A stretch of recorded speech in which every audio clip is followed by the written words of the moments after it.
the Crimson Barricade and A20H.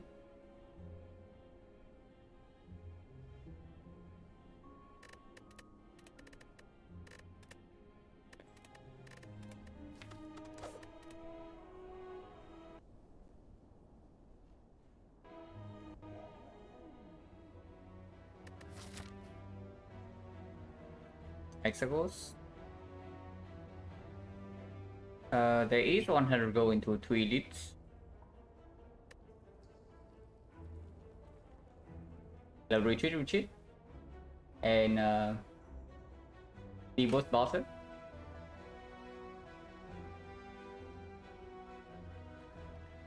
Now if we take 100 go into 2 elites, first elite is on floor 6 and only 2 fights, yeah. So slightly dangerous. And then there's a 4 shot after the third elite.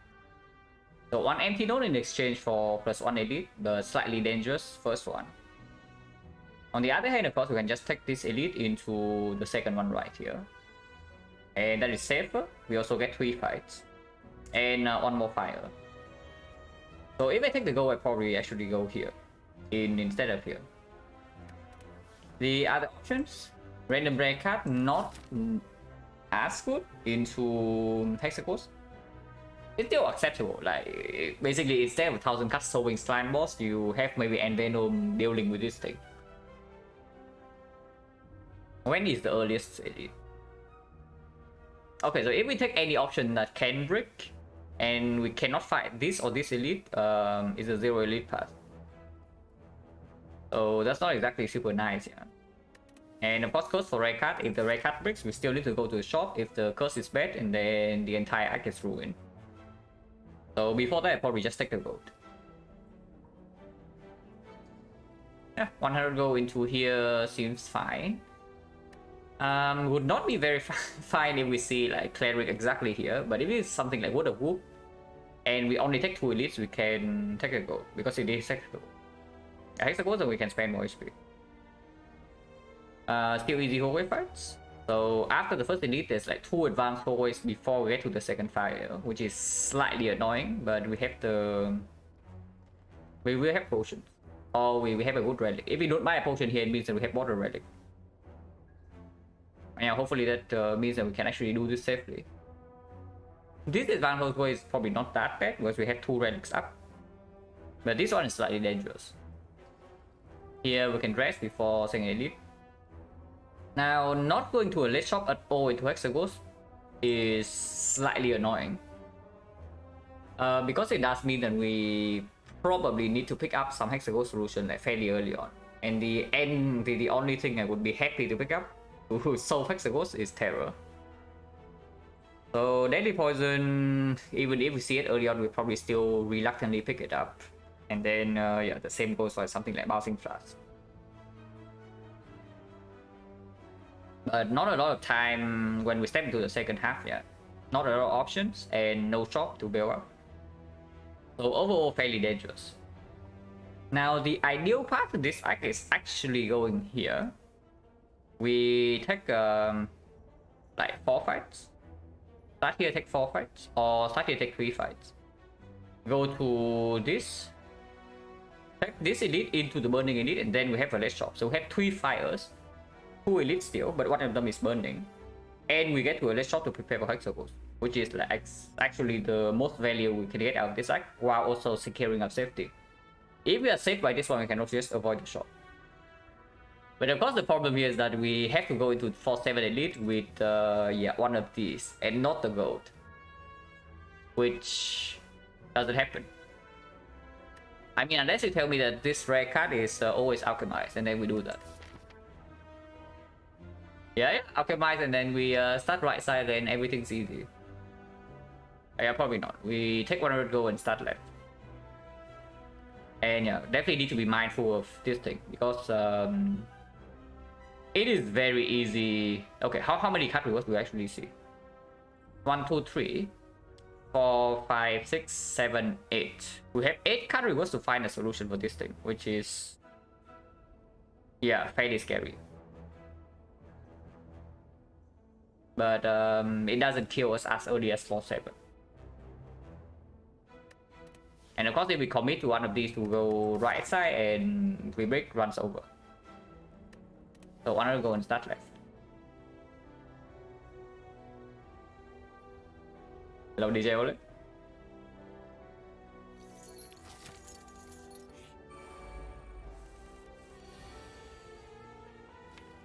Take 2, because if they attack again next turn, we suffer. 10 is a bad number, 9 is a much better number. Even if this guy hits slightly harder, so potentially you could take another 1. Depending on the attack pattern next turn. But I think strike needs to go here. I mean, maybe not. Like, we can draw... If strike goes here, yeah? We need to double strike this, so the hand that we do not have lethal does not happen. If we bottom deck a strike, we always draw at least 5. If we draw this strike, we can just put double strike here, neutralize here, defend. That is guaranteed full block. Well, this guy attacking for 7 is only 5. If we bottom deck the neutralize, however, then hitting here is still better, because double strike kill this and we take only 2 instead of 3. Bottom deck the defend, same thing. Double strike here, neutralize here, defend. So for every single hand we can draw in here, striking here is actually just better. Even if neutralize strike is not a kill. And we waste some damage, but neutralize wants to go here anyway. So let's strike this.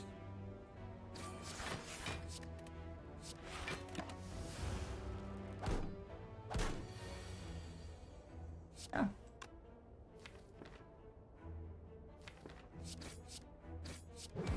Full strike kill this, otherwise we have full block. 16 gold, no potion. Ew.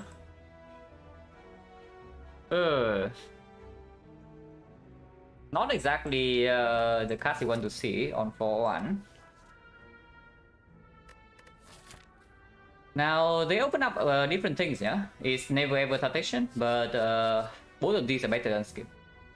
Considering that we are going into a floor 3 shop.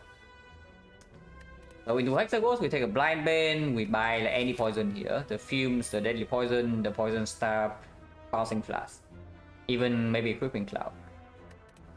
Cloak and Dagger makes us better in advance always. Probably also improves this fight. But potentially slightly make us worse against the knob. It does open up accuracy, but not actually solving Hexagons that way. Because yeah, it's not Blade Dance. Infinite is Hexagon solution. Yeah, it is if you actually get infinite, which is slightly difficult when you have like 2 to 4 burns in your deck. It is never this. Yeah, I'm just thinking which one we pick from here. So Cloak Dagger is a weaker hash pick. Like even if we get the things that perform with the Cloak Dagger in here, it's not going to be as strong as a Bane, but it performs better as a standalone. So if we break, it is stronger. If we hit this thing stronger, if we break this thing, it's like absolutely worthless. Hello, Etiosi. And because there are 2 advanced always in here, I think I take the cloak. Because yeah, we are going to still pick up any Blade Dance here. And if we pick up a Blade Dance, we can buy in the shop. And if we see accuracy and nothing else in the shop, we can also take that. And if we have accuracy and Clone Dagger, we can pick up a second Clone Dagger. We can pick up the Blade Dance to maybe deal with this. Out of Infinite Blades, when reading that, yeah, Infinite Blades is a card. It creates 1 shift every turn. Yeah, Clone Dagger appreciates an upgrade, but it doesn't need one. It's fine.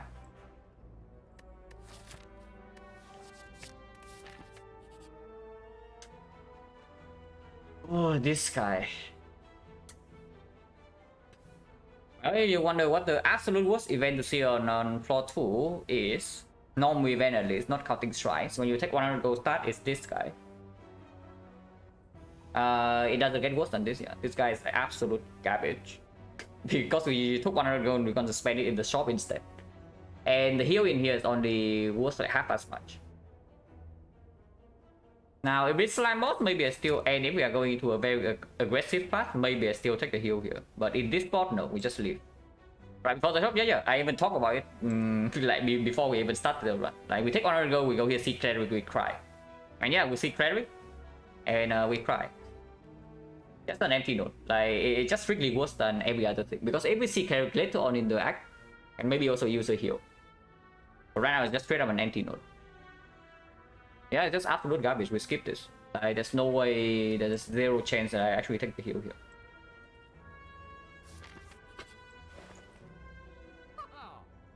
Should I pick the Bane? Is what I'm seeing here in the shop, because there is a poison cap and nothing that actually has synergy with Clone Dagger. Yeah, okay, maybe this. But yeah, I guess we buy the P-Stack. No potion though, which is like the only potion that deals damage in here is Cunning Potion. It is way too expensive. Because I have a feeling that I want to buy this Orichalcum. It's a premium relic against the Hexagons. Very good in that one. And yeah, with Orichalcum and Poison Staff, I'm definitely unhappy that it's not the Bane. And it's a freaking Clone Dagger.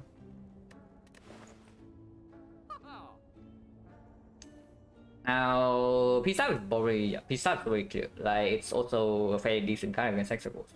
So we can, it's an upgrade target as well. Not buying a potion at all is slightly risky, but even if we face the knob here with the Orichalcum, it is 12 free block, so it's like we take 8 into we take 24, but we block for 12, so we take 20 damage to the knob. That is perfectly fine, as long as we kill in 4. And with the P-Staff plus, we should be able to. Now we can also just do like P-Staff Dagger Throw, maybe remove a defense, maybe buy this. But that is probably quicker than this.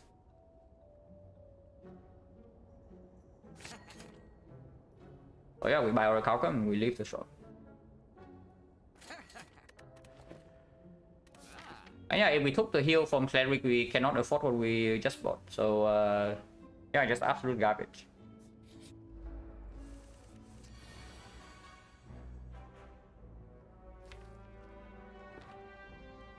Drawing like this means that next turn we take a hit.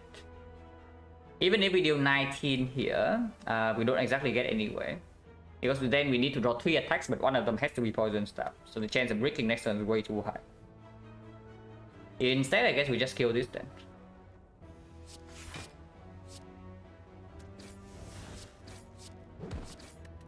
And take maybe 4 damage maximum here.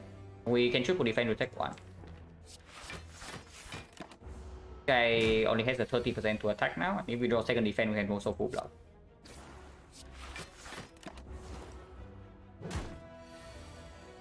Let's finish a winning run of the 4 losses in a row. Deadband 3, Red Form, Hard Fight, don't know. Almost doesn't count. You take the wins. You just take the wins. Like, Spire is difficult enough that, yeah, don't feel bad for the Spire. If Spire gives you a win, you take the win. Liquid Bronze, okay, 39 damage in the Hexagons, but probably not playing a lot here. But it is a good potion for this. We are actually picking one of these, especially with the Orichalcum. We want to train our class on our friends. Which does make me think that it's Quick Slash over the Slice. But Slice does not really care about the upgrade. Quick Slash cares a little bit. With the Orichalcum, Quick Slash is just better though. Like, we are already floating energy like crazy in the North fight. And self-cycle also means that we don't really miss this thing. And yeah, this performs better in hallway fights, but we already have this against hallway fights. So yeah, Quick Slash over Slice here.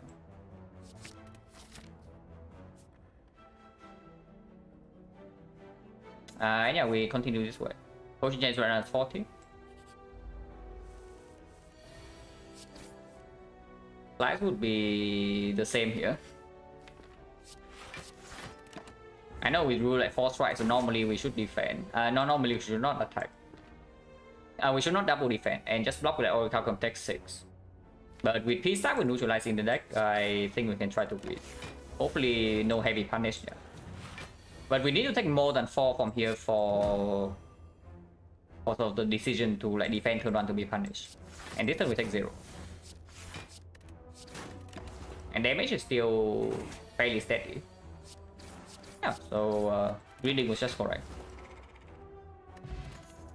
Red Dance now opens up potential accuracy as a scaling damage for Hexagol. Slightly better synergy with this, but somewhat anti-synergy with this. Because energy being played on defense is not worth as much as usual.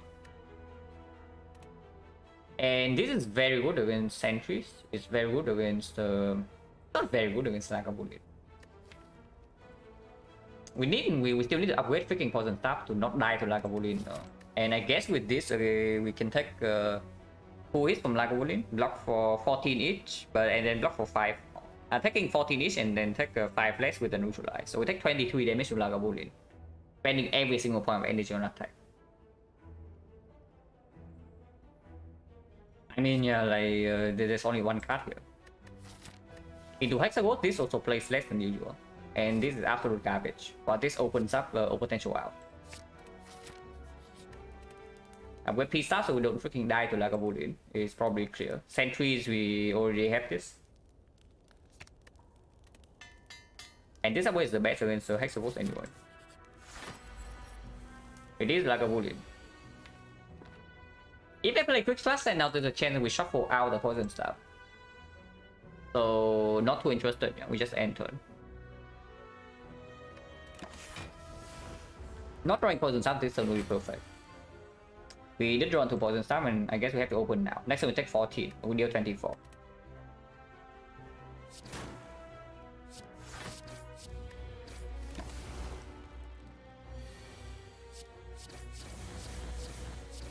Okay, now we need to make a decision. This Taunt Explosion is 39 damage in the Hexaghost fight, but is this 6 damage ever a threshold? Poison 3 to 1, but we do draw into this, so most likely it's 3 and then 3 2 and then 5. 3 2 5 on the off turn, next turn is 4. So 3 2 5 4, it's 14 damage from poison. 14 damage from poison, we do deal another 8, so that's 22 already. 22, 54. 54, 44, 44.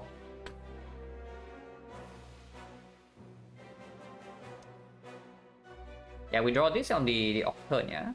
So 16 cards in total. We do 5 next turn, we draw another 5 turn after, we draw another 5 on the after debuff. So we bottom deck exactly 1 card, otherwise we draw the whole deck. And let's assume that we don't really insanely low roll, and Red Dance does not get triple debuff. Energy wise in the deck, 1 strike in here. So 1, 2, 3, 4, 5, 6, 7, 8, 9. We had 3 turns, so we can play everything, but this is not really play, it's the weakest card. Which does mean we can count everything else. Which would be 30, 38. 38 plus S 46, 46, 50, 58. 58, but then we get debuff, let's say minus 8, so it's 50. 50, and we know that poison is dealing like 3, 2, 6, 5. No, 3, 2, 5, 4. So it's like 14. 14, 50, 60. We have to take another hit.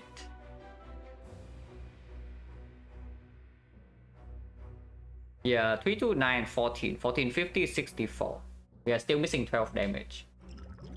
So even with the liquid bronze, even if we can play this, we need to either draw the poison up immediately next turn, or we need to draw every single attack in the deck that we can play, and we only get minus 6 from the debuff, which is very unlikely. Shift deck today, I mean, how long have you been watching? Because if you have been watching for like a very long time and you're still asking whether I build a shift deck or not, then I don't even know what to say. Like, please. I picked Blade Dance because Blade Dance helps you not die in Act 1, not because I am building a shift deck. Like, please.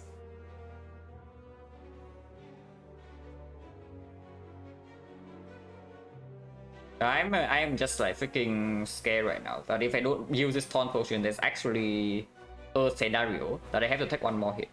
So that is minus 14 HP. At the absolute worst, yeah, absolute worst case scenario, we don't even die here. We take 3 hits, we go down to 12 HP, and it cannot be worse than that. But these are going to be like advanced always.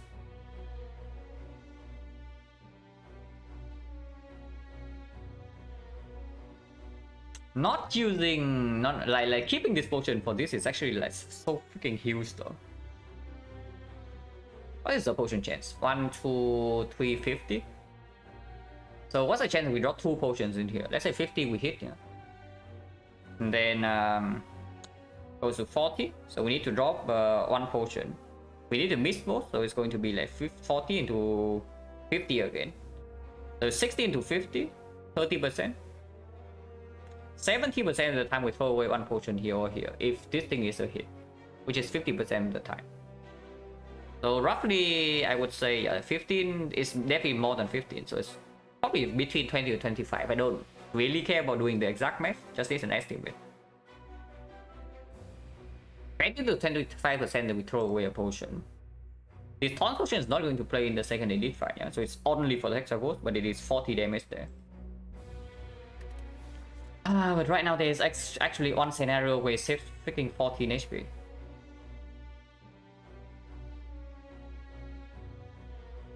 Is the HP at the pot more important than the pot? Yeah, but it can cost me 14 HP here if I do not use it. There's one scenario. Okay, more than one, but it does make a difference like sometimes. And yeah, if we take like 4-3 hits from here, we are currently losing 28. If we had to take another hit, we lose another 14, so we go down to 12. And 12 HP to 2 advanced always in a row, not exactly a very nice thing. Or a Calcum or not. I use a taunt potion. We still have how many flaws? 1, 2, 3, 5 more card rewards. We have 5 card rewards. We have 3 relics. And on average, we have like 2 more potions. Into at least 2 potions, usually 3, like 2.5. Before we run into this, I do not want to die here. The annoying thing is that this might not even actually make the difference, yeah, but it might. There is already a scenario where it might make a difference.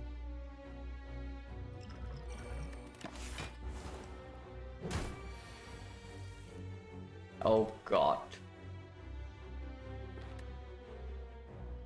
Okay, so it most likely does not make a difference, but we still have to take 1 more hit after this. This is very bad, by the way, yeah.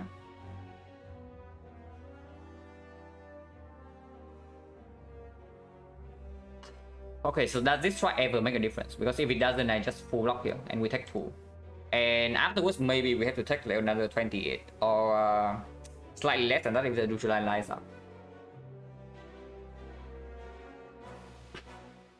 So currently 68, 67, 67 actually 64. 64, if I put this down here is 58. 58 next turn only 3 energy. Assuming best possible draw. It's 20 damage plus another 8, so 28, 28 plus 4 poison. So 28 and then he has 5 poison.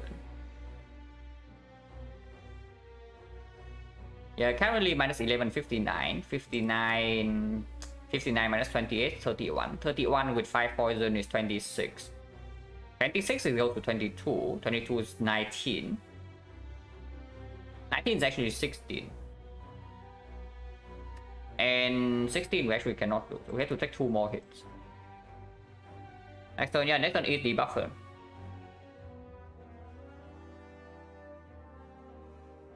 We triple defense and we take 28 damage next cycle. That's basically it. We cannot kill 1 turn after debuff. Like it's impossible. So yeah, we triple defend here.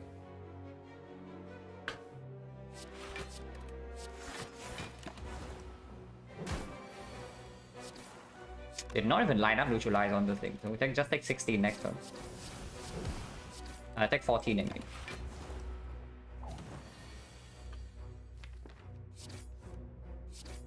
Maybe we can kill. Maybe we can kill now. Maybe we can kill now.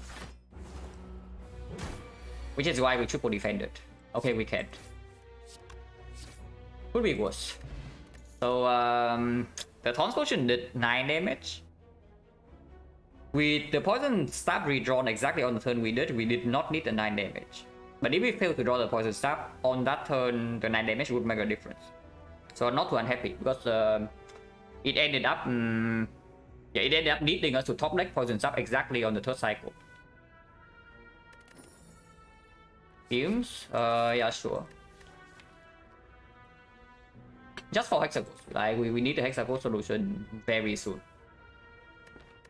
This doesn't actually solve the Hexaghost, yeah, but it helps. Bullet Time is a card I would love to have in my deck instead of this thing living Act 1, but it doesn't help against Hexaghost at all. And of course, Concentrate not. Now, the unfortunate thing about the Fuse is that it doesn't even play here, so we probably also need to rest here unless these things drop some potions. Potion change by around 60, by the way.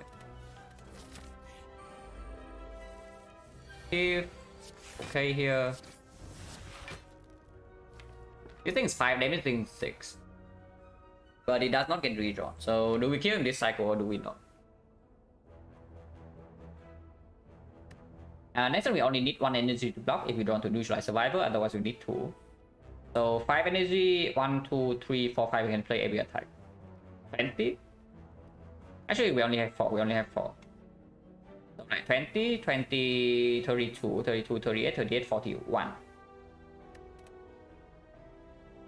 Games is like 2, 3, yeah, it doesn't make a difference. 41 we still kill. And if we actually have to go long because he attacks turn 3, and the draw does a little bit with, we have to defend actually every turn, then this is better.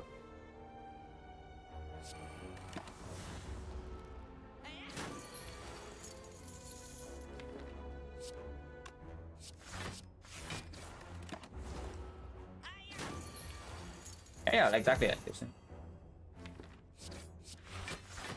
Now Fume just more damage.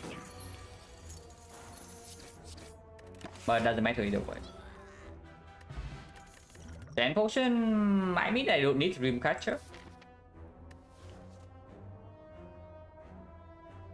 Hello then Panda, thank you for the good luck.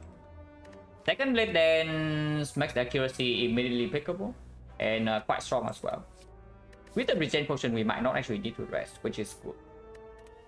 But yeah, Masterful Staff doesn't really play against the Hexaghost, even if it plays slightly better than usual with the Oracle. We pay this an upgrade, right now we already have too many. Second Blade Dance 5. And of course we go here. Potion Chance 50. Warpaint, of course we don't keep, but I hope that it maybe hit these things. Exam defense. Okay, 1 Blade Dance good enough. Slime Boss. If this does not fight, this potion is only 9 HP. Maybe sometimes 12. This side will last longer. So I don't mind regening right now.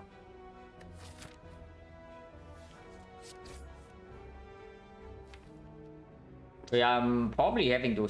We are probably forced to split next turn unless we draw into this.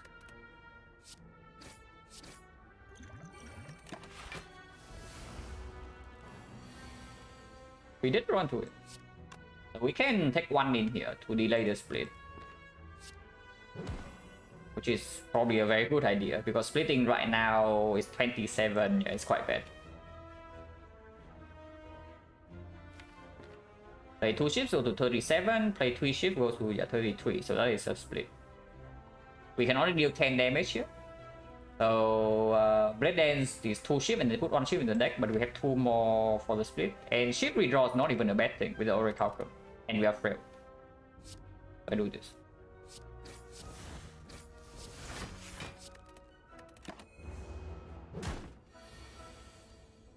Really?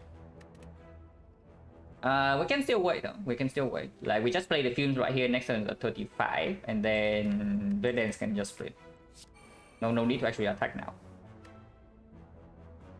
Attacking now is splitting on 19, which means that next turn the Fumes is 2 damage, but this is 18, so we are exactly 1 off. I wait.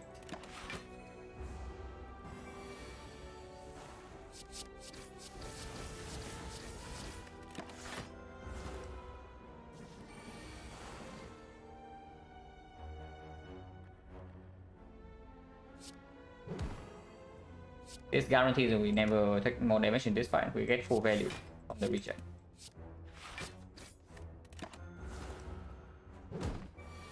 Great, so not a bad fight. Second memory is quite good.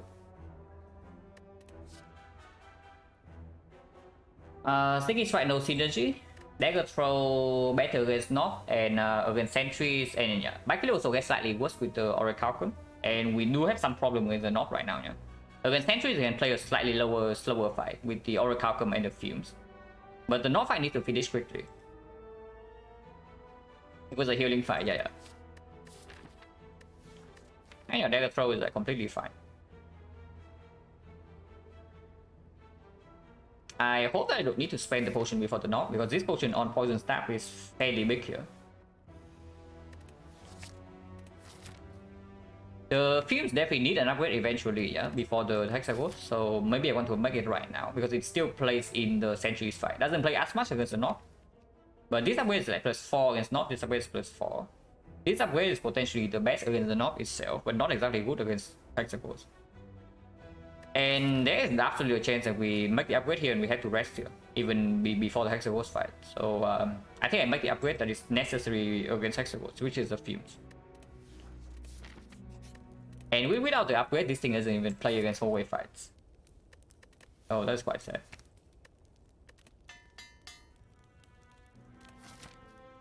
One, two, three, 4, 5, 6. 3 potions, so 40%. Right, Sentries. And Filmstone 1, which is great. They are very healthy though. They are very healthy.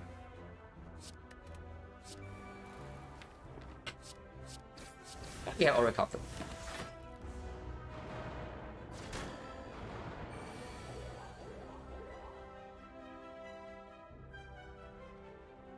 There's like unfortunately only 21.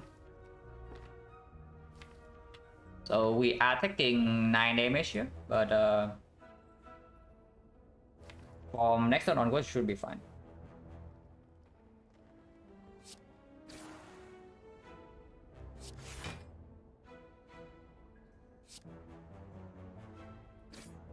Yeah, we leave this guy alone. Next turn he died to poison already, so Neutral goes here.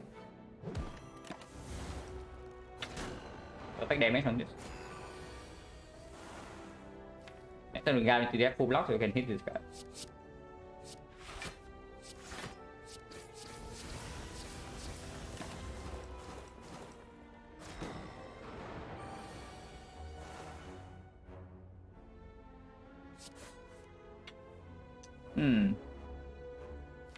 This is quite a lot of damage wasted if we double block here, but he's dying next turn, so poison is like 5, 7. Yeah, 5, 7, 9, 21. So we need 18 damage. We still have 18 on this easily over 2 turns.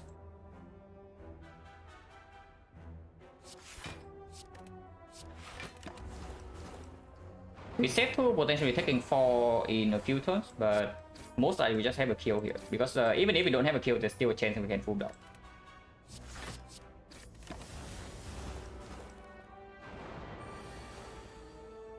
And see the green equals defense plus. It's exactly on defense plus there, which we drew that turn. Okay, so very clean fight. Jakku's great. Last knife. This is still a point where Glass Knife is decent, yeah? Damage difference is 4. After upgrade, the damage difference is 8. But it goes slightly better with Nunchaku. Of course, we don't have accuracy, we don't have Kunai Shuriken, Ornamental Fan, Pen Dip, or anything like that.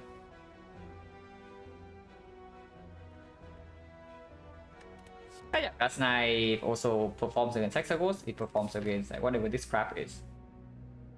Not too bad with this.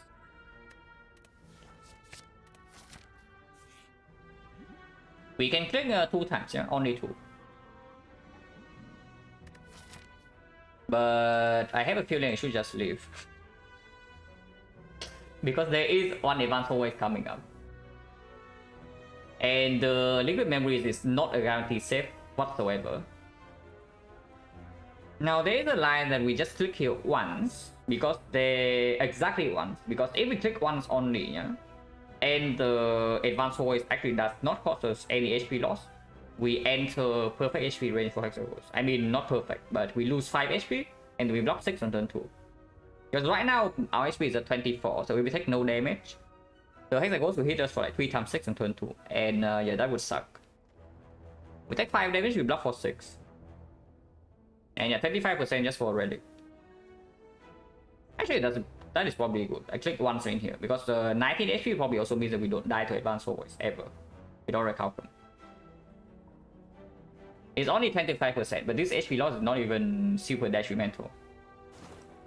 I just get it first flip. A good relic as well, yeah, for our Blade Dancers. Oh god.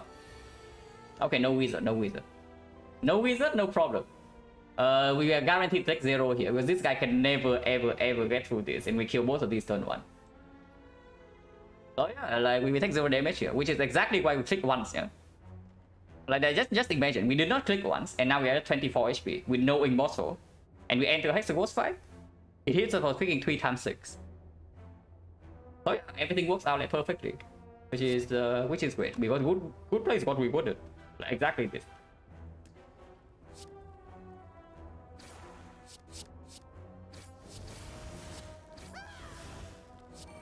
You can even wait to have like perfect immortal setup.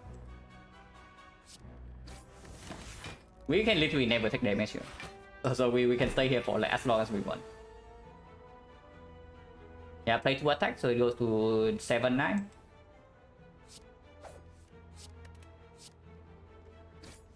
Now we just press end turn until this thing dies of poison.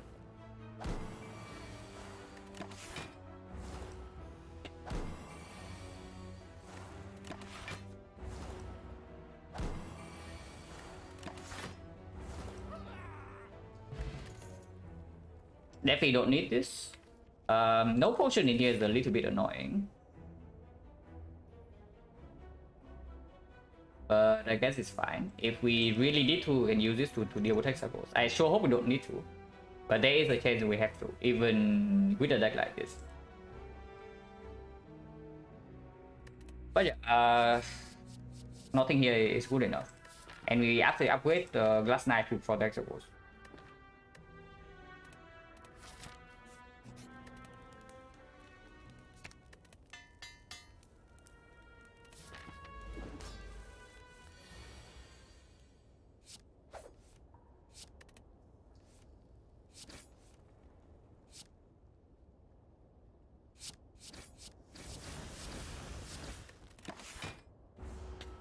Yeah, 2 times 6. 2 times 6 because we did what we did. Bottom decking both poison card is a little bit cringe. We can wait with this. We don't actually need to play this. So I think I want to play Clone Dagger Defense first. Clone Dagger and Defense takes no damage this turn, and we draw with Immortal right now. So if we draw into like one of the key cards I played over the last night.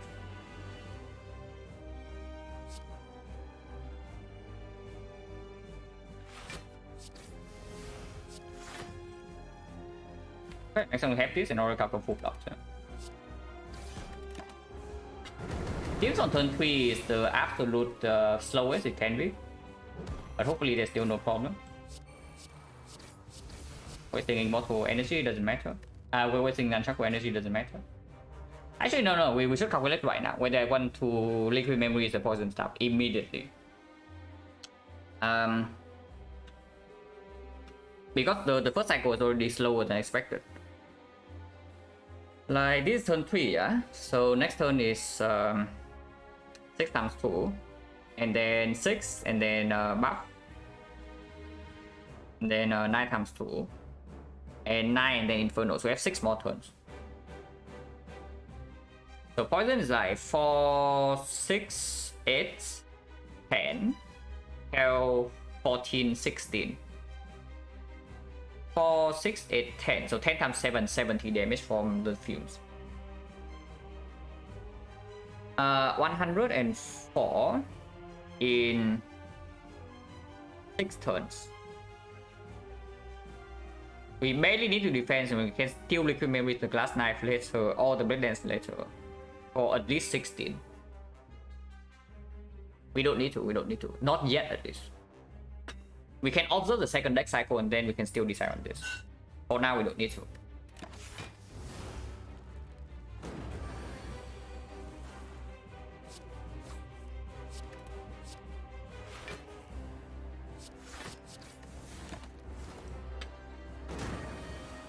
Okay, drawing poison staff right here is quite good. Can evaluate again, yeah, whether we want to liquid memory the piece up right now, because there is a chance that we shuffle out these things. So next turn is buff, and then this 9 times 2. So this turn buff, 9 times 2, 9 inferno, 5 more turns. 12, 14, 16, 16 times 5, 80. We need 49 damage, which yeah, we have more than 49. So if we use liquid memories, is to survive the 9 times 2 and nothing else.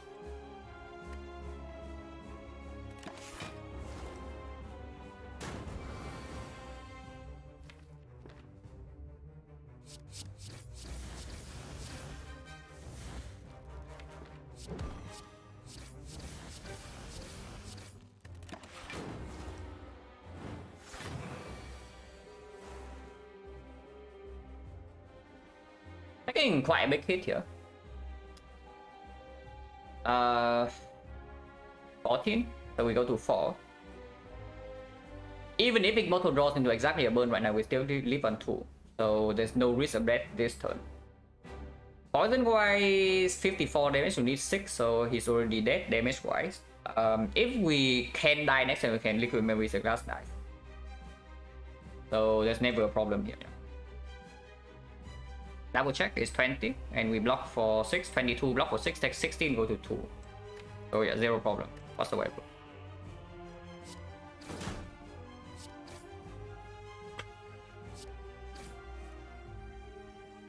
We did draw a burn, so good thing we already accounted for this, yeah, because otherwise it could have sucked. Because if we actually have a chance to die here with the burn draw, I could play the defense instead, so I can liquid memories the defense. But yeah, we already accounted for this, so there's no surprise here. And we go to 2.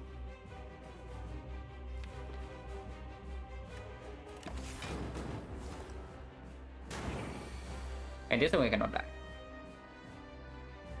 Now, the annoying thing is that I kind of want to save my freaking Nunchaku here.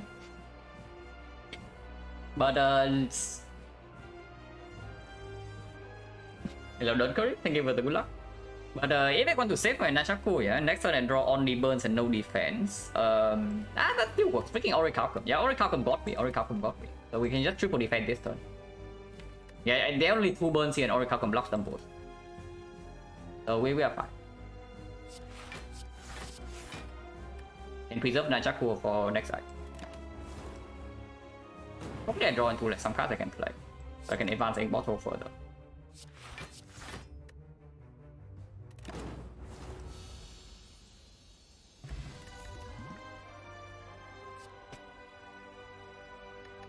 Yeah, about this thing, probably not.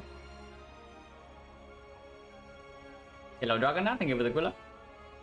Now, if we pick anything in here, it's probably 1,000 cuts. I don't think it's actually Envenom. We already have Artifact Shift from the Continuous, Artifact Shift from the Fumes. With the Poison Staff as well. We do not actually have any AoE damage at the moment, besides this, which is too slow. Slavers, we are probably okay still. Like we can just kill one Slaver fairly fast. We only need a little bit more fishy, but mostly against the boss. Like Automaton, especially like Collector, we can have some big problems. And Orichalcum and Nunchaku maybe speaks for the 1,000 cuts a little bit.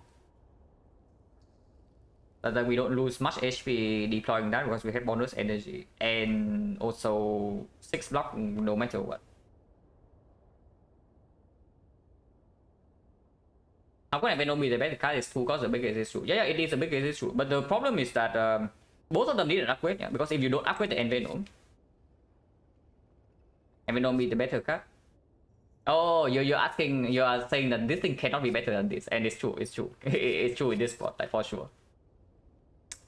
Because like if we don't even use the artifact shift function of this, then they both require an upgrade, and after upgrade, this thing is like way better. And it does so by some fighters, the main, namely the collector, which is the most dangerous one. Family leader probably okay, and we already have 2 blade dances with nunchaku. No terror yet, yeah, so accuracy doesn't instantly outperform the 1000 cuts. Is it a storm pick? Only ever chance? No, I have picked Storm of Steel without that branch before. I have picked it like a few times, but only when it's actually good. Here's actually here it has nothing that speaks for it. 1000 cut, yeah, the 1000 cut deals more damage, absolutely. Like this thing is by far the most damage on this screen. The only question is whether we actually need it or not, and I think it's positive enough. Like playing a deck like this, if we don't actually see accuracy in Act 2, yeah, we see collector and we die, we cry instantly. There's like no answer.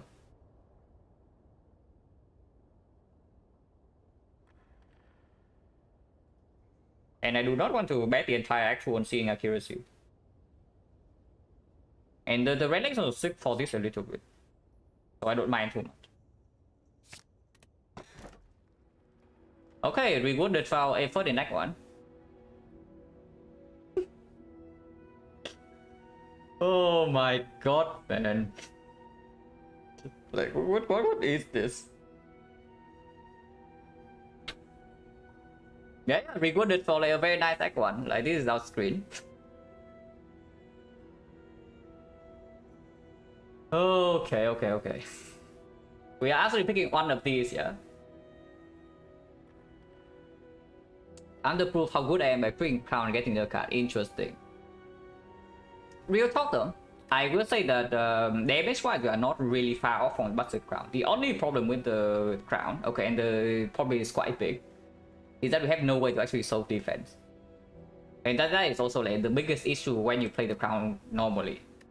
You don't have quick chain, you don't have card draw, you don't have defense, cannot mitigate freaking bit of death, and then yeah, you just die. If I ever skip all relic, I have, but not here. This will not be a skip, this is better than skip.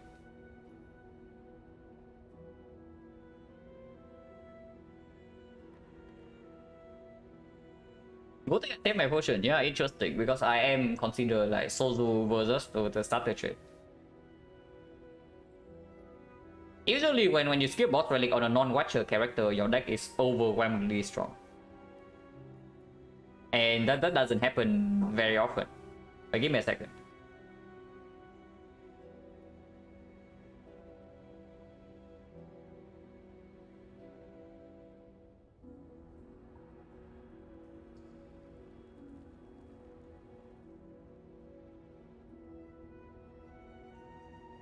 Crown's unpickable? Yeah, crown is unpickable. Like, it never ever crown this spot. Especially when we can even use our Dreamcatcher sometimes.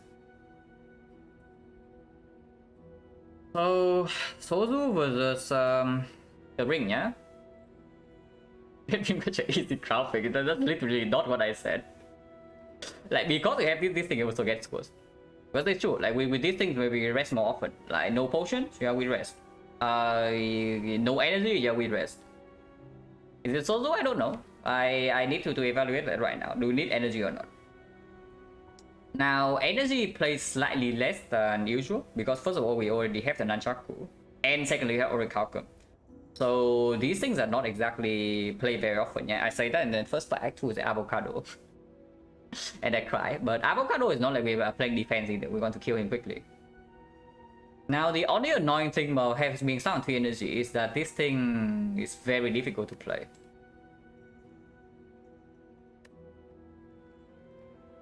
Thank you for the red pepper. It's a pretty clear serpent, is it?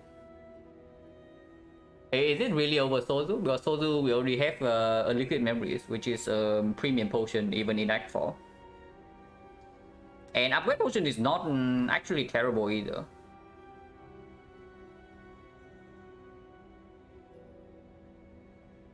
Yeah, yeah. We have Nunchaku and we have the. So Immortal mitigates the quote-unquote downside of the ring on turn 1, yeah? And Nunchaku and the Oracle can both speak for no energy.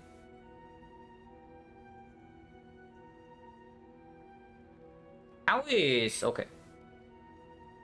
How is the boss fight? Because I have a feeling that no matter what we pick here, we are still going to be okay, but suffer in hallway fights and elites. So how is the boss? Do we need upgrades? Do we actually need to block against the boss? Because against hallway fights, we can use this.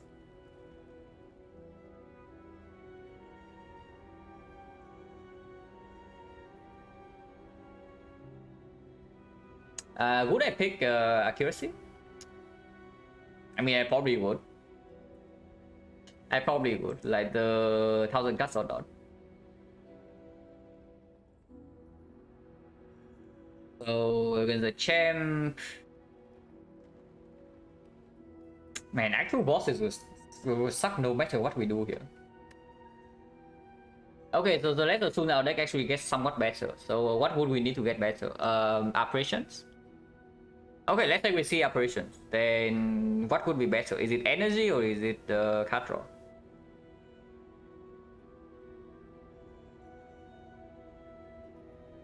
It's energy, right? Like we have a higher chance to. We don't even have a higher chance to break because only turn 3 it gets positive card draw. So turn 1, turn 2, which is the most dangerous point for deck with operations, the chance to break is roughly equal.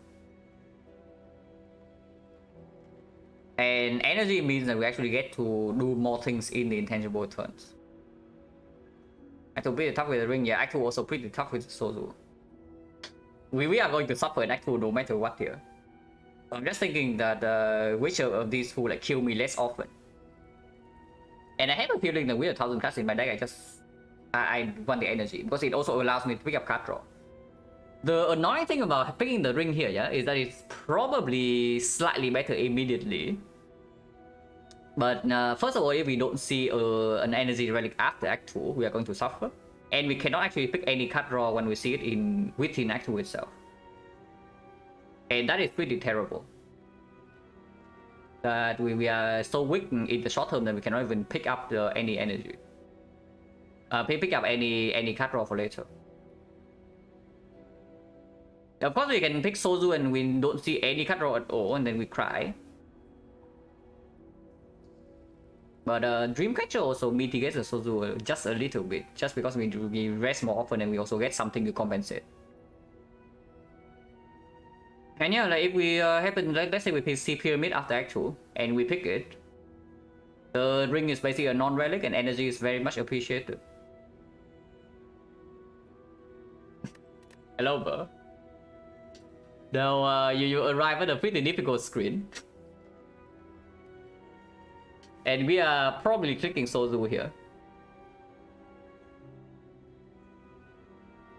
I'm pretty sure Sozu is actually the thing that opens more out for the future. Man, now I wish I have the freaking bullet time. The bullet time that we did not pick in Act 1. We pick what did we pick over the films? It was like the bullet time. It was this, right?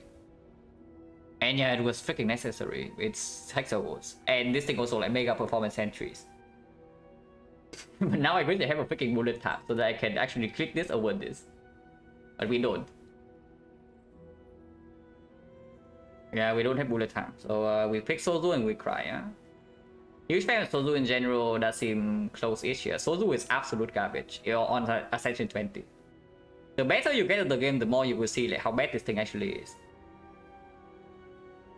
Yeah, it is actually god-awful, but yeah, we probably click it here because it does open up more outs for us. With bullet time over films, no, with bullet time over films, we actually use this. If we do not have the films in Hexagon's fight, we use this in the Hexagon's fight, and that is completely fine. Because you saw, we actually killed Hexagons like 2 turns earlier than expected. We just wanted to set up relics so we defended.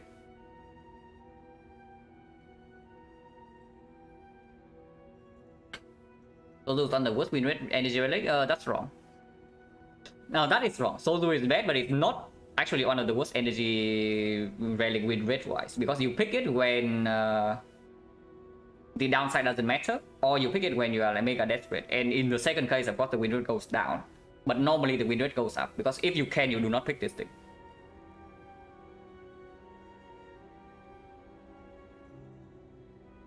Hello Badu, thank you for the good luck. Okay, the champ. So what does the Sozu say? What does it say regarding our passing in Act 2?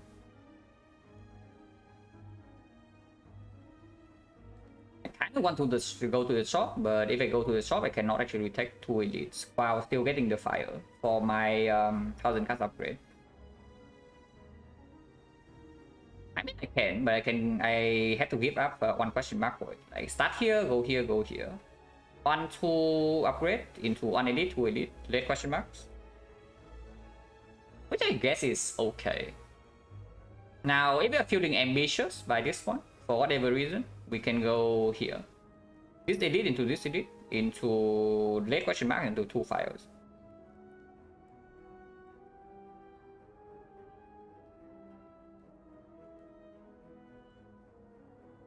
But yeah, we start here, go here, yeah? Go here, from here, and yeah. Go here and decide again.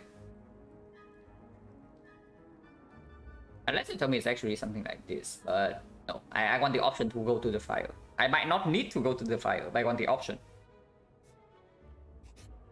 Oh god. Interesting. Minus 15, yeah, is what I'm seeing right here.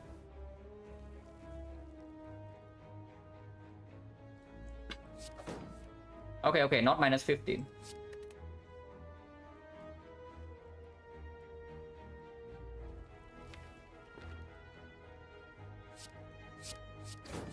Do this first because I want to see the immortal card, even if it strips 1 less plated armor. Okay, that's perfect.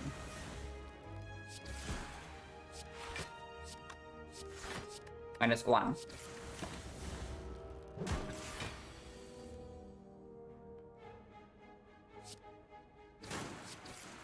Draw 1 card.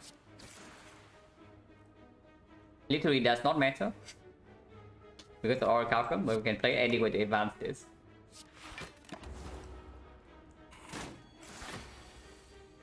That is good at the game, yeah, but we are fine. Fenty, yeah, he's already dead.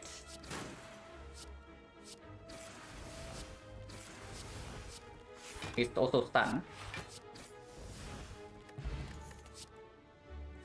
More Blade Dance for our 1000 cuts, but probably not. So good. But I think how bad is this? Like, it works with 1000 cuts, it works with these things. And ABC and active can also buy that. Well, how bad is it? It plays for quite a while. Maybe I want 1 more with no card draw yet in the deck. Yeah, 1 more is probably fine.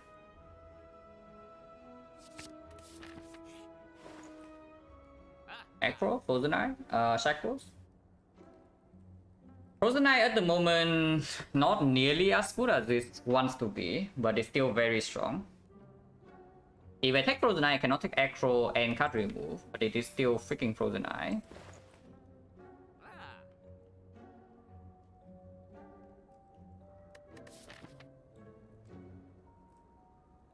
Now, spending my gold here also shuts down the cleric in this node, yeah, which is a good thing.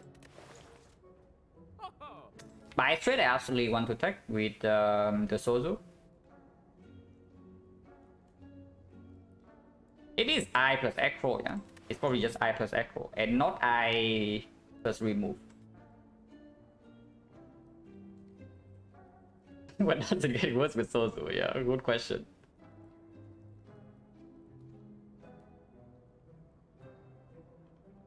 I cannot afford like I plus Shackles. Yeah, it's probably just I plus plus Acro here.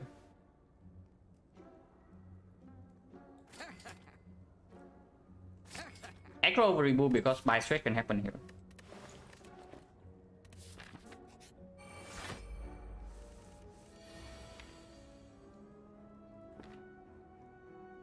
We do draw 1 card into this. Next time we have these. the things will never work, yeah? So we don't need to actually play that. 1000 cards plus Blade Dance is 1, 2, 3, 4, 5, 6 cards. Only 4 attacks though. So we don't actually get Nunchaku energy. We do draw into this. Next time we get Nunchaku energy, we draw these 5. So we cannot even use the energy. Can we kill him in 2 turns? We need to deal 95 damage. And we are dealing 1, 2, 3, 4. 5, 6. No, strike is more damage than Chrome Dagger. So 1, 2, 3, 4, 5. Plus 20 plus 18. 23.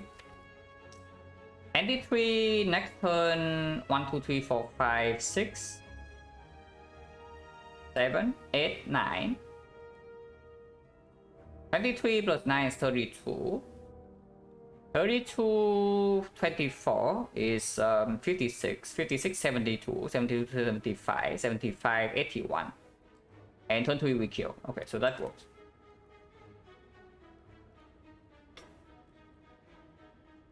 Biologs? No, I have my... I do have data on my own win rate. And I know the Sozu is actually not that low.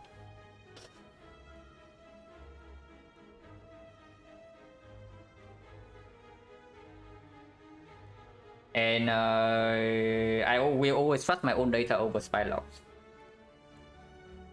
Unfortunately.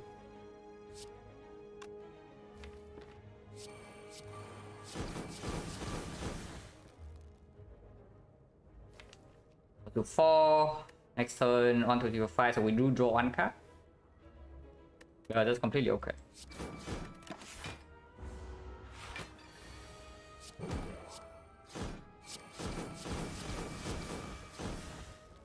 Yeah, we don't even take damage this turn.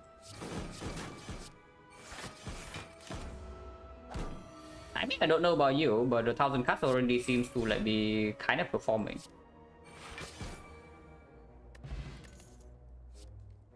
It is green. It is also not very good, but it is green. Now this thing gets slightly better with Sozu. Slightly. But not by a lot. And right now we absolutely do not overblock. It is decent against the champ. I will say that. And it does open up some interesting things. Like the burst, nightmare. Maybe I can figure out footwork from here. Footwork is fairly bad, but it's still serviceable. And Blood with Frozen Eye also gets slightly better, yeah. Like with the Frozen Eye, you know when you draw into this. And you can manipulate on the turn where you actually are not being attacked. It's okay. Like, it's probably better than Skip, and it's definitely better than the other things on this screen.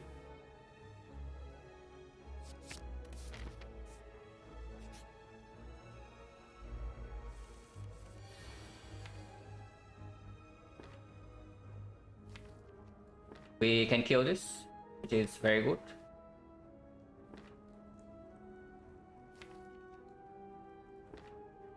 How do I not waste damage? 24 plus this 36, so I need 8 more damage, which I can do with like dagger throw. We are taking 6 here, yeah, but that's not a huge problem. Bad footwork is not bad, but it's also not good either. Like we don't really have very high block density, and we have 5 strikes. And we already have like a bunch of powers to set up. And of course we don't have Sozu to bail out whenever we break our draws.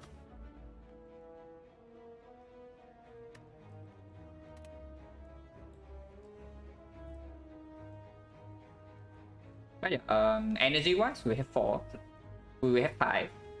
So 1, 2, 3.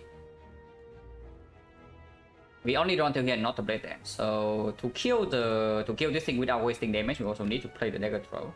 So we do draw until here. So 1, 2, 3, 4, and 1 more energy. We draw until here.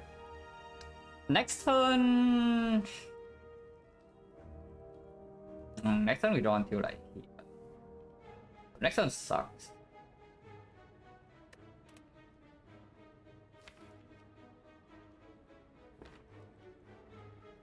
Next one sucks. Because yeah, we kill bear, but we deal no damage to the other two. With no AoE in play. Our defense are working, yeah, but we don't really outblock these things.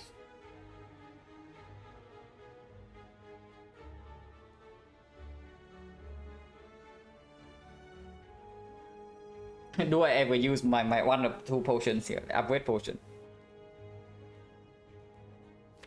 Because it's looking like this fight is not exactly super good for us. I mean, if this fight is not good for us, then Slavers is actually quite bad, right? If we don't top deck our 1000 cuts. Yeah, 5 energy. So here, 24, 36. Play this to kill 45. So 1, 2, 3, 4. We have 1 more energy afterwards, and we can play Blade Dance for 12 damage here. We can play the Fumes. And we still deal like 0 damage to the other two. So even with the Fumes. And we play 1, 2, 3. 4. 5. 6, 7 cuts. So Immortal is on 4. And next time we draw this side, we cannot activate Immortal. Playing 1000 cuts. This time we already take 6. Next turn, this thing block for 6.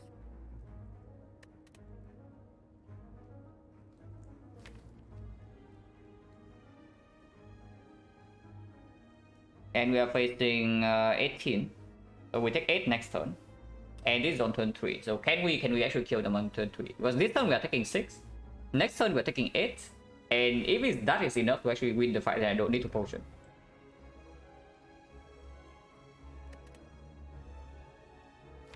Damage wise, yeah, the Fume is dealing 3 plus 5, so 8 damage AoE.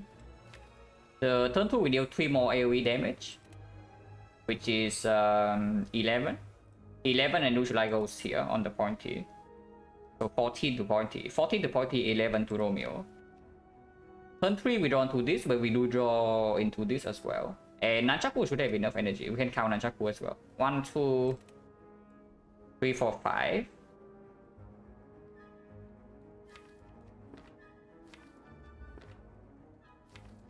Yeah, 1, 2, 3, 4, 5. Maybe we don't play this. So 6. It's gone 4. On 4, so we actually do get Nunchaku energy on the turn 3.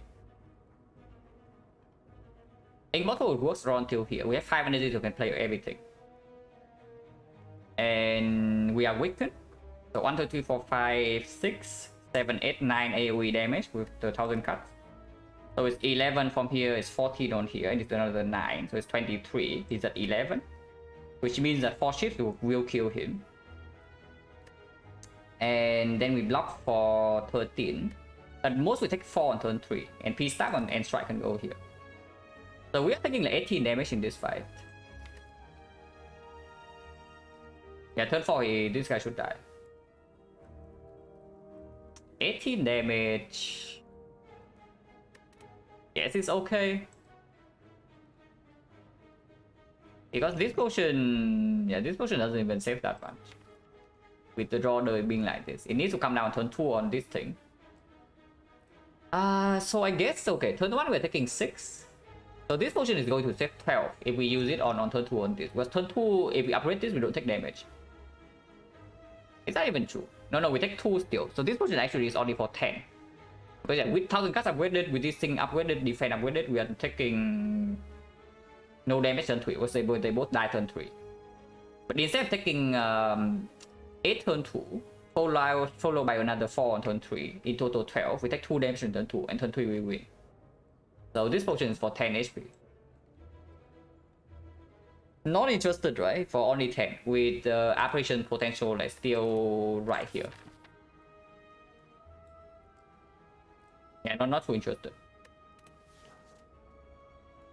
So yeah, we just execute then.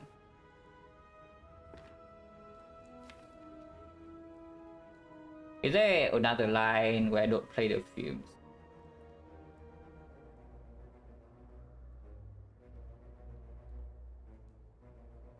Not playing the Fumes, prop the Nunchaku slightly earlier and prop the Immortal slightly earlier, but we still don't, at most we draw until here.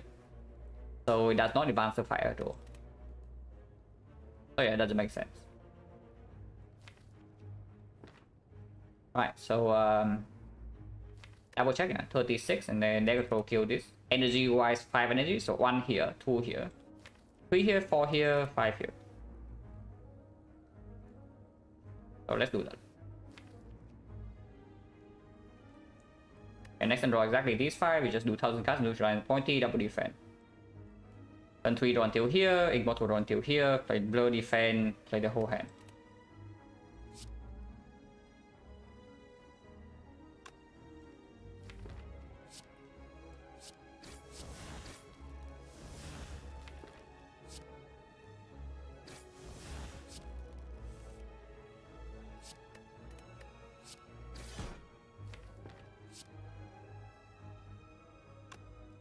Yeah, 25 there's no way to deal next turn. So it doesn't matter if I don't waste damage here. For example, I do dagger throw on here into 2 shift on here, 1 shift on here. We still cannot kill this next turn. And it just makes us weaker afterwards because the AoE from here is not down.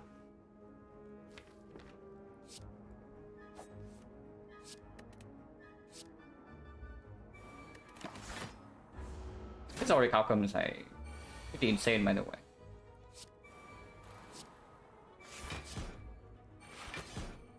And yeah, Immortal exactly does not proc, which doesn't actually matter. This block for 4, this block for 3, so it's just better here. Unless you tell me it's actually better to hit this guy and kill him next turn instead of killing this. Because this guy only attack for 12, this guy attack for 17 next turn. Which might be true. How much damage do we have here? Like 3 plus 5 is 8. Currently is at 37 or 29. 29 is actually 28. 28, we play 9 cards, next turn is 19. 19, this is 10. And these are 3 each. So we can play Poison Sap plus 3. Yeah, we can still play Poison Sap plus 3 here. Okay, so we neutralize here and still we actually kill this guy next turn. And then buff some more. Actually take 10 this turn, but this guy is dealing 12. And in total we are facing 20, not 18. But that's fine.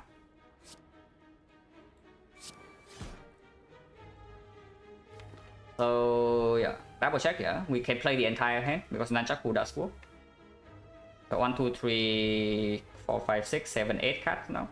Deals 8 damage. He goes down to 19. 19 this is 10, so 3 shift plus the poison staff here will kill.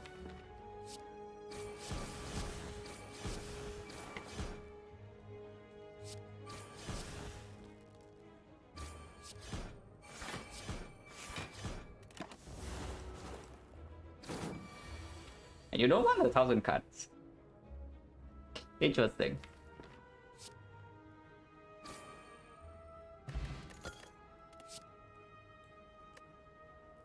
Kind of hot garbage. Maybe deflect if anything, but we don't have enough card draw.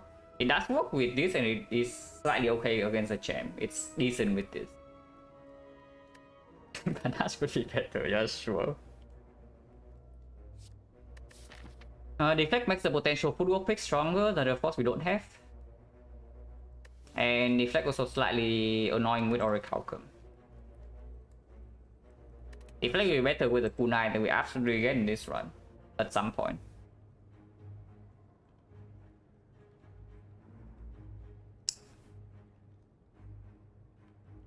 He wasn't got 4 block cards, okay. If we see operations right here, the effect is also not going to be that strong. The slightly annoying thing is I wonder what we do with the fire, because if I do not upgrade, if I rested, we get value from Dreamcatcher, where 1000 cards not upgraded. And then operations in here, we are going to be very sad. But if I do not rest and we run into freaking Forgotten Outer here, we are going to cry.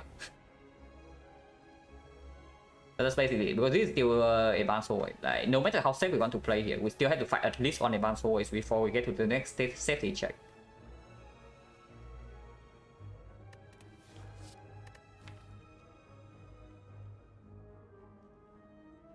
Deflect is like acceptable. It's not bad. It's not amazing. It's not terrible. And on Echo, yeah, we do have on Echo. Yeah, because the football is a fairly big potential hatch pick, I think I can pick this up with the blur already in the deck. Without the blur, then probably not. but with the blur I can do it because I also know that this plays against champ. Yeah, event first. I guess we are resting. Necro doesn't play though. Necro does not play at all. Encridian is very good with triple blade dance on average. And Nuri kills the champ immediately. But it is minus 21, so even after picking this, like let's say we pick this and then we still rest here, yeah? We go to 6 and we rest to 25. And if we don't see operations in this node, if we see like force and outer instead, we are forced to take the curse. And 2 out of 3 we also get a useless book.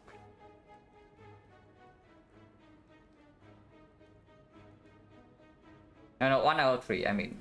The other 2 books are strong, but Necronomicon is completely worthless.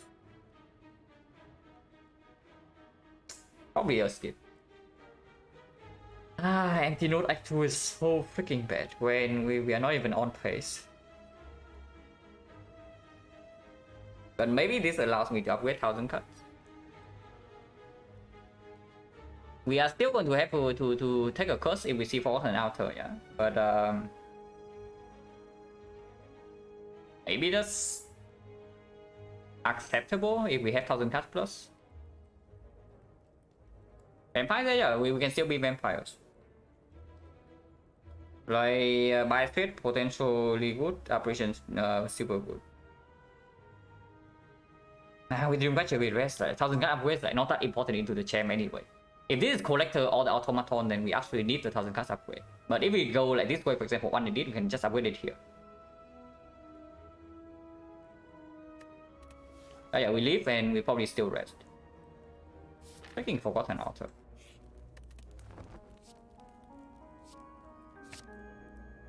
I mean, I see a card that is green.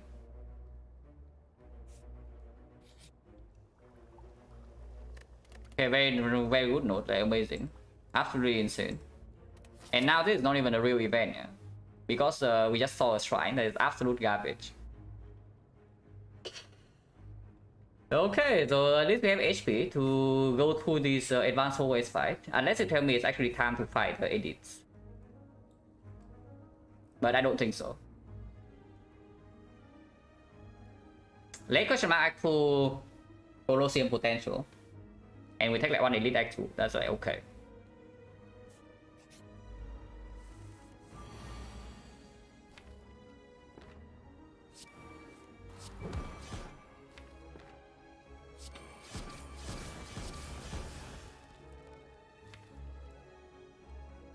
I think I want backflip for next one. So I don't really want to play the quick slash.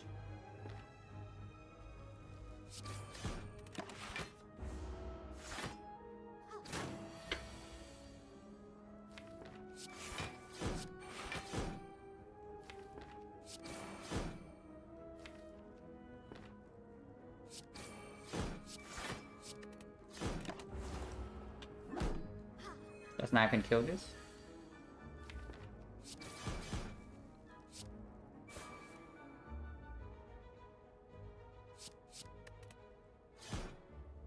Unfortunately, it's 1 off, but we only take 5 damage.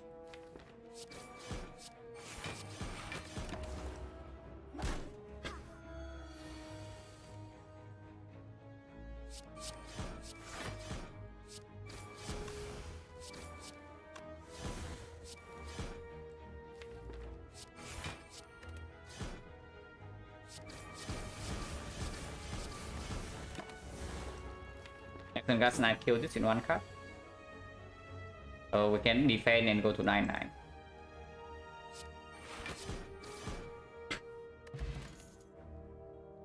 We are actually picking one of these.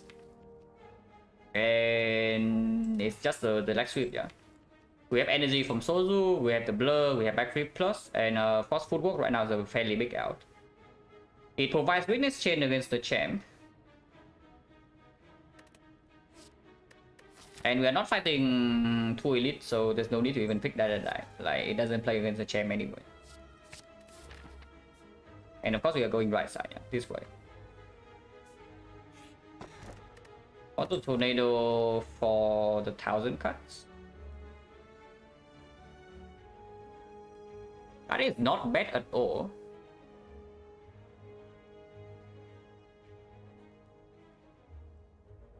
We can also just key it, but I do not hate this at all. Yeah? If we bottle this, because we have triple blade dance.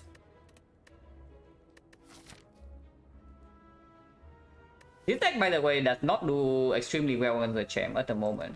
I will say that. So hopefully we see an actual champ solution in like a few floors, because our time is running out. But tornado positive with a deck that has like 0 AoE, bottling the tornado, bottling the 1000 cuts with Nunchaku setup also allow us to win like fairly cleanly against levels. And we go here, continue here. Also this fight.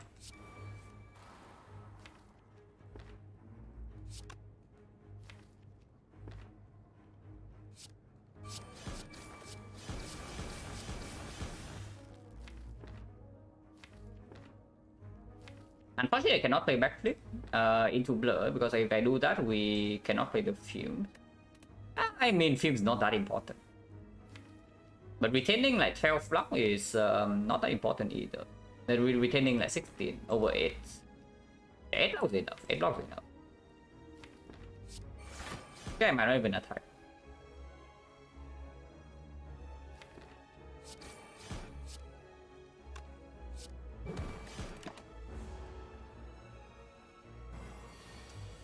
Okay, chosen dash attack, which is pretty nasty. But we can guarantee, almost guarantee a draw into leg sweep. Like we draw until here, and next time we draw until these 5. But we do play 2 skills. So if I play both blades in the field, we have a chance to not draw into the leg sweep.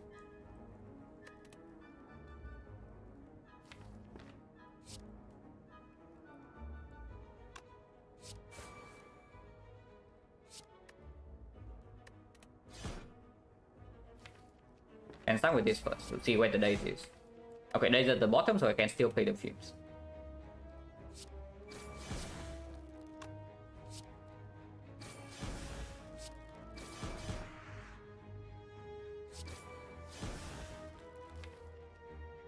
I even want to. Why do I want to play the fume?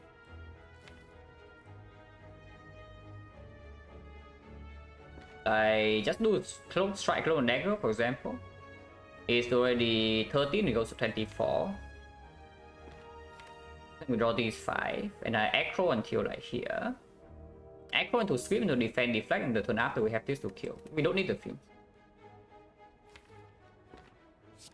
And this also blocks one more. A second day is also at the bottom.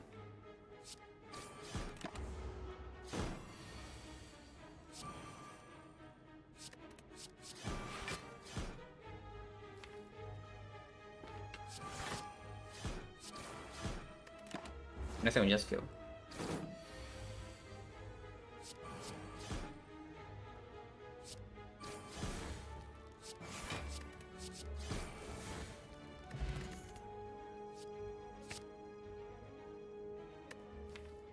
Huh.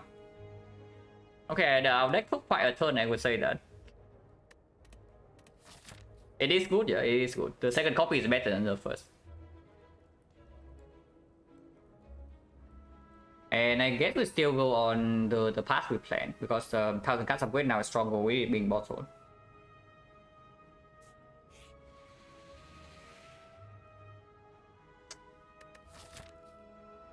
Guess what, guys? It's another shrine, so with our ING fix, we are getting screwed over yet again. Yeah, we actually just don't see with the only real event we see in Act 2 is the okay, we saw 2 events. We saw the book and we saw the red mask. Now this thing also is slightly stronger with the Dreamcatcher. Orichalcum is slightly weaker with the blur, but it does play, for example, here against levels. But slavers, we are playing 1000 cast turn 1 and then we play all offense. If we give out anything here, it's Orichalcum. But it still plays for the slavers fight. It still plays 6 against the book. Against the leader, not as much. Against the champ, not as much. Especially when you have like double blur. Orichalcum is probably okay to lose. I mean, we bought Orichalcum in Act 1. Okay, 20% that we roll this, which is fine. Slightly annoying, we have 5 strikes now, but I want to take this fishing wheel. But we have 5 strikes. We know that my threat is impossible, so removing... Especially with double blur, removing also gets stronger. There is a solution for the champ potentially right here. But we also cannot afford the fishing wheel or the remove together with it.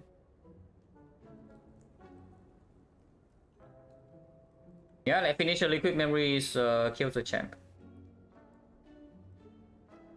So are we fine against the champ at the moment?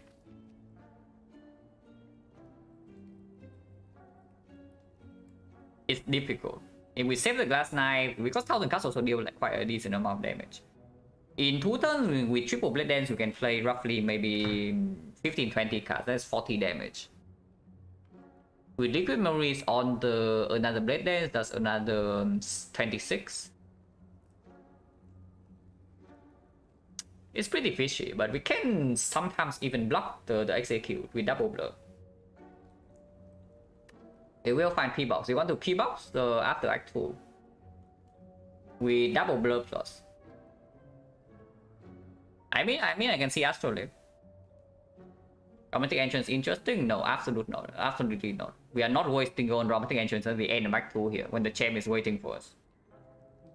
I don't even know. The thing is that I don't even know whether we are fine against the champ or not. Yeah, with a deck like this.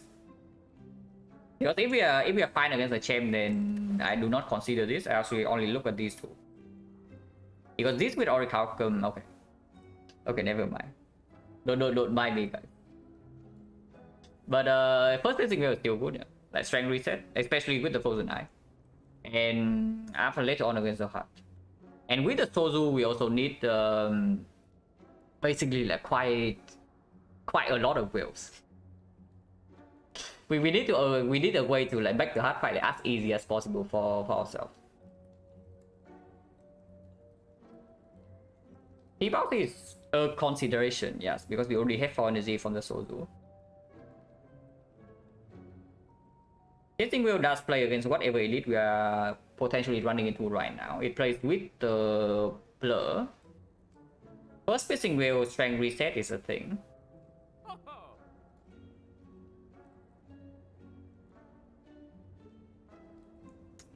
I would pick a fishing wheel. I don't really know about like paying for this thing.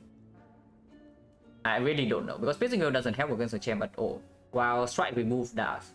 With 1000 cuts being our main damage, and we also rely on the blur. And remove gets stronger with frozen eye.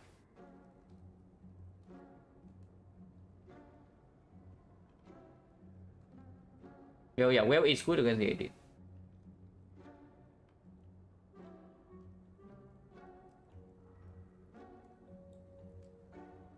How good is it though? Because the slaver side with mortal cut first should end quite quickly. Like if we don't draw well on turn 1 or turn 2, it's already not doing much. And turn 1 it gets worse than usual because of the red mask. Against the leader, we have no valid plans. So how good is it actually? And against the book, it's good. I think I just try to remove it. Because I have a feeling that champ is actually the most annoying fight for us for this act. Okay, we only have 2 fights left, but champ is the bigger threat between the two. No, cut as much as flavor. Not true. Yeah, it's true. Honestly, that's true. Now, so Steve, no, I already have a few plus. Attack strike remove. I am more scared of the champ relatively. 1000 cards upgrade. If we need to, we rest for Dreamcatcher. Okay.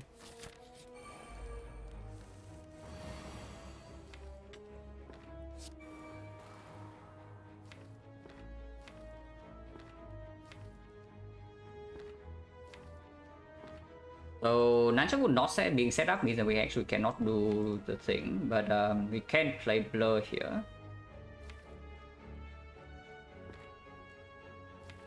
We can guarantee Weaken and then do Blur. So next turn she only attacks for like 24. And we do draw into the second Blur, so we are taking like... Even if she attacks, we are only taking a little bit. If she doesn't attack, we have a Blur chain for turn 3.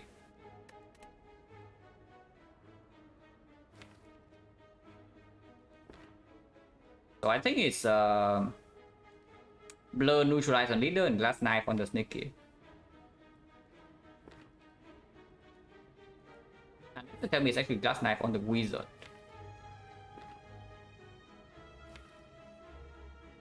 But then of course we lose 7 block.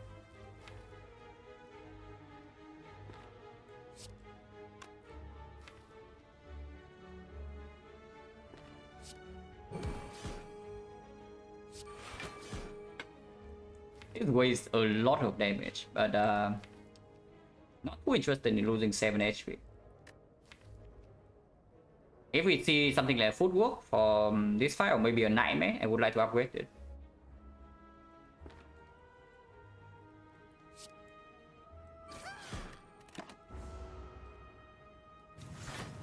The attack is only 24, we'll reduce that.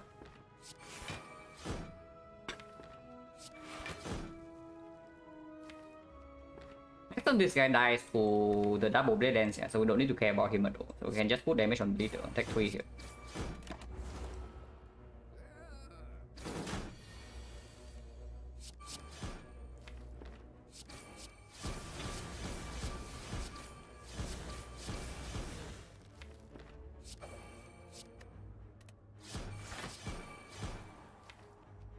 Even if she attacks again next turn, we have the leg sweep. If she doesn't attack, we can echo until blade dance.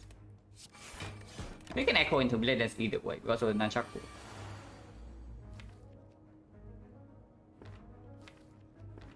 But actually it is better. Yeah, just playing these 3 cards give us the energy. And then we can still play leg sweep on the leader. She attacks for 24, block 17. We block 25, so we take no damage. I mean, we probably actually have a kill on her. But no matter what we do here, the relics are going to be messed up a little bit. Make us a little bit less into the champ. So let's calculate 2 lines here. Line number 1, just play 3 attacks into leg sweep on her. Actually, that's not enough energy. Okay, that line will actually take 7 damage. So do we have lethal here or not? We have 5 energy. And with quick slash into clone dagger, we do draw into this without the echo. So 1, 2, 3, 4, 8 and 9 cards. 18 damage, 18 damage. Plus another 20, 38. Yeah, she's dead, she's dead. We can just do that.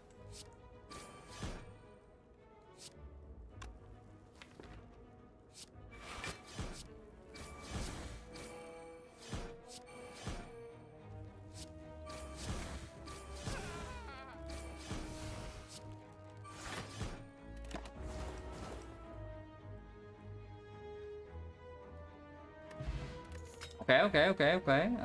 The lost gift. Wait, what? Yeah, okay. Boss reward? Apparently we have a boss reward. Right before the boss, and you know what that means, because if we pick red form, yeah, we already can deal with the gem guarantee with the liquid memories. But we also open up the chance for a second red form after the boss or a nightmare. Now, PK is a thing that... Yeah, no, not PK. Like red form solves the chain better than PK and it opens up more outs for sure. How many of these are from the game? All 3 apparently. I mean, it has to be at least 2. Actually, no. You can see a second. Actually, yeah, you can actually see this queen normally. But here O3 is from the gift. At least I don't even know like whether this thing's lying or not, but it says 3 here.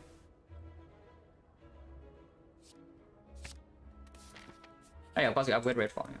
Over resting.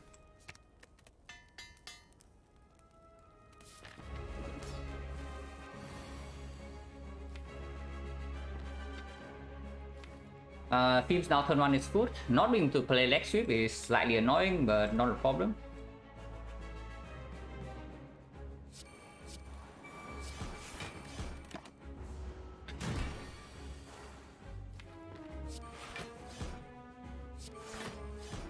We preserve the glass knife here.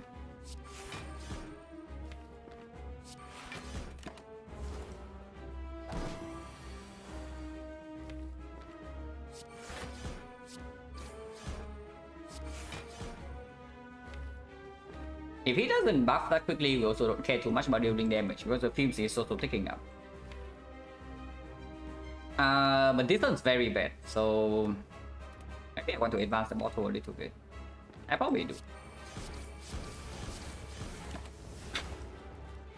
And this one it doesn't attack, but we also have an anti-turn. Next turn is very bad.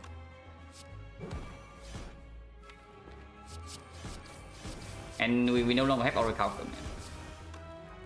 We know the steady scaling. I think we also want to push damage because we have red form memories now. And then we check for the loss the Oracle.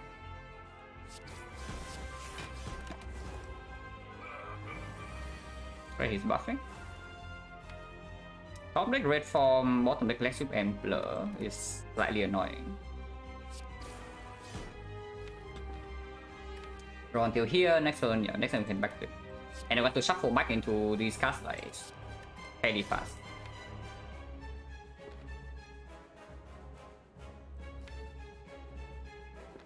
Maybe I should hold.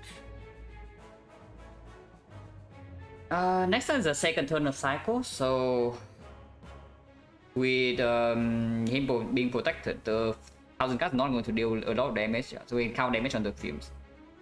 I want to open 1 to 6 turns from now, so the fumes damage is 13, 15, 17,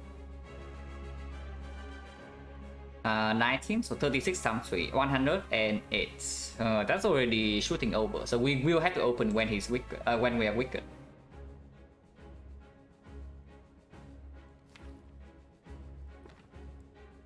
There is no way to avoid that now. Yeah, the fumes damage in 6 turns already pushing him over the edge. So we need to open 1 turn earlier, which could be 13, 15, 17, 17 times 5, 85. So we can deal like 21 damage more here.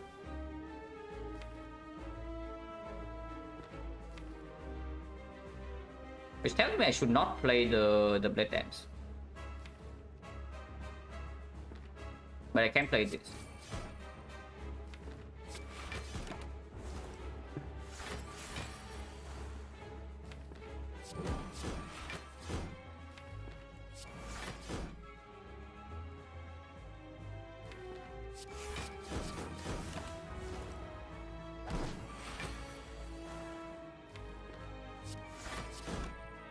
Now I do need to play the dagger throw, otherwise I shuffle out both blade dances. I do shuffle out the glass knife, which kind of sucks, but it's fine. 17, 19, 21, 57, 233. It deals 11, 13, 57. He's at 5 over, so he's at 3 over. Next on his weakening, he has 7 plates.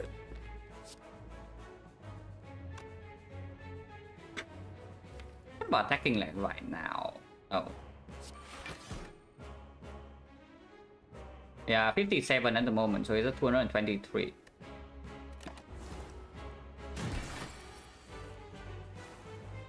So he is good. Red form in 2 turns is good.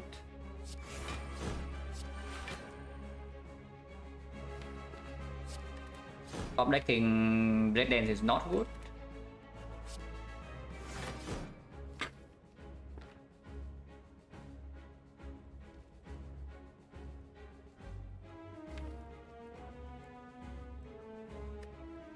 21, and we open this turn, which sucks. Maybe attacking right now, opening next turn is good, and then red form comes down on the perfect turn. Otherwise, we are wasting one turn worth of red form, which is very bad. We are going to be weakened for 2 turns if we do that.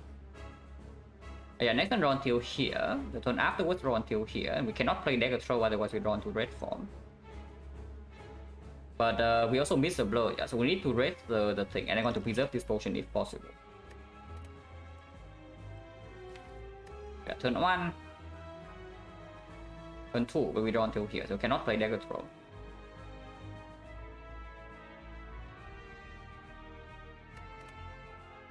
Next turn we split, so this is the turn where he's buffing up, and this is the execute turn, exactly when we draw into red form. So we play the red form on this turn, and then we had 2 turns to kill him afterwards. The split is going to be ugly. But yeah, potions afterwards. We do need to go right now, otherwise we waste 1 turn with intangible. Or we need to liquid memories. And that is quite bad. And this draw order doesn't permit us to wait.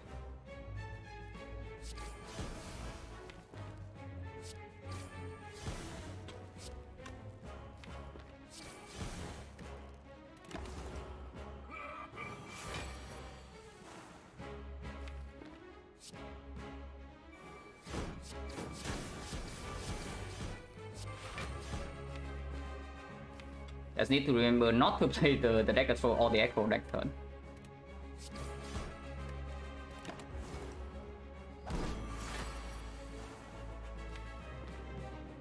We're up to 8 and 9, yeah?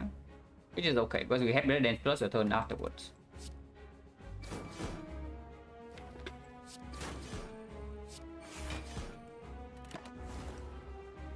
$150, but we have 3 turns to deal with him from here, and we still have some block retain.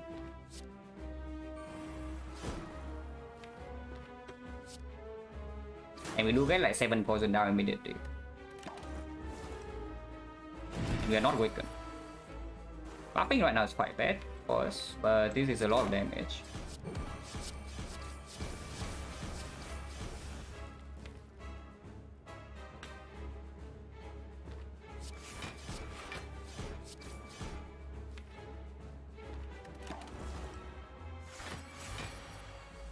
You need to kill him next turn, yeah? Okay, you do need to kill him next turn, but Glass Knife still perfectly preserved. Yeah, unfortunately this is a debuff hit, so if he executes next turn, even with blur right here, we still die. Yeah, if this is a normal hit, we can actually blur and survive execute. But with this, we need to kill him next turn. So 14 metallicize. And we know that poison... This turn, let's say we do acro. Next turn we have like these 5 in here, yeah? So that's a lot of damage. But we basically do not increase the poison count. So it's 11, next turn is 13, go to 17. Poison wise 28, so we need to deal 55. 55 with 48 metallicize, so it's 103. 103, we are playing 1, 2, 3, 4, 5, 6, 7 cards. 7, next turn 8, 9, 10, 14, 15. So that's only 30. 30 plus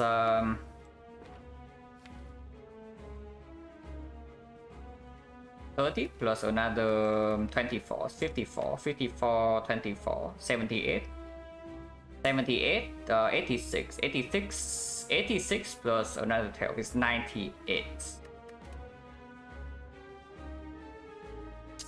We are 10 damage short.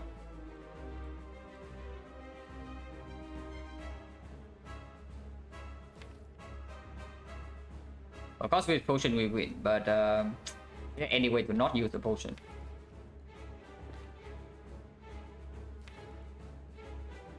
Like echo into backflip, and then next one we can advance until here. Echo right now into backflip, we have energy. So 5 energy this turn. 1, 2 on this. 3, 4, 5. We play 1, 2, 3, 4, 5, 6, 7, 8 cards. So we don't get immortal, but next time we draw until here. No, that doesn't go. Yeah, echo into backflip, draw until only here. And next time we draw these 5, with immortal we draw until here. So exactly short on the dagger throw. Upgrade, yeah, it probably means that upgrade potion needs to come down because liquid memory is clearly the stronger potion. Double check damage. And okay, there is also a chance that he doesn't execute next turn. He doesn't always execute like 2 turns after the first execute. He can do something else. No, it's already 2 turns. Yeah, this is already the last turn. This is turn 3, so next turn he will execute no matter what. So double check damage before I waste the potion for nothing. It's 11, next turn is 13, it's 17. So 28 damage from poison. 28 damage from poison is at 55. 55 with 34 plus another 14. So 103. This turn we have 5 energy. And I play Acro until here. I play Acro until here, we have 5 energy. 1, 2, 3, 4, 5. 1, 2, 3, 4, 5, 6, 7, 8. So immortal exactly perfect here. Next time we don't drop Nunchaku. So we only have 4 energy, but we draw D6, so it's like clearly Glass Knife, Blade Dance, Shift Defense, and Deflect. We cannot play the second defense. So 1000 cards next turn. 1, 2, 3, 4, 8 cards. 8 cards next turn. 12 cards. 13, 14, 15, 16. So 32 damage from 1000 cards. Plus another 48, so that's 80. 80, 88. 88 is 94. 94 is 100. We got 3 damage short actually. So that is annoying if we are actually 3 damage off from preserving the potion. We are also exactly 1 card short as well, because if we can draw 1 more card from here, we reach the dagger throw and then everything is good.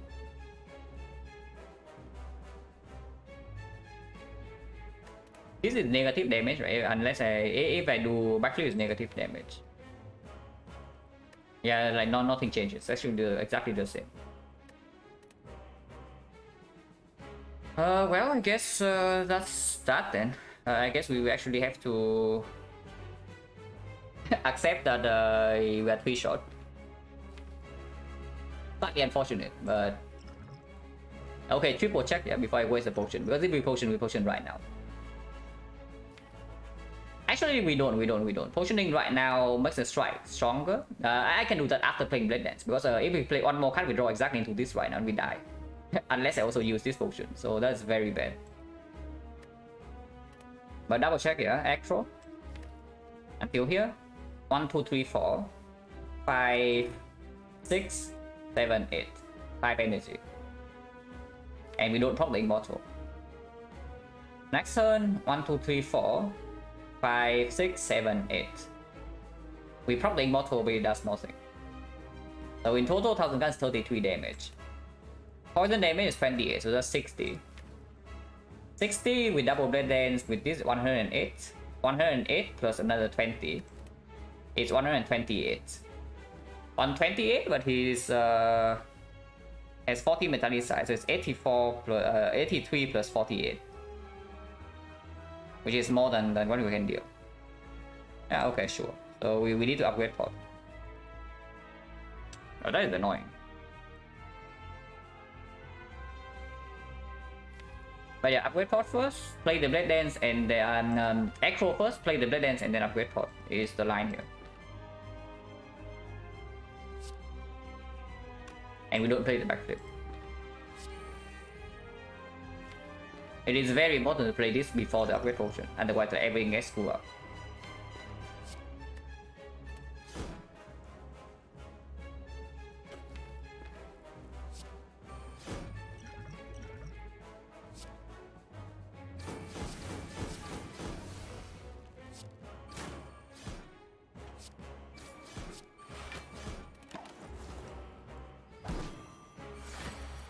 Until so we cannot survive unless he dies.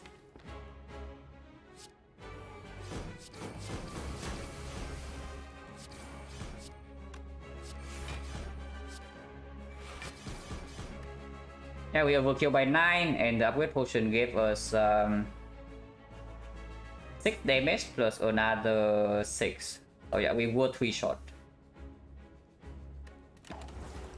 That's pretty sad. And these are not the things that multiply our red form, but adrenaline, okay. Second PK, okay, the first PK, but PK is not even doing much in this deck yet. On the other hand, adrenaline with bottle cuts is just pretty good. No strength reset, we do have weak chain, but no dexterity scaling, no strength reset, no wallet plans, no potion, which that means the 1000 cuts as the main form of damage is not going to be very nice. Whenever we will encounter like Time Eater or the Heart. But we'll see. Getting the PK? No, absolutely not. Like, what does PK even do in this deck? What does it multiply? Yeah, what does it multiply? Or do you also want to like wait for an accuracy from now on? We have no terror. Our attack damage is a glass knight which scales downwards. And the shield which deal like 4 each. Oh yeah, adrenaline is fine. Okay, we get to choose. Actually, not this with the Sozu, yeah, we get to choose. 3 transform into upgrades or 9 transform blind? Okay, I actually need to take a short break, but this choice is like very not clear. And I don't want to make a wrong choice now, because this one actually is quite difficult.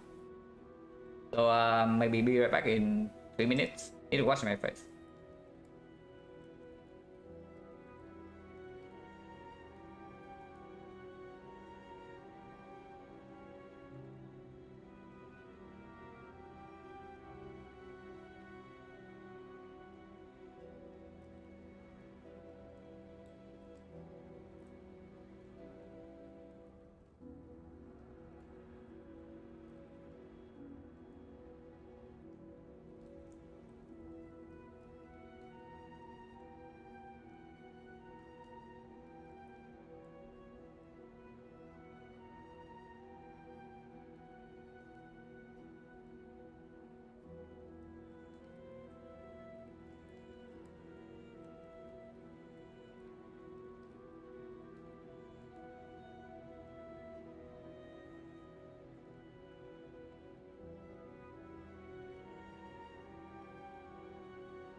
Okay, so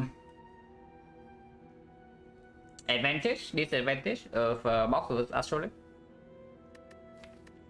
Disadvantage of box, first of all, yeah. Defense are not terrible cuts. We double blur plus. And footwork is a major out right now. And of course, one of them is upgraded. The astrolabe, also going 3 strikes, so we still have a remove target.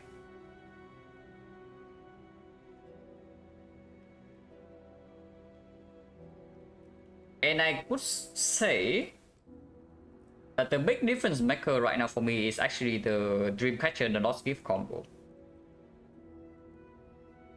Because if we take the P-Box here, there are a lot of cards that would need an upgrade to actually function. Particularly, like, let's say a second red form.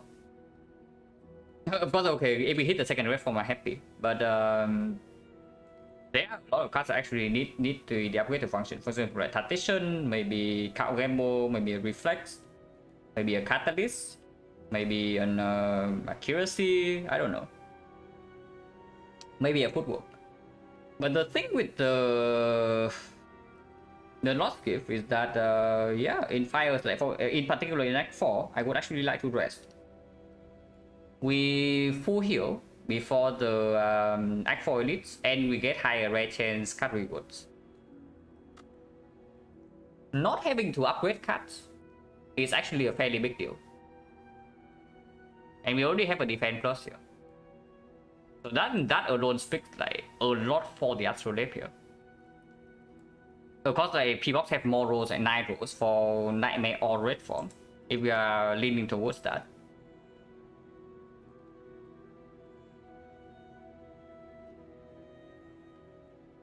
But the relics, our relics speaks for the astrolabe like way more. And even after astrolabe, we still have a remove target here. So even if we have too much go into a shop, we can still spend it on removing this strike.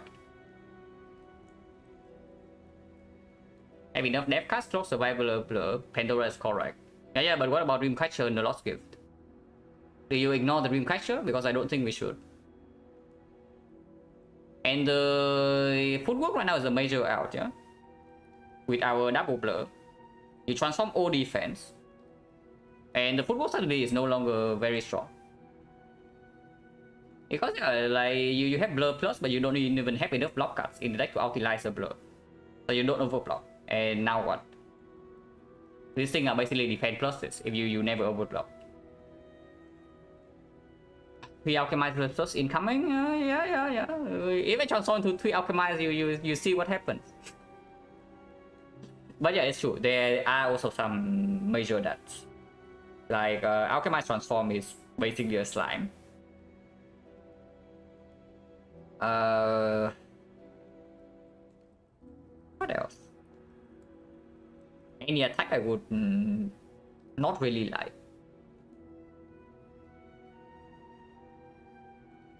We don't have that much gold to fix the deck as well. That's the reason, yeah, absolutely, that's the reason we need the option. Our relics right now definitely speak for the astrolabe, and double blur also speak for the astrolabe. I don't see the P-Box. And I don't think we're actually in such a desperate position that we need the P-Box or high roll to win this run. If we cannot win, yeah, without high rolling transform, then P-Box overlap is probably clear. But I have a feeling that we're actually not so terrible like after a few small changes.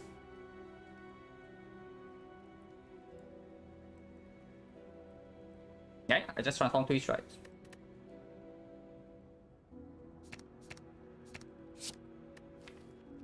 Okay, those are not bad. And you see right here, yeah? We do not need to waste upgrades. Like P-Box into this thing. Deflect, mediocre, slash bad. Clone Dagger, mediocre slash bad. Also appreciate an upgrade. Right now we don't have to make. Reflex, quite decent. But only works with these 2 cards. And unupgraded, how strong is it? Yeah, sure. We need a Count Gamble for that. We remove this, need a Count Gamble, find an energy source, and maybe we can do something. Donuts, we have more to 1,000 cards, so this fight is already solved. Okay, that is not true, but you also see right here, like after the astrolabe, the blur was so much stronger. Like P-boxing into unupgraded, because the reflex plus also helps the blur more. Yeah, you're just like P-box into unupgraded cards. How strong are these really? And they might not even be blocks.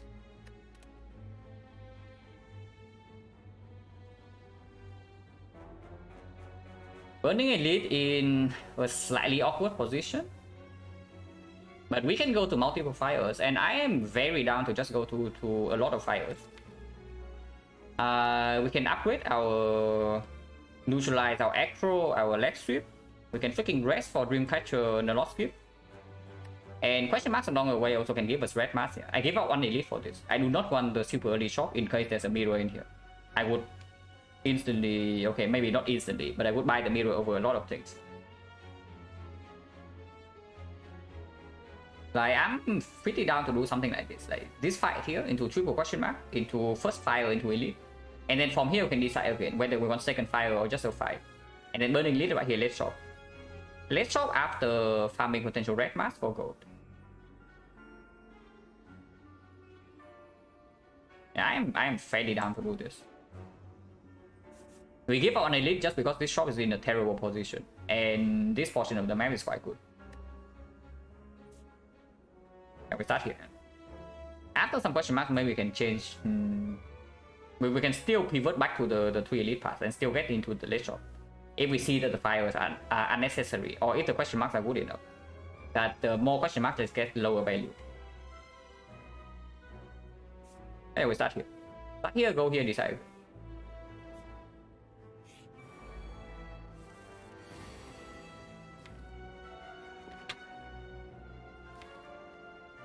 So okay, I would say one thing about our deck at the moment. One thing that is a major problem with our deck is that if we don't play 1,000 cards, we have no damage whatsoever. So these cards need to be played no matter what on turn 1. And that is a big problem because you can also see it right here. Like if we play 1,000 cards and we play red form, we don't really play our damage at all.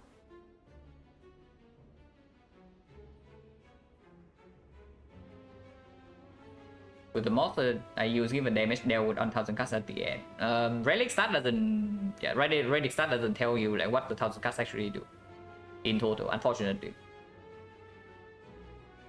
What do we get from Astro? We got Throw Dagger plus, Deflect plus, and Reflex plus.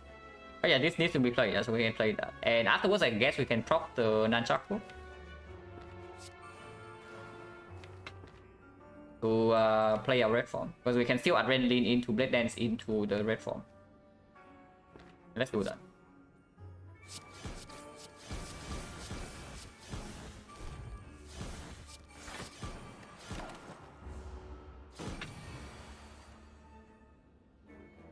Seems like I can crush this guy. Yeah, seems like I can crush him with the deck that doesn't really weaken him this turn. And I have no idea like where the burn is going to end up like 2 turns from now. Really though. Like you really think our damage is that high?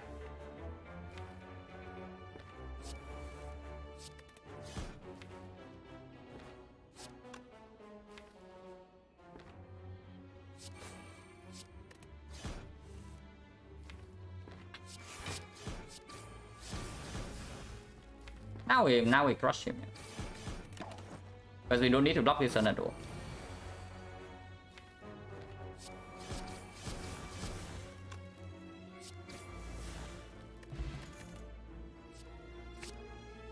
Imagine intriguing people. No, really. You want to transform away our defense. Okay, that is quite good. It doesn't solve all of our problems, but that is quite good.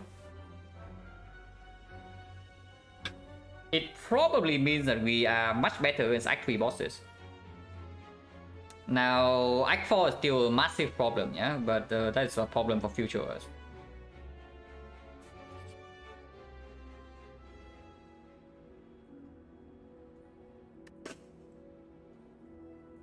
Okay, this is difficult. This is like no way as easy as it seems. Try garbage. Yeah, this garbage is a little bit better than the previous garbage, I would say that. But it needs red form, right? With the liquid memory still in our deck. Duplicate red form should deal with basically every...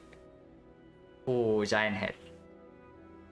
Oh, giant head. Giant head's a huge problem. It's funny because our deck only plays ships, but the one mirror, yeah, absolutely. The third red form is stronger than the second one, but that is only if we actually duplicate the red form here. Duplicating the footwork deals with giant head. Duplicating red form, I don't know. Hopefully it does. But something like max HP giant head is a massive problem for us.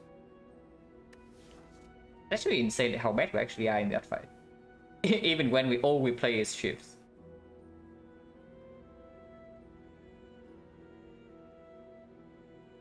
But okay, something about this red form, yeah,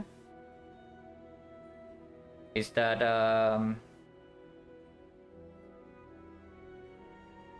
in Awaken one we have footwork plus blur decent weak chain, and our deck only has block cuts. So I don't think Awaken one is a terrible fight. Like no matter what we do here. Red form is just better into Act 4 is the thing. And it's better against every single hallway fight. And Act 4 with Sozu is actually just a massive problem. We cannot rely on double footwork and blur store. Like even just Spear and Shield. Like, do you really want to do that against Spear and Shield? Play double footwork and then yeah.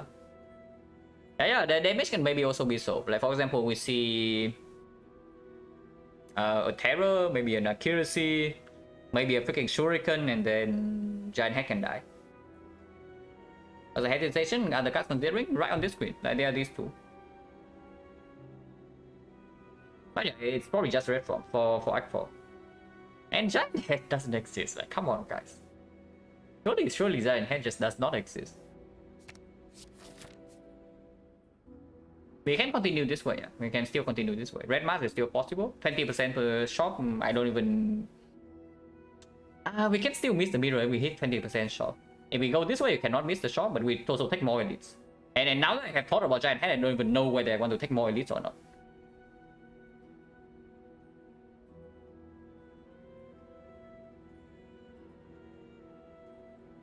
And we go in the head, yeah. We are fairly terrible in that fight. It's funny, yeah. We only play ships, but we are pretty terrible against giant head.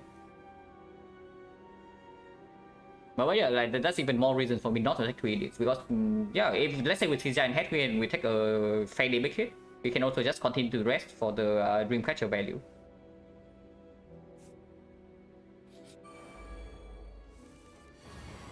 Michael. Oh, attack on turn 1. That is slightly annoying, but we can kill one of them into taking like 1 damage. It's fine, I guess.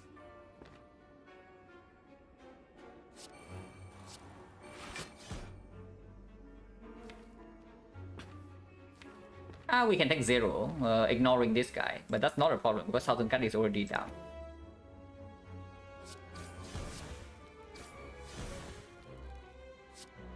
Okay, definitely waste the damage by doing this, but doesn't matter. I'm not really thinking too hard beyond like how to full block.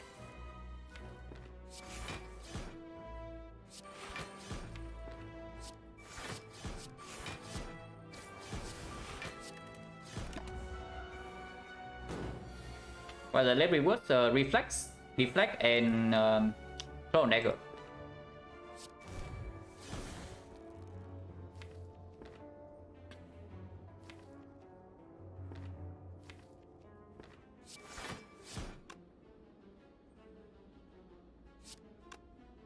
Cannot set up the Nunchaku no matter what. I would like a Nunchaku over Immortal actually, but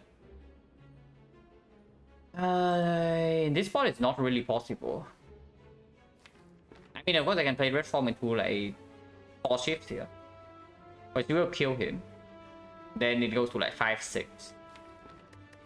Instead I can take this to maybe 9, but that thing on 9 is not even good. Like turn 1 we still need to play this no matter what.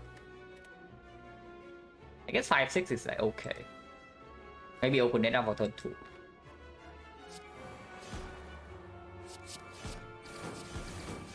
Actually, we can only play 3. So like 4-6.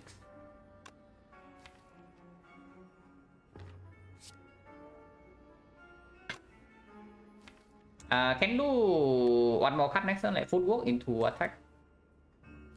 Defend into attack, yeah.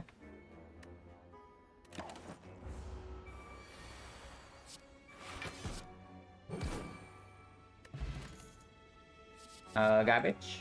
Unless you tell me poison tap plus is our damage, but not really, right? Honestly, if it's not max HP giant head, I don't think we are that bad.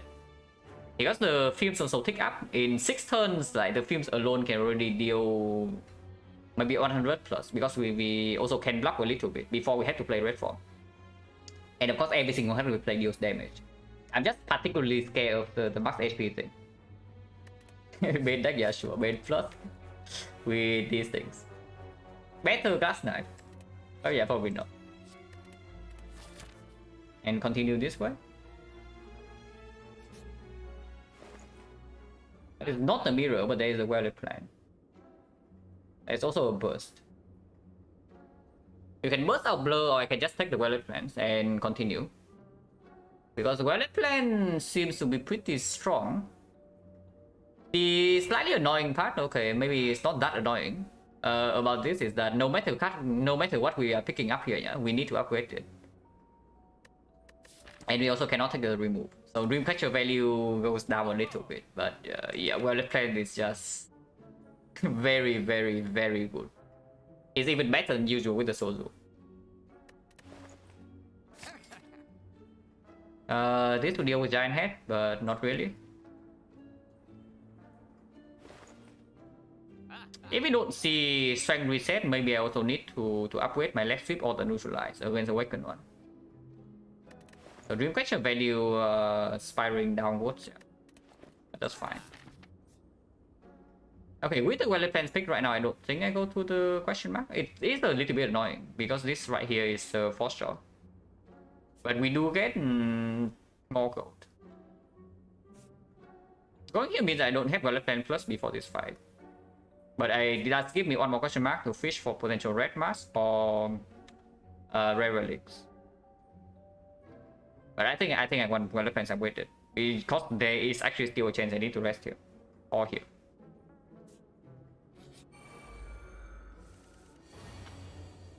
Interesting. Taking 4, yeah. But that's fine. Next time we just red form.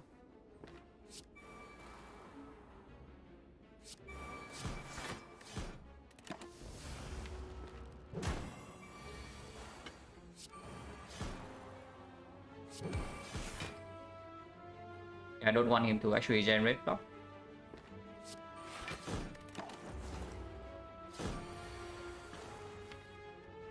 The other red forms at the absolute bottom, we can draw into it. Yeah, we can draw into it in 2 turns, so that's not a huge problem.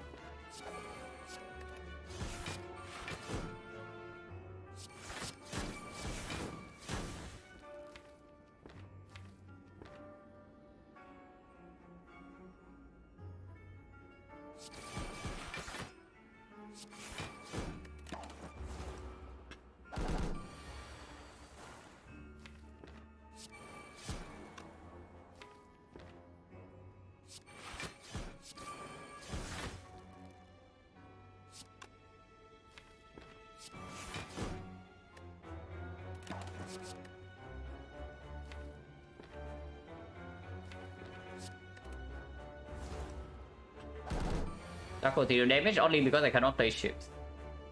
Ships are notably not very good at getting through this thing's armor.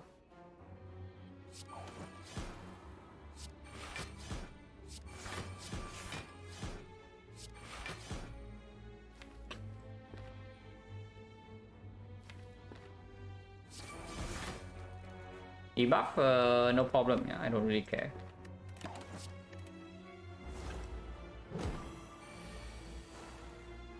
We still don't need to red form anyway. Our defense is actually quite strong.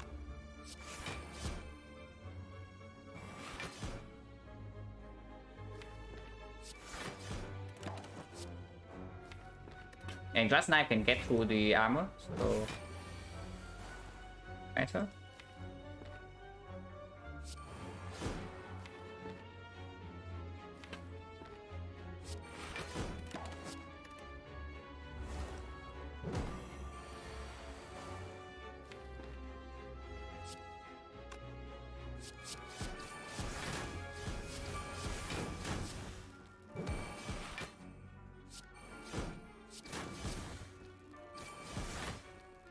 Oh god. Okay, this is fine.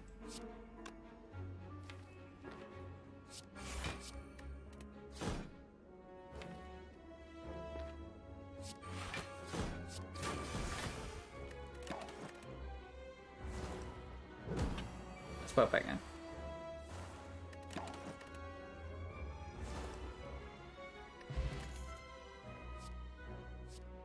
That probably deals with Giant Head.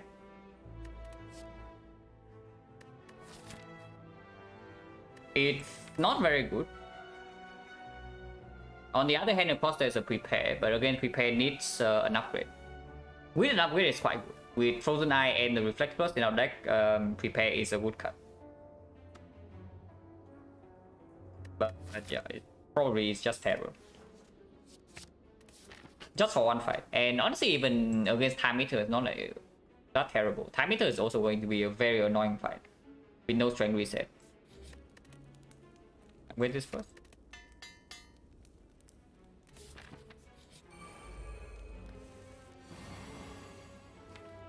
Okay, red form next turn, so we are fine here. Taking 1 damage here. Actually, taking 0 is good.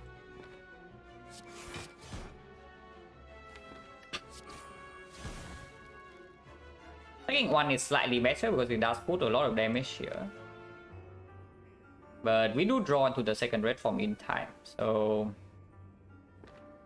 there's probably no issue.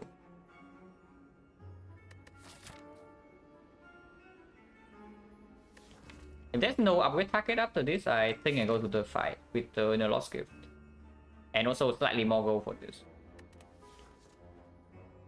Yeah, let's actually take 1. Take 1. What actually was this? Right now, we know don't run deck.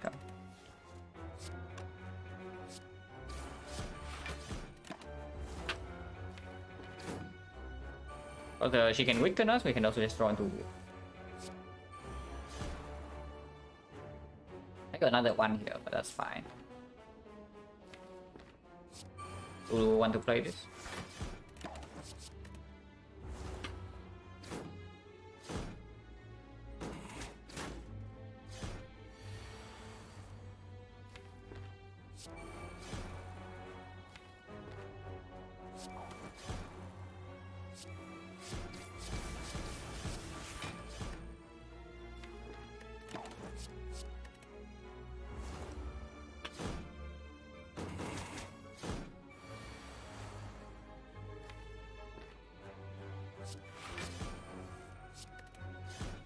Next time we don't need to even red form, yeah.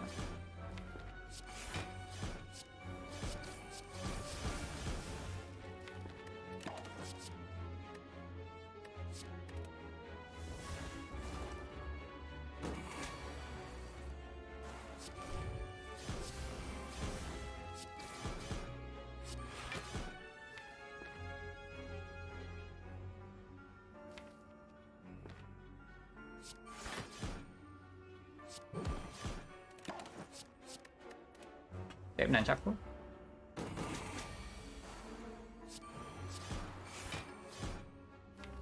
Taking Nunchaku while setting up bottle is going to be difficult, but I take I don't really care about bottle.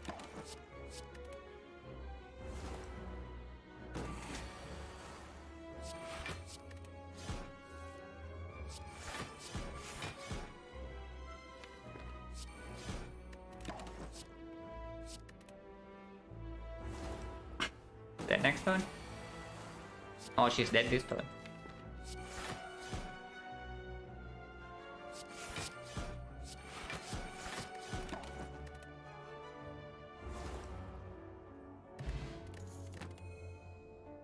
Escape plan with our 1000 cuts deck. But it's good, yeah. With the Frozen Eye, with the Footwork Plus, with the 1000 cuts bottle.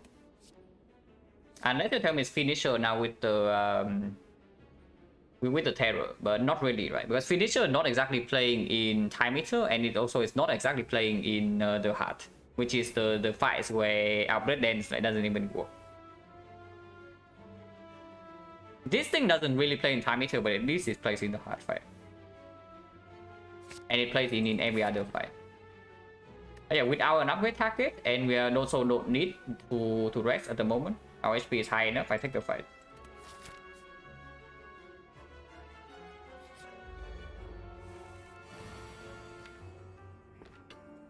Drawing into these two together like quite often, yeah. Which is actually a problem, because I cannot do 1000 Casper's red form right now.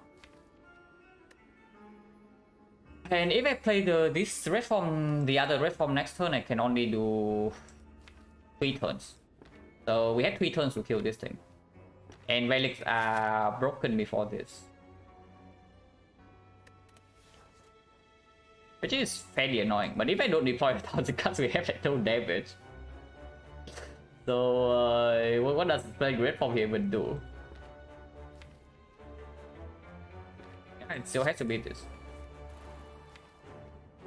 With 1000 cards, our entire deck, like, it is sad, but it's true.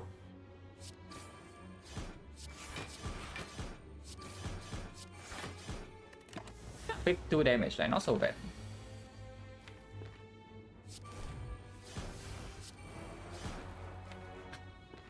Like 2 damage, so that I can get both powers in play. Our time is fairly limited, and we probably need to block 1 hit unless he dies. We can calculate like 3 turns. We play 2 cards from here, so we don't draw, yeah. But next time we draw until here. You can hold like Acro, or you can Acro immediately into the terror. So Violet plans Acro, Clone Dagger, Blade Dance. No, Violet plans Acro, Terror, Clone Dagger, and we hold like, let's say Blade Dance next week. We're still intangible. Intangible 3 right now, intangible 2 this turn. Intangible 1 when we draw until here, and we can blur. The turn after, either he dies or we need to block 1 turn, which does tell me I need to play this footwork. So footwork films then. Deck 2.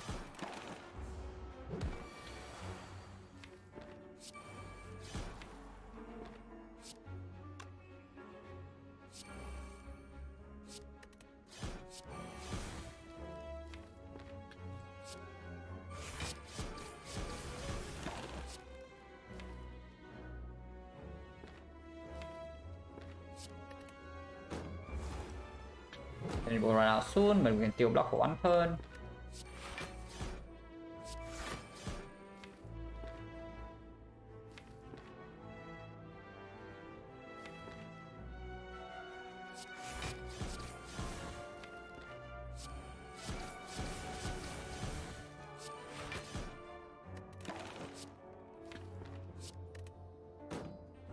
And next turn is weakened, so we just full block.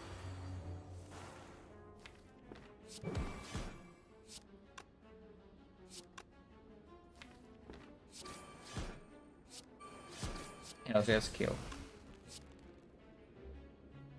And Taku is messed up, which is actually quite a bad thing. We can keep Immortal, but I think I want to advance my Nunchaku further.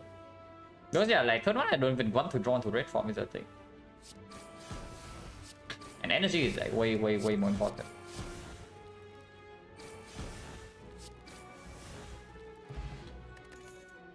Don't need another one. Is that one or 2 after image? I think I want like maybe 4 after image. Would be nice. Energy good? Yeah, energy good, absolutely. And Infinite is dead. Recall here, yeah, in case we need to rest. At the moment, no super strong upgrade target. The rare chance is also decently low because we just saw unload it 2 floors ago. So recalling gives the option to maybe upgrade the card here. We see a third red form. Or yeah, we can also rest for Dreamcatcher value with higher rare chance.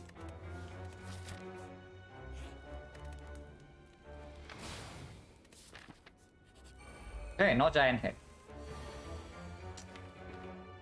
Oh, okay. This time we actually have the value chance. So not too bad, not too bad. But drawing one red from every single time when we cannot even play it on turn one is slightly annoying, I can tell you that. Oh yeah, 1000 cards first into backflip into value plant, yeah.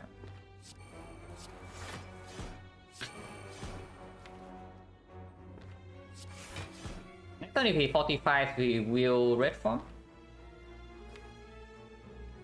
If not, it's doing 21, but the escape plan can never proc.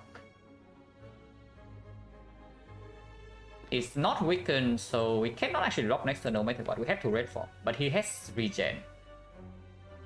Oh, is that a problem? Regen Nemesis can be slightly weird. Maybe I should just take the hit next turn. If it's not 45, if it's 45, we are playing red form. If it's not 45, I think we take the hit. Like this for 2 damage, actually doesn't matter. Should I have done that? He heals back up anyway, and okay, it is 45. So we do have to play red form here and take 1. And after we need to play the fumes, yeah, and I hold all the damage if we actually need to rush damage now. Okay, 1000 cast deck in action. You see it like next turn. They say it couldn't be done. There were 1000 cast deck, but here we are.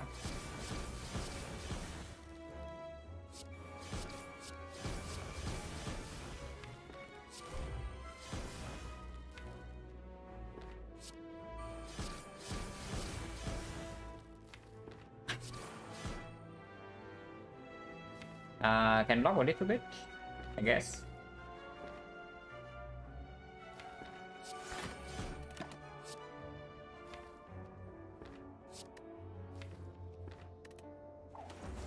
Reform coming again in 2 turns, and we should be able to kill.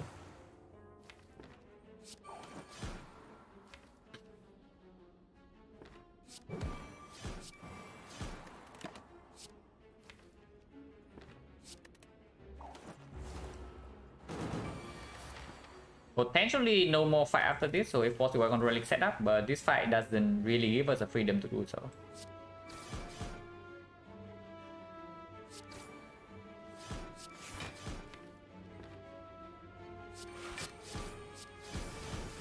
We can do it on the intangible turn, I guess. If we still have time. We always kill over 2.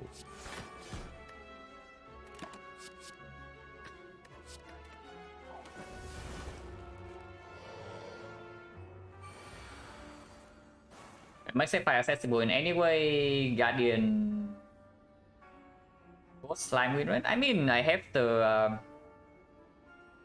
I have a PDF file that I'll show on stream soon when it's actually accurate, and it does have like quite interesting stuff. And but yeah, I can also upload my run somewhere in a zip file. And if anybody wants to extract data, then sure, they can do that.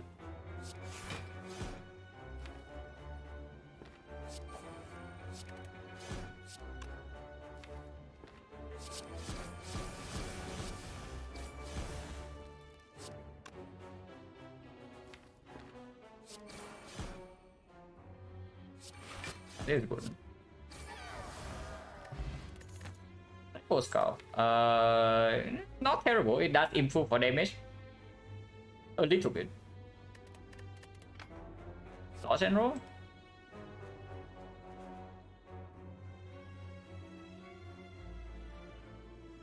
Dodge and roll is not it. Yeah, it's not it. If we have that bottle footwork, then maybe. But dodge and roll minus, no way. And Venom for Mike 1 is sad. Yeah. We're still alive though with the Venom instead of this.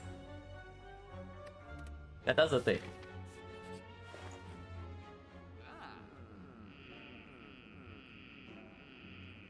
I cry. I would buy that for sure. Yeah, I would buy it for full price, like over almost anything in a deck like this. Accuracy no longer needed. Like, I don't think we actually need accuracy now for anything. There's a panache, there's a backflip on sale, there's a card remove, there's a discovery that we can upgrade. For what, I have no idea.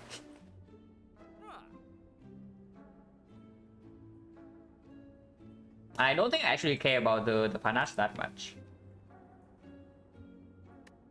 Honestly, if possible, I would actually like to buy this next potion, but we cannot. So no kunai here, cannot do next potion. Backflip plus remove is not terrible, but there can also just be backflip alone. I do not mind just buying backflip and leave, because if we see a fight here or here, like of walkers, my room, we have enough gold to buy a relic in next 4 shop. Like in this spot. If so mirror is still possible, pellets is possible. If we see red mask, we still have we have 400 gold, which is not even too much for a 4 shop. When I'm saying I need damage, yeah, I do. But against what? Against the donuts, I don't think. Maybe it is. Maybe donuts is like a problem. Weakness does not actually come down, so if we bottom deck full world, we don't actually block for that much. How is damage against her? Not very good, but we also have 6 intangible, and we can block for a little bit. The annoying thing about buying anything else in here, yeah, is that if the Act 4 shop has like, let's say, Nightmare or a Red Form or a Mirror or the pellets, we cannot buy any of those. And panache doesn't actually solve. Yeah, panache actually doesn't solve our issues. Yeah, Venom is actually possible as a buy and act for, as sad as it sounds. It is true. Yeah, then we can just take the backflip here. It is good against Awakened One, and Awakened One is one of the. Okay, Time Eater is also very annoying, yeah, but Awakened One is also pretty bad.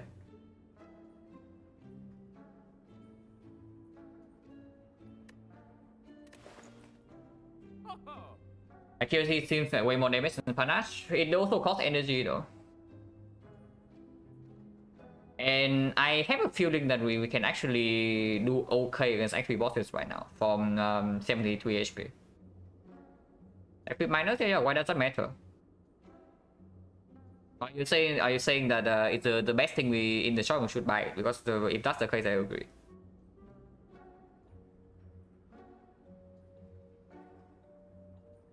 And yeah, exactly. Like we cannot guarantee that we draw into the powers quickly.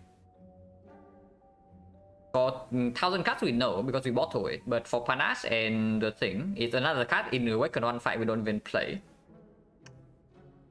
And how much does it actually help in Time Eater? And yeah, like backflip just being backflip, being card draw on 4 energy with the Frozen Eye, with the footwork plus. On scale, absolutely not. You buy bronze scale here, you're actively throwing, so let's not do that. I see backflip boss? Yeah, I do. I know about that. Yeah, backflip and pass is probably the line here. Wait, now I wish I have the freaking pacing wheel. What did I pick over pacing wheel in early Act 2? Mid Act 2. Blur plus. Okay, that's like it's close. Oh yeah, no, not that. No. It was in the shop. I took strike remove over the wheel. Yeah, I took strike remove over the wheel. I would like one wheel. One wheel would be kind of nice. Yeah, that's fine. I backflip in here and then hold down now. It's also on sale. So we can still buy a relic even if we don't see any gold here. Okay, gold acquired. And again, our deck is entire 1000 cards, so of course you have to play 1000 cards.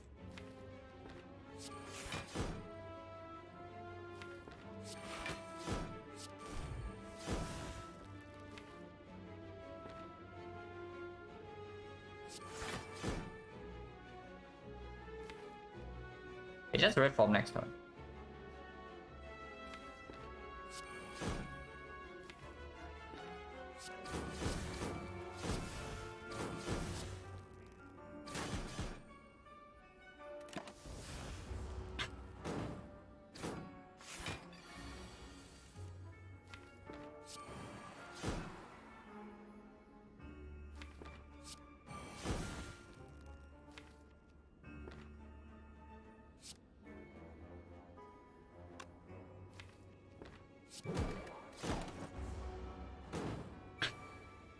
Another 1000 cards. Yeah, another 1000 cards will actually be pretty nice.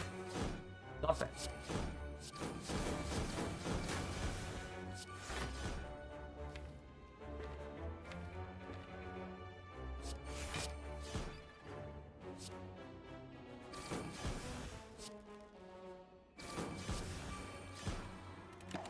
Yeah, next turn the 1 card and 9-4 is fine. April. Creeping Cloud is not terrible, but also doesn't really do it. I feel like Act 4 will be easier than Act 3 bosses. Yeah, about that. The Heart is by far the most difficult fight for us in this run. It's not even close. Energy stuff, yeah, me too. And honestly, energy stuff the moment I bought the 1000 cards. But that applies to all of this. Echo is probably still the best. Because in some fights we actually cannot play red from turn 1. And if that's the case, we do need some tools to cycle back into it. Because at some point our dexterity base block is going to not be enough. But yeah, if you think Act 4 is easier than Act 3, I will tell you right now that the Heart is by far the most difficult fight. Unless we see something busted from the Act 4 shop or the elites. I'm not saying that we will not die here ever, yeah. But I'm just saying that Act 4 is more difficult.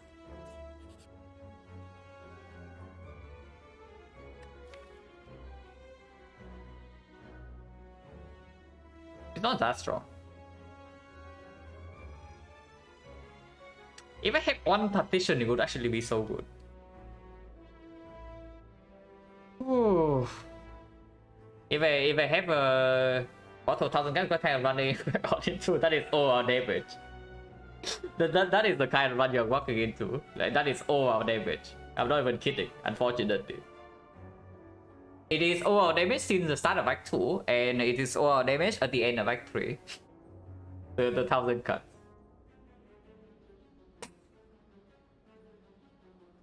But yeah, upgrade doesn't really do it here. One partition would actually be so strong. It is still quite strong. It is still quite strong, but with no strength reset, I am a little bit worried about the second fight. And yeah, we still need to spend 2 energy on turn 1 to play 1000 cuts. Which is a pretty big problem. Immediately on turn 1, we can take damage against Donuts. They're dealing 24 off the bat. But here, yeah, Red Relic can be Incense Burner. It can be a lot of things. And then of course another card reward for the Lost Gift.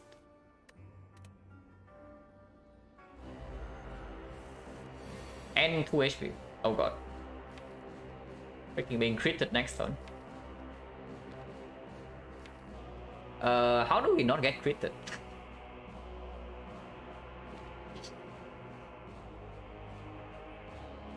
I mean, we can play like 1000 cuts footwork.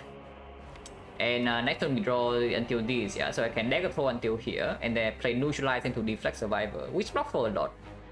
It blocks for 21 and with neutralize.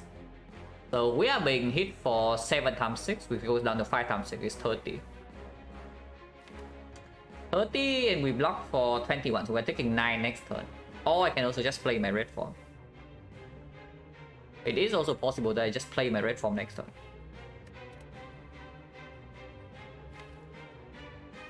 If I want to play Dagger Throw plus Dweller Plans plus red form, I need energy though. I need to not break my Nunchaku. Yeah, red form next turn should not actually take damage afterwards. Why red form to not every time? Yeah, I would also like to know.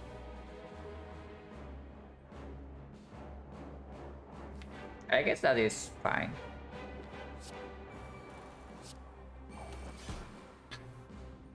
Both on energy, but yeah, perfectly acceptable. Yeah. Yeah, we just red form next turn.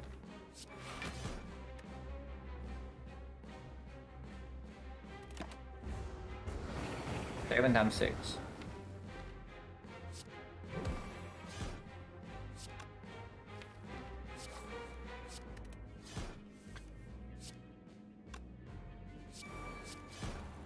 Actually, no. Ink bottle. Okay, never mind. Ink bottle is here for, so we take 1 damage this turn if I play this. It's one non. Because if we play red form right now and take 0 damage afterwards, then 1 is not non. I would take a red form and just play this. Yeah, we will 3 dexterity as well.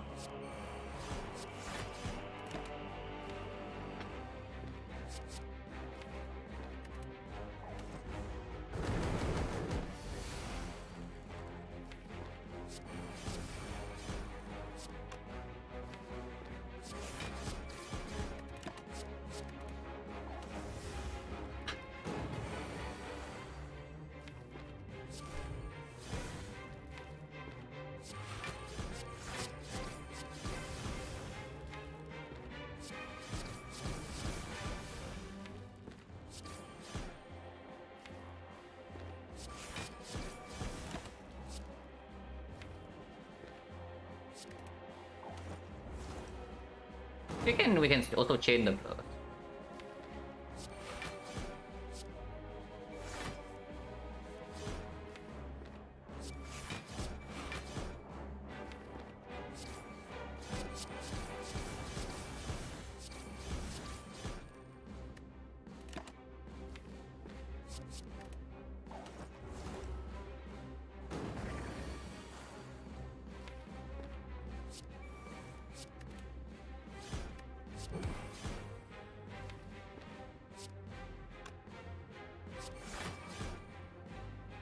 I think any attack here. Next turn we just do 3 attacks. Yeah.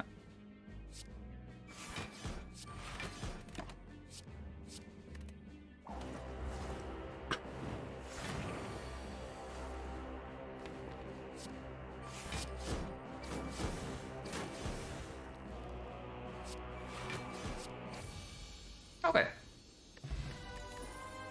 Loop thought would have been nice, but this is quite good.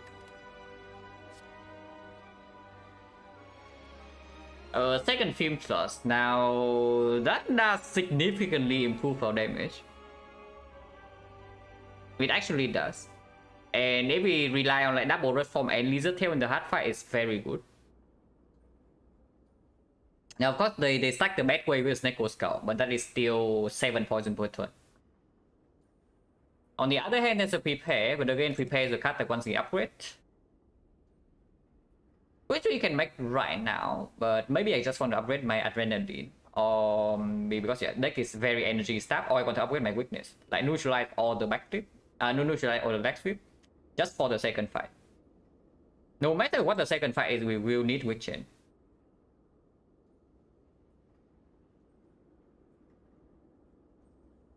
As the attack is the bad way. You add together to 6 and then Snake Skull apply, so it's 7.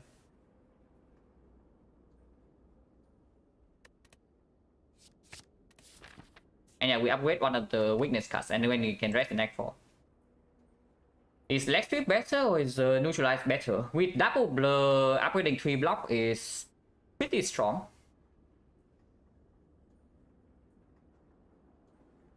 But upgrading Neutralize makes a smoother draw overall. Like if we bottom deck Leg Sweep is not nearly as bad. And we only need to draw into one of these to have weakness first cycle of the heart.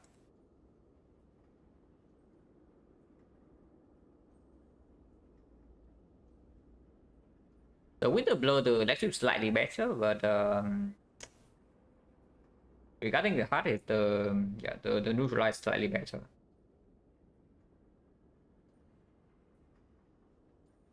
Leg sweep upgrade is stronger against Donald Decker though. To rotate weakness on two of them, like two weakness is completely worthless, yeah.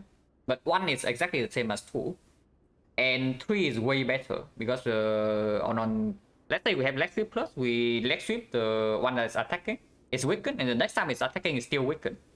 But two weaknesses goes away. So 1-3 for Donatica is straight up better than 2-2. 2-2 is better against the heart. Now that I have Lizard Tail, I think the priority is to preserve Lizard Tail and Boss Gauntlet. And I guess time meter, the leg sweep upgrade is also slightly better. Yeah, I upgrade my leg sweep. Because I might not even want to play this in time meter, but I play this almost every time.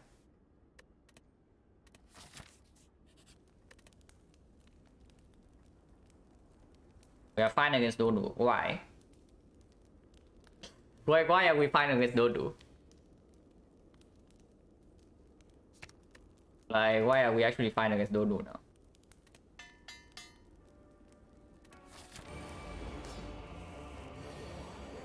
Interesting draw. So minus 24, yeah, is what I'm seeing at the moment. Unless you tell me to not play the 1000 cards this turn, which I can see. With Fumes top lane and we have double Fumes right now, Fumes needs to be played. Well, Pen needs to be played for sure. But the Fumes is not, the 1000 cards is not compulsory, at least not this turn. If I do not play the thing, I can also play like backflip, and the next time I can reach the football plus. Quite good. That's actually quite good. And we can weaken the thing next turn.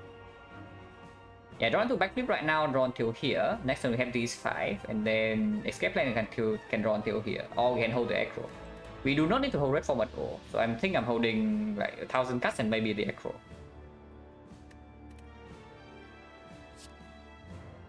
Yeah, I'm not playing 1000 cards this turn.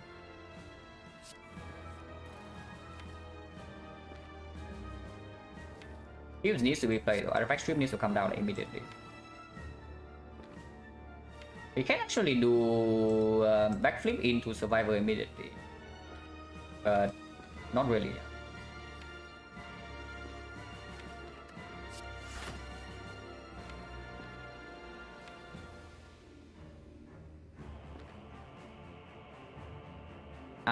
Peace time into Survivor take a little bit, or we preserve Nunchaku for next turn.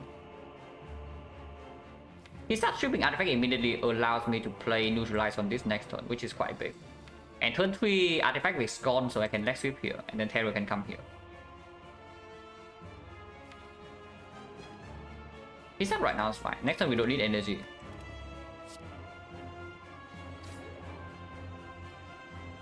And just play Survivor and hold. Actually, I do need energy if I don't. Otherwise, I don't even play 1000 cards. But it's fine. We can wait with 1000 cards. With the first in play already, this thing is like less necessary.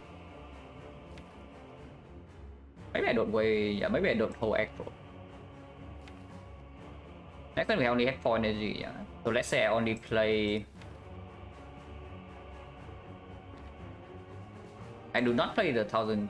If I play the 1000 cards and the football does 3 energy, so we have only 1 defense, which blocks the 11 and he's weakened down to 22, so we take 11 damage. That is quite a lot. I don't think so.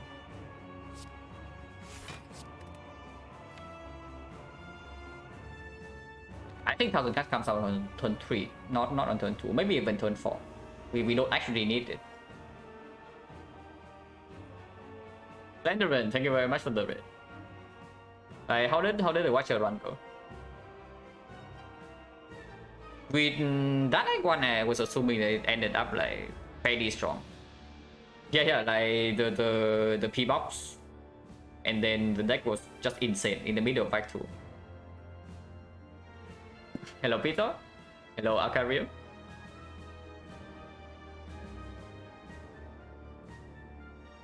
Not playing 1000 cards until like turn 4 is a little bit weird, but it's okay.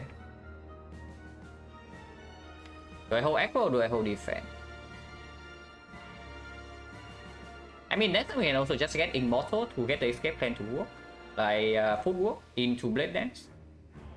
And then defend escape plan until here, play neutralize on this. And turn 3 we have this.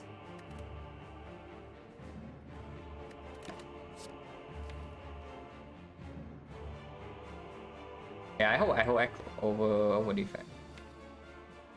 Actually, I don't. If I never play echo, then second echo is coming up, and I'm not holding double echo. Yeah, I'm holding this. So rush down and then interpiece. Yeah, P-Box and the rush down interpiece is a pretty common combo. They don't have to go to work. Best for stream. Yeah, thank you very much for the raid again.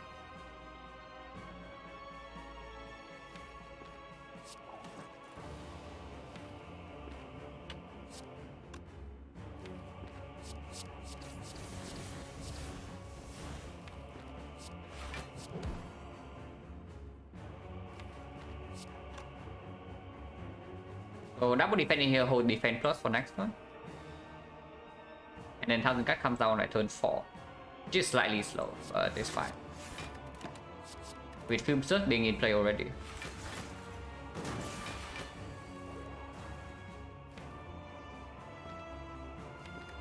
Or we can take 5 damage and deploy 1000 cards right now. Like 1000 cards plus the thing. Because next turn this guy is not weakened yet. And then playing 1000 cards is difficult again. Because we don't even draw into this.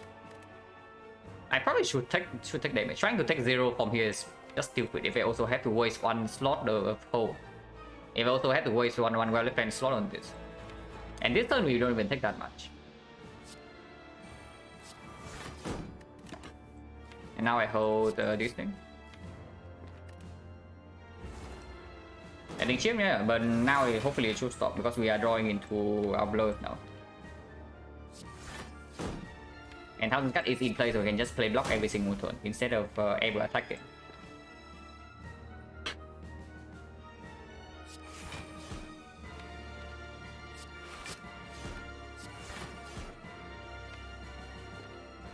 And this turn, this guy's still weak. And I think I played the Fumes over the Terror. We still have 2 red forms, yeah? Do not forget. We can still play 2 red forms like when these guys are around half HP. So we don't even need to block fully when these things are hitting like super hard.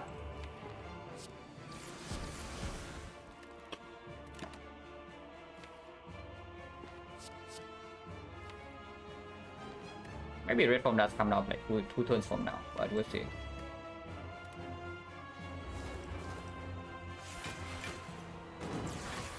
Only 26 and we still have some the retain 5 block.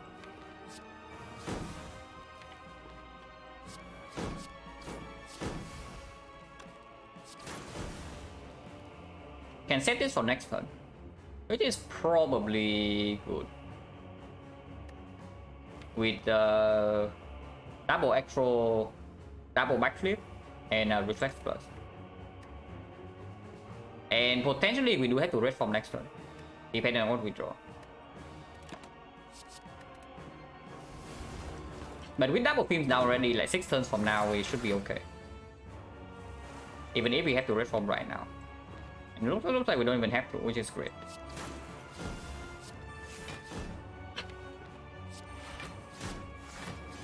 Yeah, now we just blow our way to victory.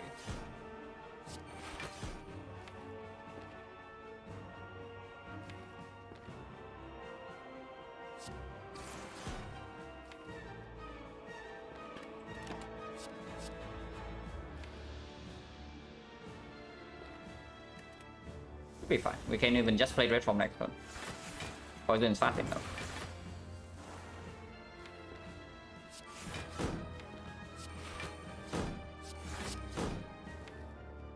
You don't really see me build this kind of deck very often because yeah, you can also see like why it can suck. We bottom deck a footwork for 1 fight and we cry. We bottom deck our damage for our powers and we also cry. And yeah, depends the decent amount on the reshuffle as well, but you don't really get to pick your deck, unfortunately.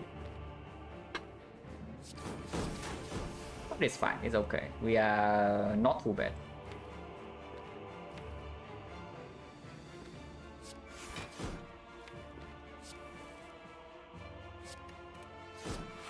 Yeah, now we can just play double red form and this thing dies to poison, this thing dies to poison.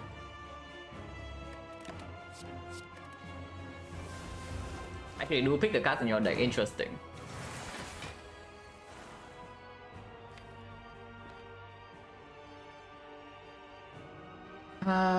Yeah, just play red form. Or we can still delay, there's no reason to, but we can play red form right now and be fine. And okay, no reason to.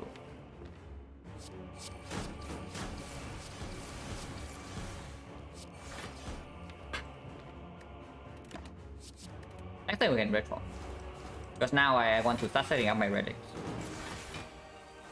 And 48 is fairly difficult to block now.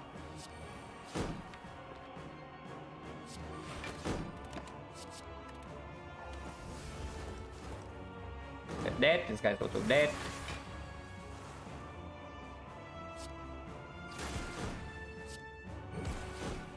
Okay, he's dead next turn as well.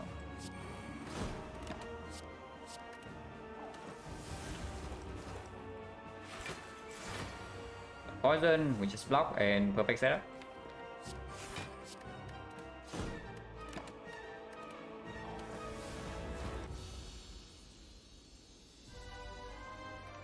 Awaken one.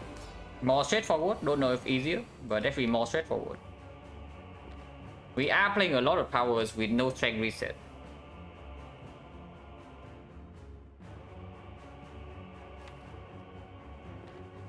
So I better be careful, yeah, because I cannot even play 1000 cuts and leg sweep on this. I do need to play leg sweep on the Awakened one for sure. So we pick, do we play the 1000 cuts or do we play the fumes? I think I play the 1000 cuts over the fumes. Yeah, 1000 cuts works a lot better when... Because sometimes we don't even need to block that much, and 1000 cuts allow us to sneak in some extra damage. This deck, yeah, this deck has a bottle of 1000 cuts, it's true. And up until now, like right before the second fumes, the 1000 cut was basically our entire deck's damage. From the start of Act 2 to the end of Act 3.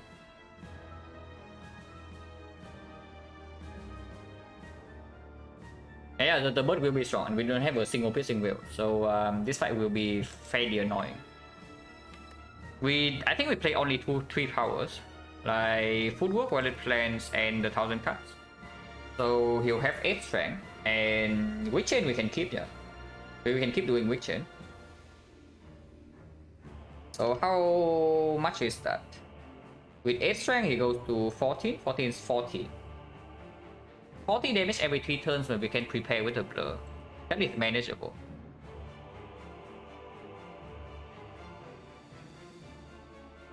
Unscattered into Collector, it is the champ. Which is even the sadder thing. Even in the champ fight, that thing is still probably more than half of our damage. Which also forced us to use on potion because we ended up being 3 damage shot. The upgrade potion in here was consumed in the champ fight. Now the advantage of doing the fumes is that I can play immediately a Glass Knife.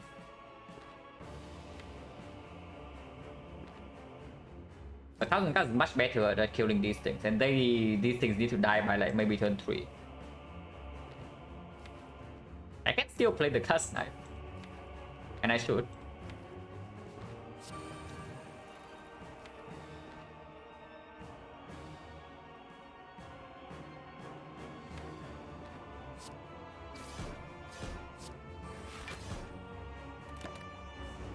HP loss, it doesn't matter, yeah? We are resting the next core, so as long as we don't lose the tail, nothing actually matters. And yeah, 1000 guns is just way better at killing these things, like in the turn like this. Unfortunately, next turn, he's already doing the annoying thing. And we have not drawn into a blur. So if we draw play footwork next turn, we are eating quite a large amount.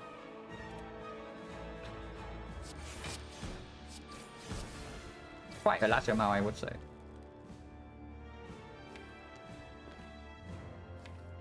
And I play footwork this turn. I have 3 energy, I cannot get 4, yeah. So Acro Immortal Dart Sprout, so I can do Acro into maybe Clone Dagger into footwork. And next time we draw these 5, which is very bad. Because I also need to play more Wireless Plans. No. Acro not until yeah. Acro not until here right now. Next time we draw these 5. And I cannot activate Immortal, or can I? I need to play 13 cards in total. So 1 card in here, 2 cards in here, and let's say the third card is actually this Overthrow and Dagger. So 1, 2, 7. 7 next turn. 8, 9. 13. 13. Yeah, 13, so I can actually get a second block card. So we are taking 21 damage next turn. But afterwards, hopefully the fight is under control. Because we start drawing into our blurs.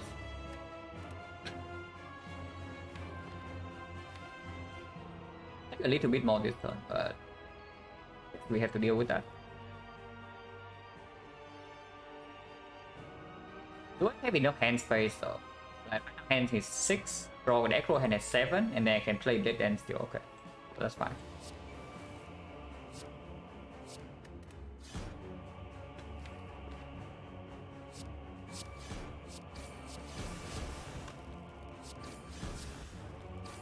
Okay, looking at the fight, I'm very happy that I played the freaking 1000 cards over the films. 4, so 1, 2, 3, 4, 5, 6, yeah, 7.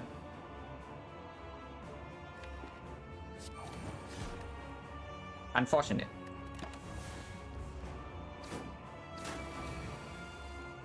But this turn we take some damage. Okay.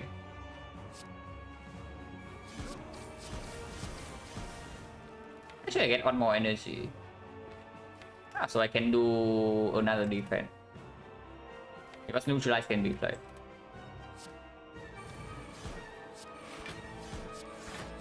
Okay. We don't actually take 21 here.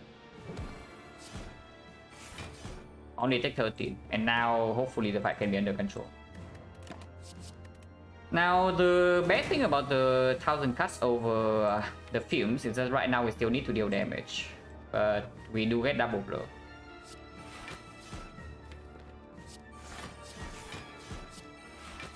And of course we terror first half, yeah. Second half we already have double films, double red form. So we don't actually need to play the fight like normally.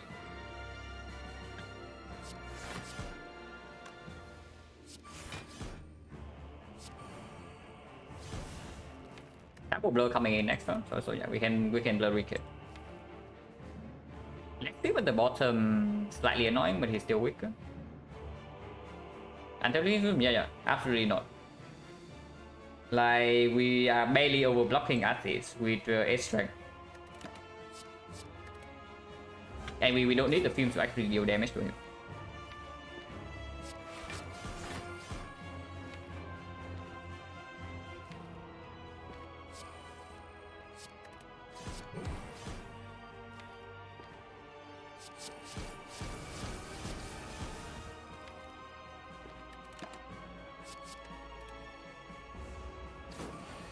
Okay, we don't shuffle that fast. But we still have blur for a couple of other turns. A card gamble would be like super sticky, of course. Partition, card gamble, the usual suspects.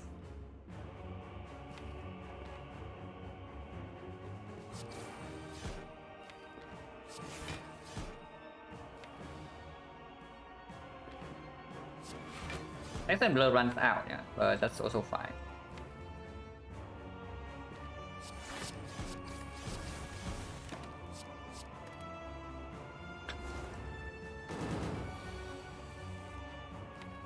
We can draw into the reflex.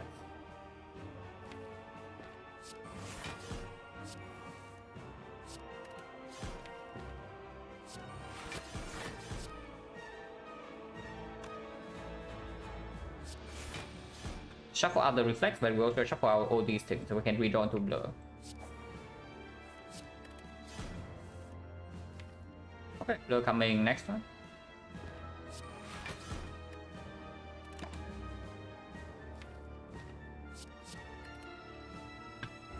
Yeah, we are like barely sustaining the loop here.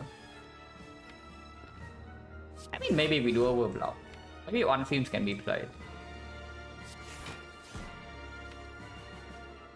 We are overblocking because there are only 3 turns. As long as we can cycle blur. The slightly annoying thing is that I'm not sure whether we can actually cycle blur or not. Because we only need one best shuffle before like the entire thing drops.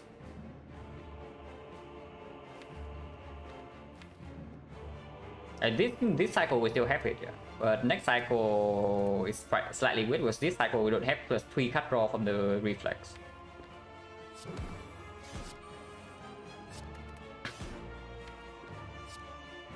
And second half we do still need to actually block him for like a few turns.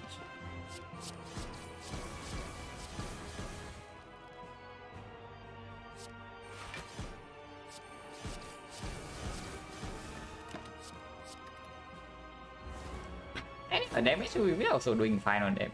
We probably don't need to.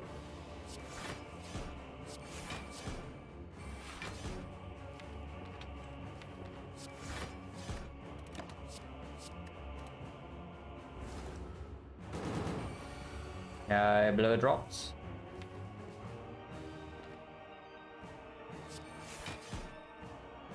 But we can just play the blur next turn. Because next turn is not the multi-hit. So we don't actually need to rush to draw to blur right now. We can just deal damage this turn instead.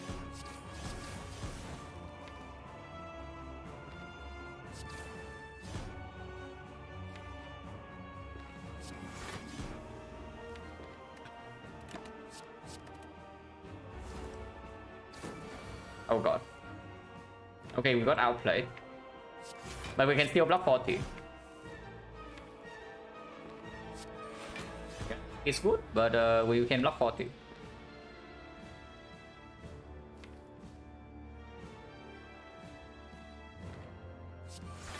Does mean that we waste one blur turn, but that's fine.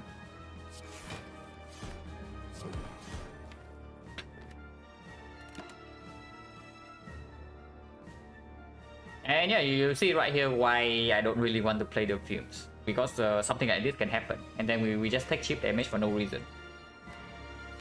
We drop the blur and the attack pattern slightly better, suddenly we take damage. There's no reason to take damage.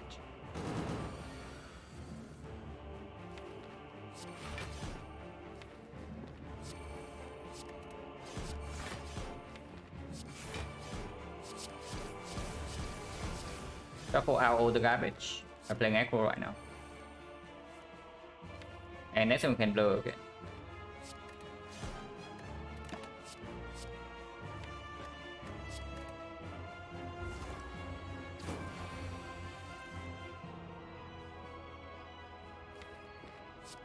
A multi-attack pretty often, or am I missing something? Maybe I'm missing something.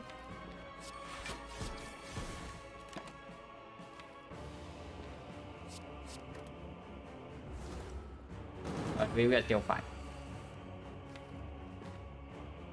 The last thing we need to do is just to blur right before we proc. Should be easy.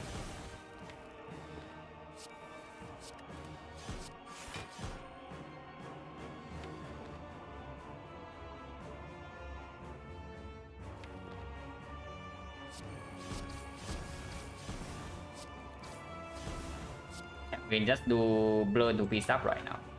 And we hold the next shift for next.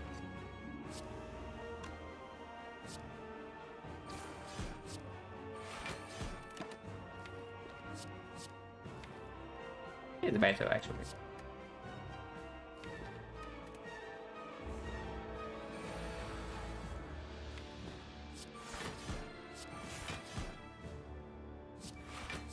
For other neutralize doesn't matter.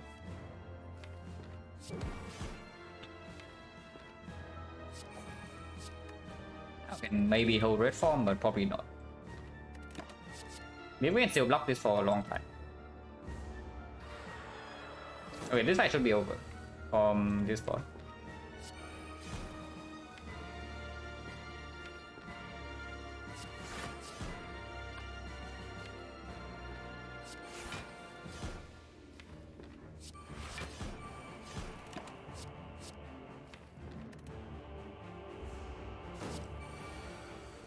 Becomes 3.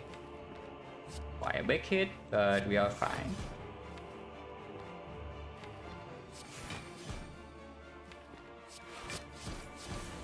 Now, setting up relics for X4 is very important.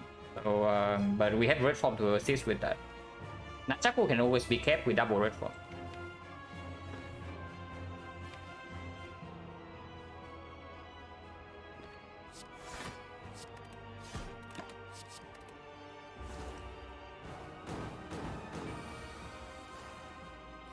Not hit 2 times in a row, but double effect is coming up.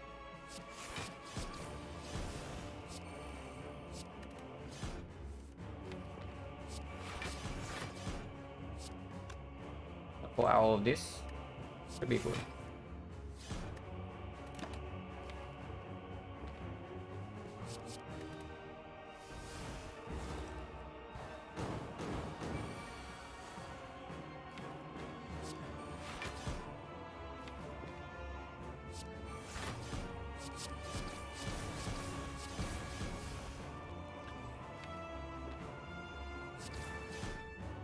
Now I can probably hold red form.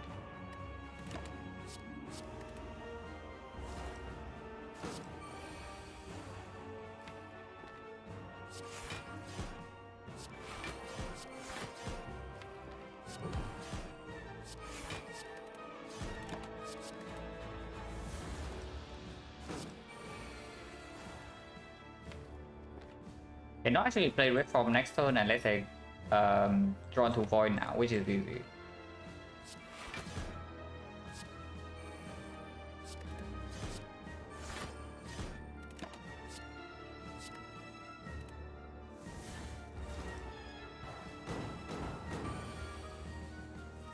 Right now I can just red form.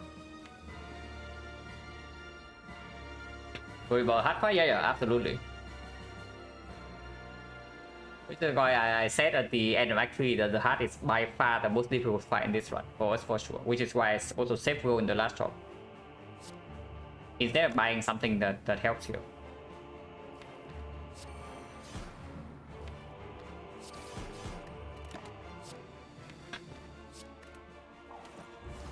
But which is why we also have the lizard tail.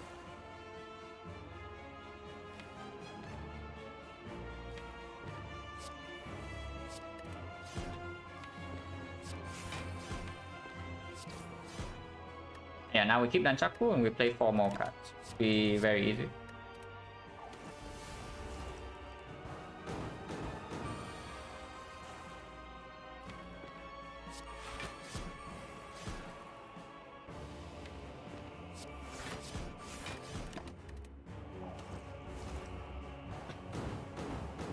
But for long, without a single piercing wheel, do you really think we can go for a long time? Yeah, we don't have a single piercing wheel.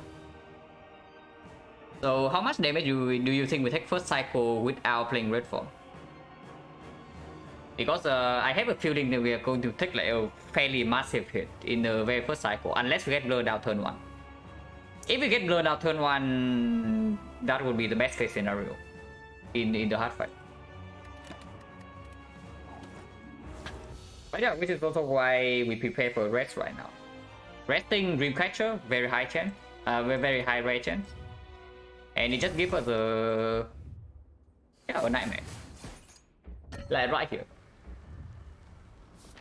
Rest for 11 HP and a nightmare. Okay, 9 HP. But yeah, there's nothing worth upgrading. Yeah, Adrenaline is okay, Terror is okay, Neutralize is okay. Okay, there's not quite a nightmare, but decent. Accuracy is definitely not 8, yeah, but I will take a second football.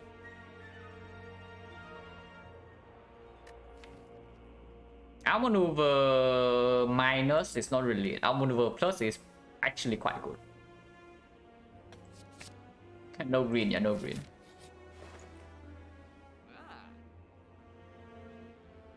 Oh, this shop is not very good. It would have been good if we can afford this. More films? Yeah, no more films, no more films. I'm just thinking whether I want remove plus escape plan, or we just take the sling, because the sling does play in spear and shield for sure. And I have a feeling that in spear and shield we have to slam red form fairly fast.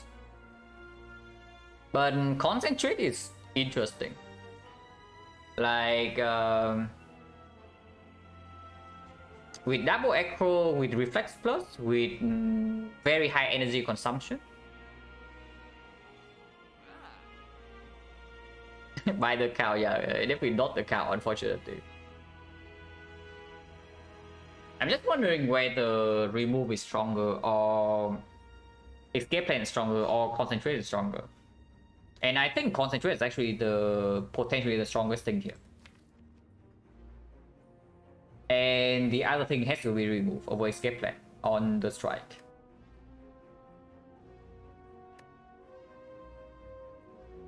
Still don't die under 6 times 15, 4 times 15. Only if we don't take a massive hit first cycle. Like, do not underestimate how bad this deck can be in the very first cycle. First cycle, if we actually lose Lizard Tail, yeah, then everything goes down the drain. I will say that. And if we somehow only take maybe like 40-50 damage in the first cycle, I think we are fine. If you don't bottom deck a freaking Violet Plan Plus, it's another thing. But yeah, concentrate and remove the strike. It's probably just a line here.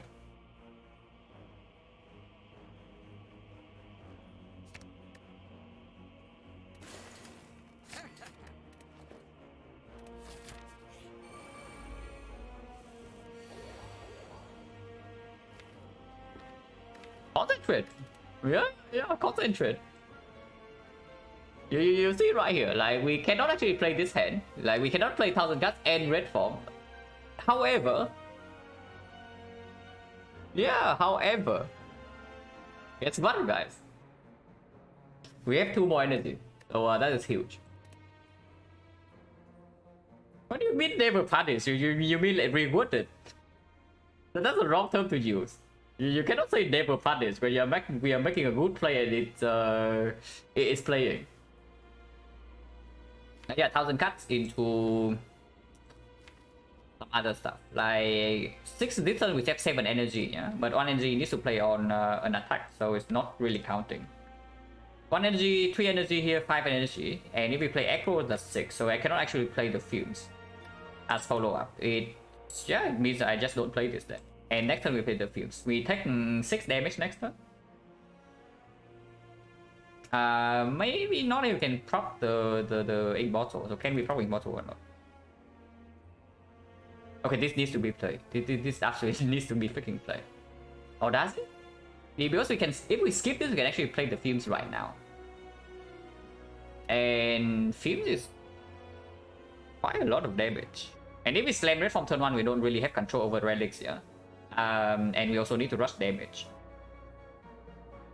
Okay, let's count freaking Immortal, because we perfectly know whether we can draw 1 next turn or not. Because this 6 damage actually matters, and fumes down 1 turn slower also is the thing.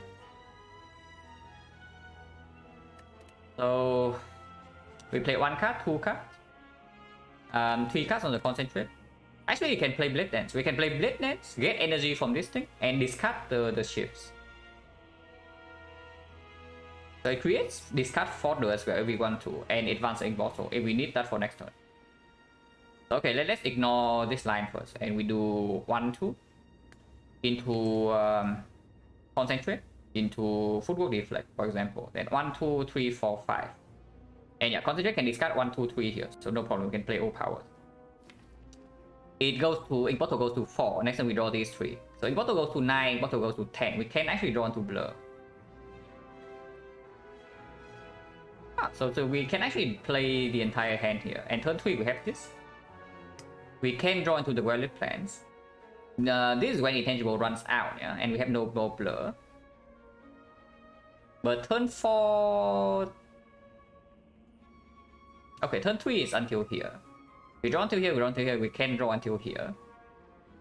If the burn strike does not happen, then burn strike happens on turn 4, which is when we draw until this. We can play second football into O block. So don't even take that much damage. If burn strike happens on turn 3, we draw until these 3. And the next turn we draw until the second red fall, which is when the second multi-hit happens. And from there it should be fine. Maybe play card, yeah, interesting. Yeah, maybe play card. Maybe I should. But if I don't play 1,000 cards, can we guarantee to not take damage on turn 3? Because right now, okay, turn 3 we don't take damage, but turn 4. Turn 4 we can be attacked for, again, 21 and plus another 18. Which would be quite bad. 39. When we play red from turn 1, so we lose the energy.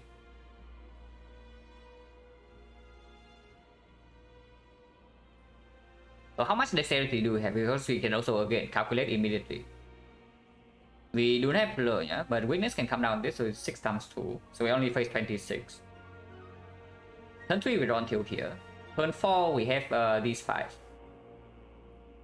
Dexterity minus 1, dexterity minus 2, dexterity minus 3 when it's on turn 4. So dexterity is 0, dexterity plus 2.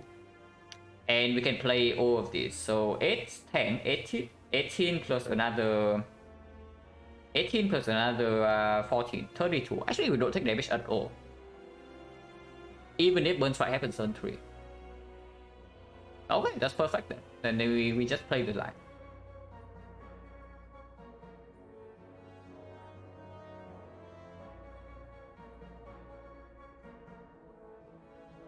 Yeah, we just play the line. 1,000 cards first.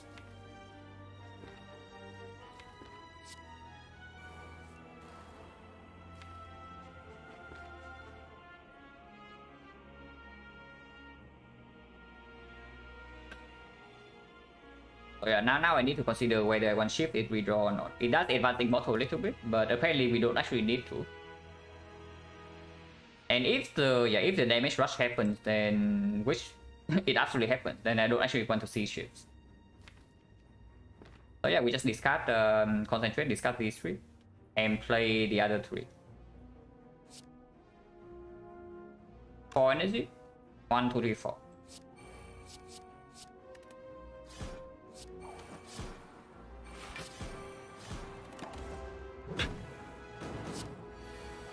And now we just activate Immortal Drawn to exactly the blow.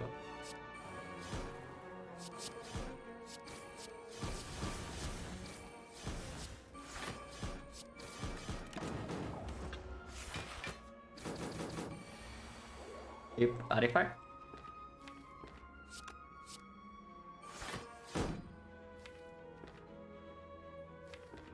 We can even hold deflect for next turn, so like that's never a problem.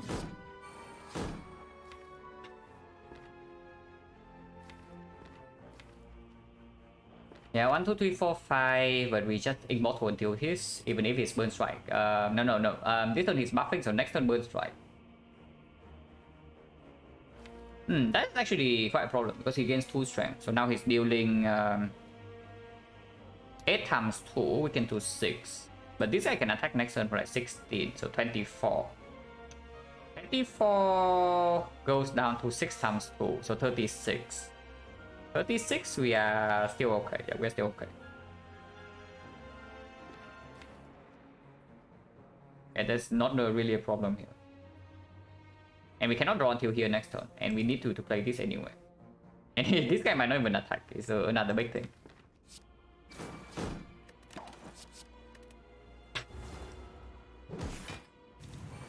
Okay, he does attack.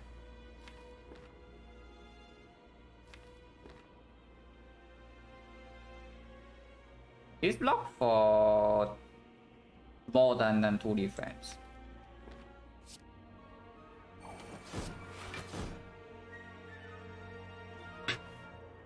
Is it 16? It's also 16, so it doesn't matter where I play the leg sweep, exactly the same. Next time we play red form anyway.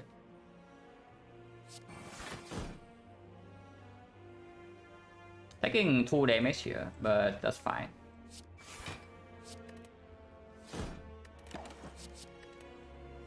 Because 2 is actually 0.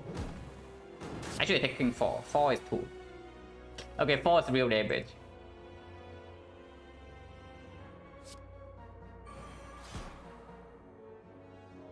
We're taking 6, so this guy's already...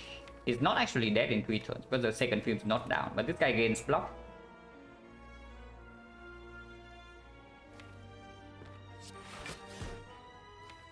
Yeah, burns are more annoying. Yeah. We still probably still hit this guy, even if we have to sync the timing. We have 4 turns of poison, so 3... No, like 7, next turn he goes to 10. 7, 10, and then plus 6. So 7, 10, 16, 22. 38, 45. That's already at 30 something. No, 48. I want to still kill this guy before the burn, but doesn't happen with what's in the deck. So probably shift and go here.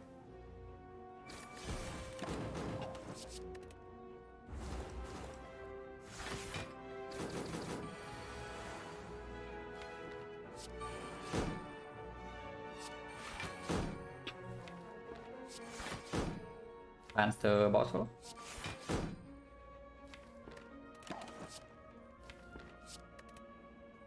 I play the neutralize. This guy needs to die like right now. Yeah.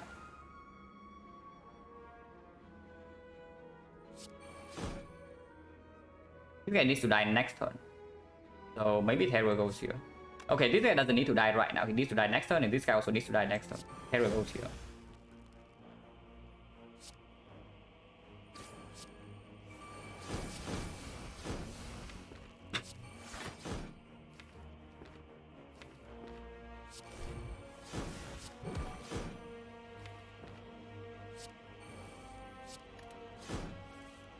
I mean, he doesn't actually need to die next turn because he can blur. And this guy is already dead next turn.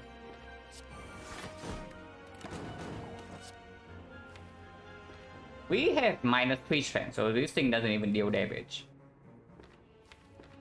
Let's hold this.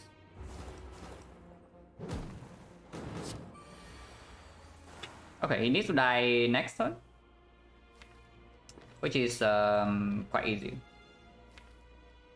The difficult thing here is to set up Nunchaku, but we should be able to.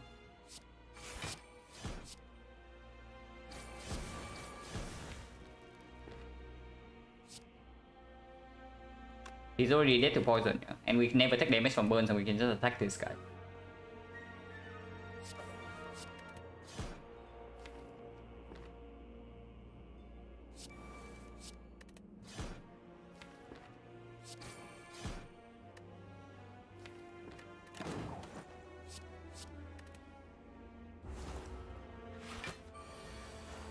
Okay, so quite good. We go to 8-9. I will take 8-9 over 9-0.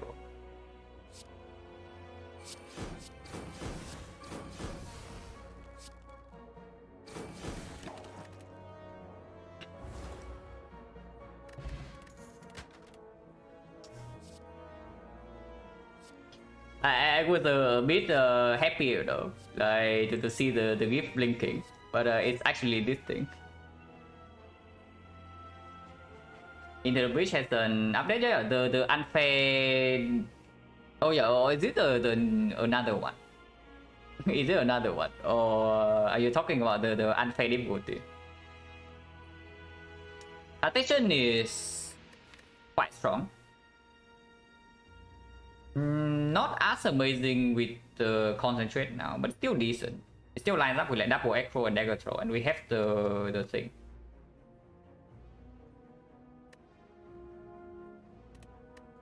It's better than the third Echo, and it's actually better than this. Yeah, I don't mind the addition at all.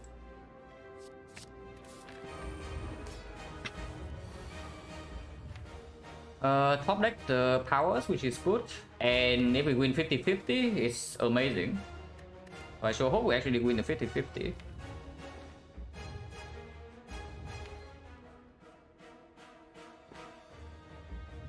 Energy wise, we have 5 this turn, but 1 here, 2 here. We cannot play 1000 cards if I want to play the Fumes, and I think I want to play the Fumes. Fumes is more damage than 1000 cards in this fight for sure, because we cannot play Opposite Dances. And if we really need to, I can also Liquid Memories the 1000 cards, but I think I want to Liquid Memories on red form. So then we start with backflip. Unless you tell me I want to save backflip I want to save the Fumes play for next turn and just play like Survivor instead and draw into this. Not really, right? I don't think we will actually care too much about this.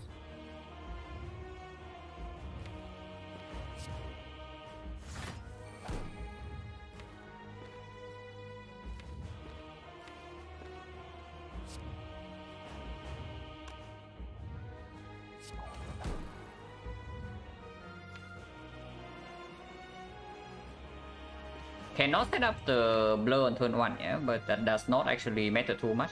We do have the Helix. If we lose the 50-50, we can red from turn 3, or we can use the Lizard Tail. So at worst, we have 40 HP left over to play this fight after the first opening turns.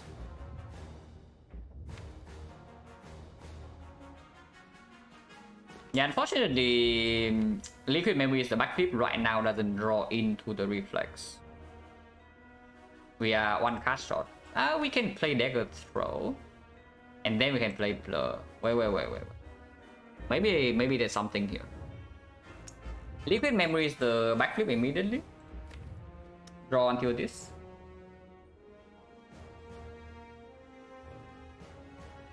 Yeah, my memory is immediately drawn until this, and then hand size currently is 8. Yeah, we play this, hand size 7. We get back the backflip, hand size is going to be 8. When we draw into this, hand size 8 again.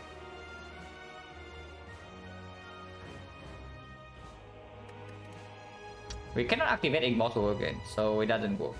Yeah, only draw until here, Dagger Throw, draw until here. So one card shot from reaching the reflex. If we cannot reach the reflex, then I guess we just play the other cards. Like the Fumes, and then second Fumes bottom deck, so absolutely we play the Fumes right now. Leave the already great. No. Okay, buffer is still right here. Like this thing is greater the moment we enter the fight.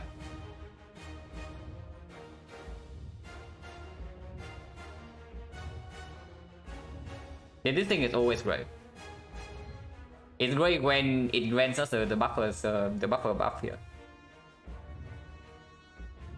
I'm just thinking whether I spend the thing this turn or not.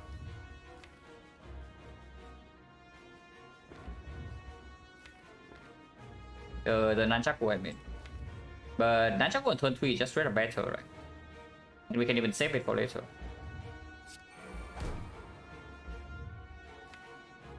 Spending Nunchaku right now does give me Immortal advance. I throw Dagger into 2 ships, into the Dagger Throw, into the Neutralize. It does draw 1 card deeper.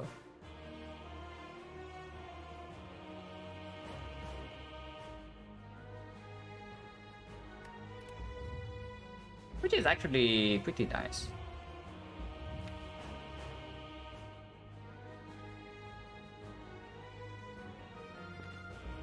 Because the Nunchaku energy doesn't actually matter too much like, from this point onwards. We are not playing Blade Dances, especially when the 1000 card is not in play. Liquid Memory says, yeah, it's better for red form. Right now it doesn't even play. If I can actually set up Blur on this turn, maybe I use Liquid Memories like right now. But there's no potential setup. I think I go in. I spend the Nunchaku immediately. Because next time I want to play Neutralize anyway, in case we lose 50-50.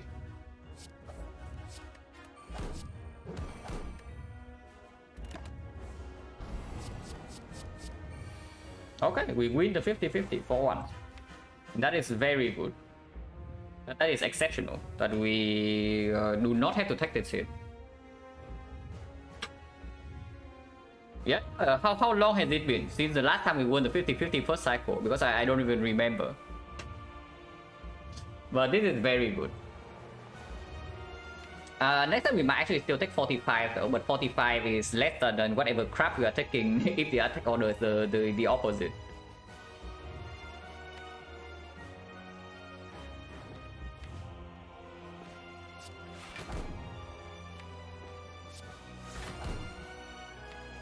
Cannot actually spend all my energy before the void draw, yeah. But that is fine. Right is at the bottom, second foot was at the bottom, Fumes is at the bottom, leg sweep is at the bottom. So this draw order is quite bad. All things considered. But we need the 50-50, if that means then maybe we can preserve this for later. Yesterday, did we? Did I win the burner 50-50 in for the defect run?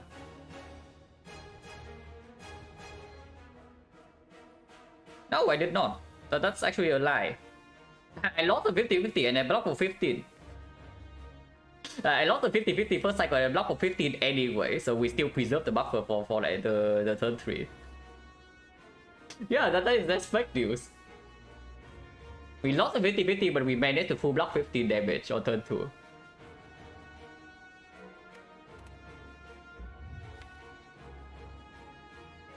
Oh yeah, drawing right now, and there's never a reason to play red form. I want to draw into these things. Turn out to be better? Yeah, turn out to be slightly better. Like, absolutely. Because we did draw buffer in the perfect turn. Wait, that's the wrong Kuro. So somebody else has got banned. That happened to almost have the same team. That is slightly unfortunate for whoever that is. But they probably don't even watch the channel, so it's fine.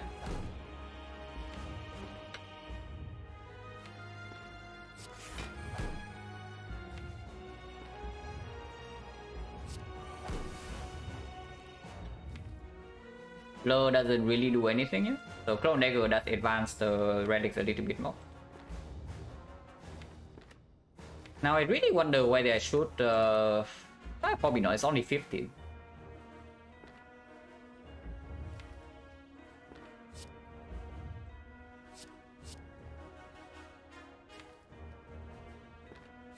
It's this, yeah.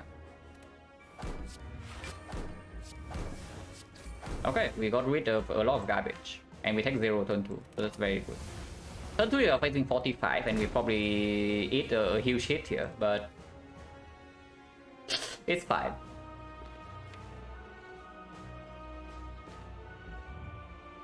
Now I wonder whether I get back some cut draw immediately this turn.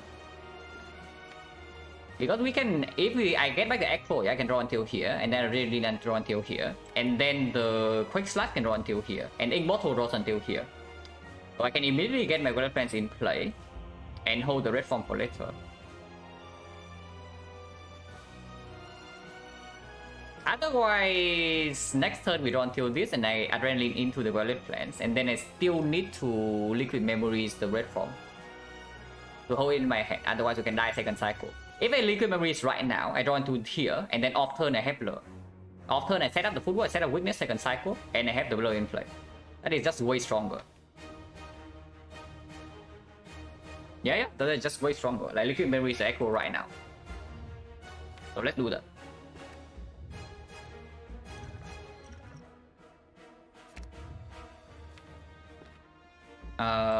Block is more efficient next turn, but when we are not fail on his weaken, we should be actually fine. Second cycle.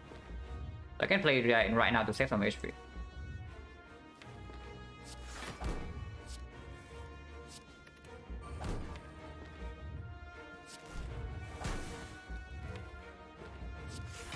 Okay, go into the Golden Plans immediately.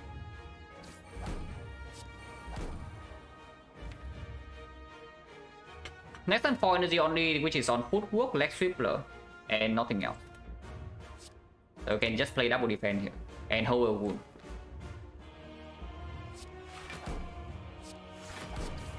Carol poison already. Take 39.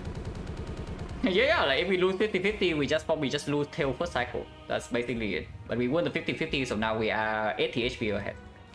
Okay, not 80 HP, but 40 HP. But this can be used on an overkill. And our witness is guaranteed second cycle as well, which is very nice.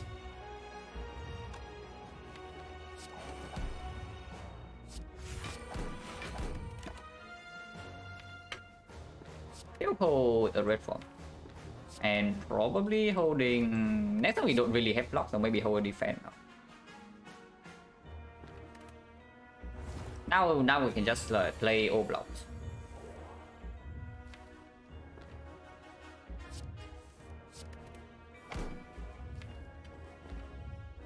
Again, yeah, the concentrate we are drawing into right now.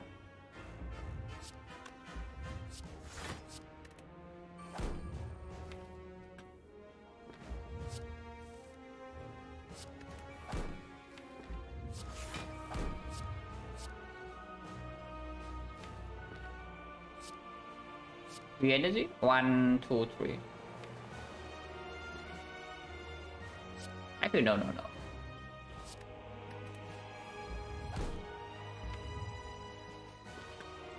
1, 2, and we can play like let's say dagger throw. Thousand cards not in play yet. We can do that 2 turns from now. I don't even think we need it. And this is better. This is better.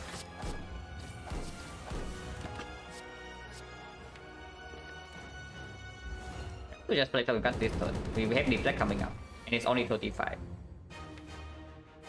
Yeah, let's actually do that.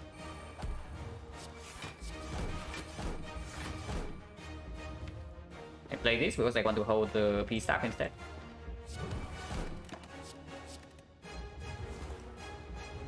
Okay, third cycle, yeah, so beat is 3 soon, but we can set up again, we can set up blur immediately. And we still have 2 red forms. Damage is quite slow, but we are probably okay.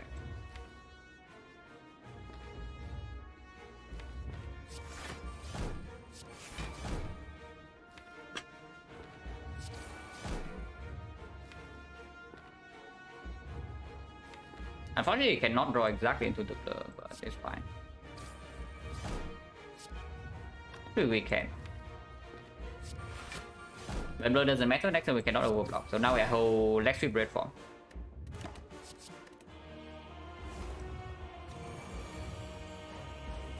Kalibovich, thank you very much for the brain. Thank you very much, appreciate it a lot. You can block this hit because again we win the 50-50, so that's very good. 60, no problem. Next on multi hit we can do whatever, yeah, and then say next cycle with red form. Damage is very slow, but should be fine. 30 poison already, and it's building up like fairly quickly. But now we just hold our freaking red forms. With this 3 we are never playing Blood Dances. And with that, yeah, thank you very much. Oh, you can go on forever. Yeah, it's sure thing, go on forever. Okay, we are definitely going on like forever right now. So if I pop double red form immediately, we always have enough HP. Yeah, I don't need to do that.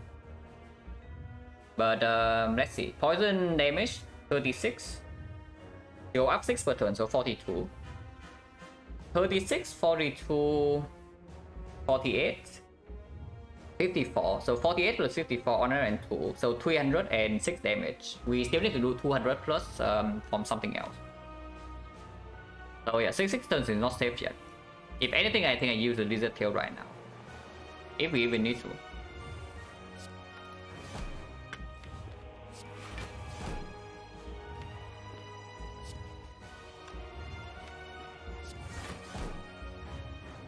We might need to.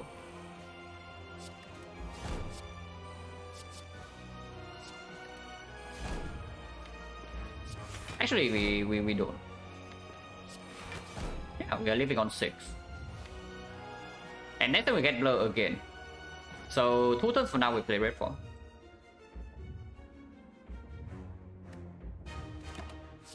And hold this for sure, yeah, instead of defense.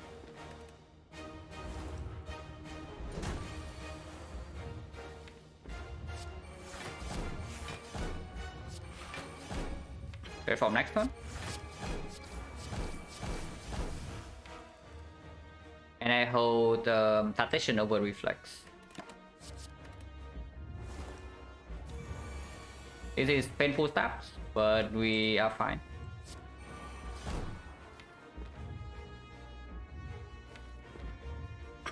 And blur again.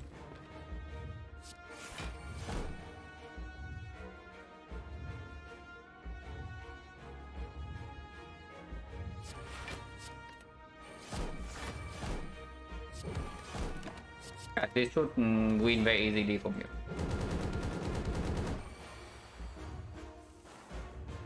Second red from absolute bottom, we need to reach that in time. So that is the only way we can die here. But good thing we have frozen eye, so we know.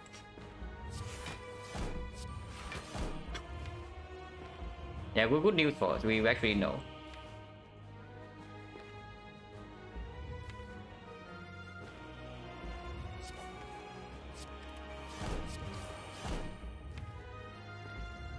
And has 8 and has 7 and has 10, so this does not overdraw.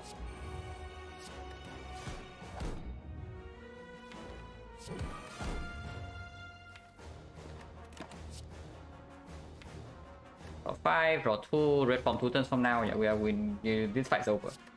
And honestly, we probably don't even need the second red form. We just play like glass knife and something and he dies.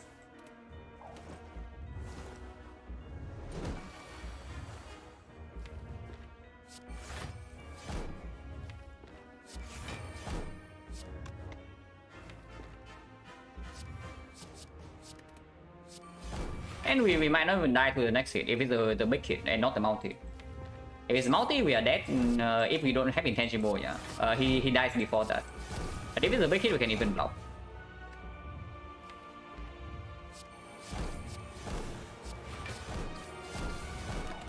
So let's see. Yeah, we don't even die to this hit, even without the red form. With the red form, we just win.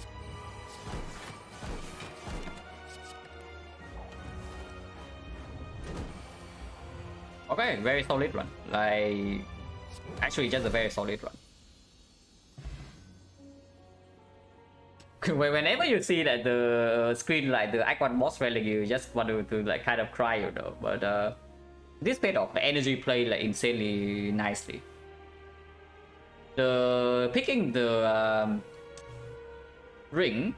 If we pick the ring, Act 2 is back, P-box and Astral Lab, and it gets into a very weird situation.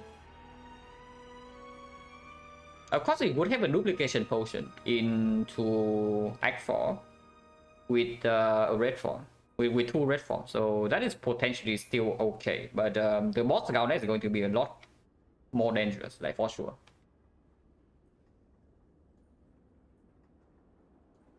Oh yeah, 72 and triggers 2.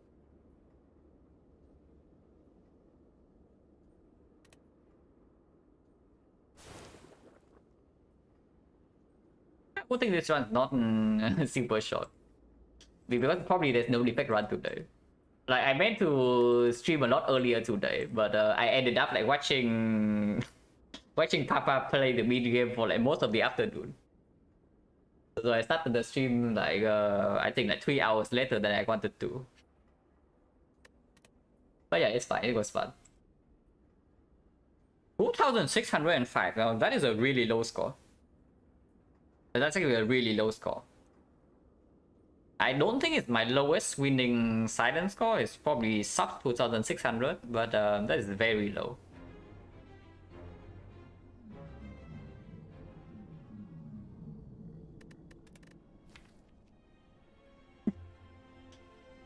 Oh, this screen.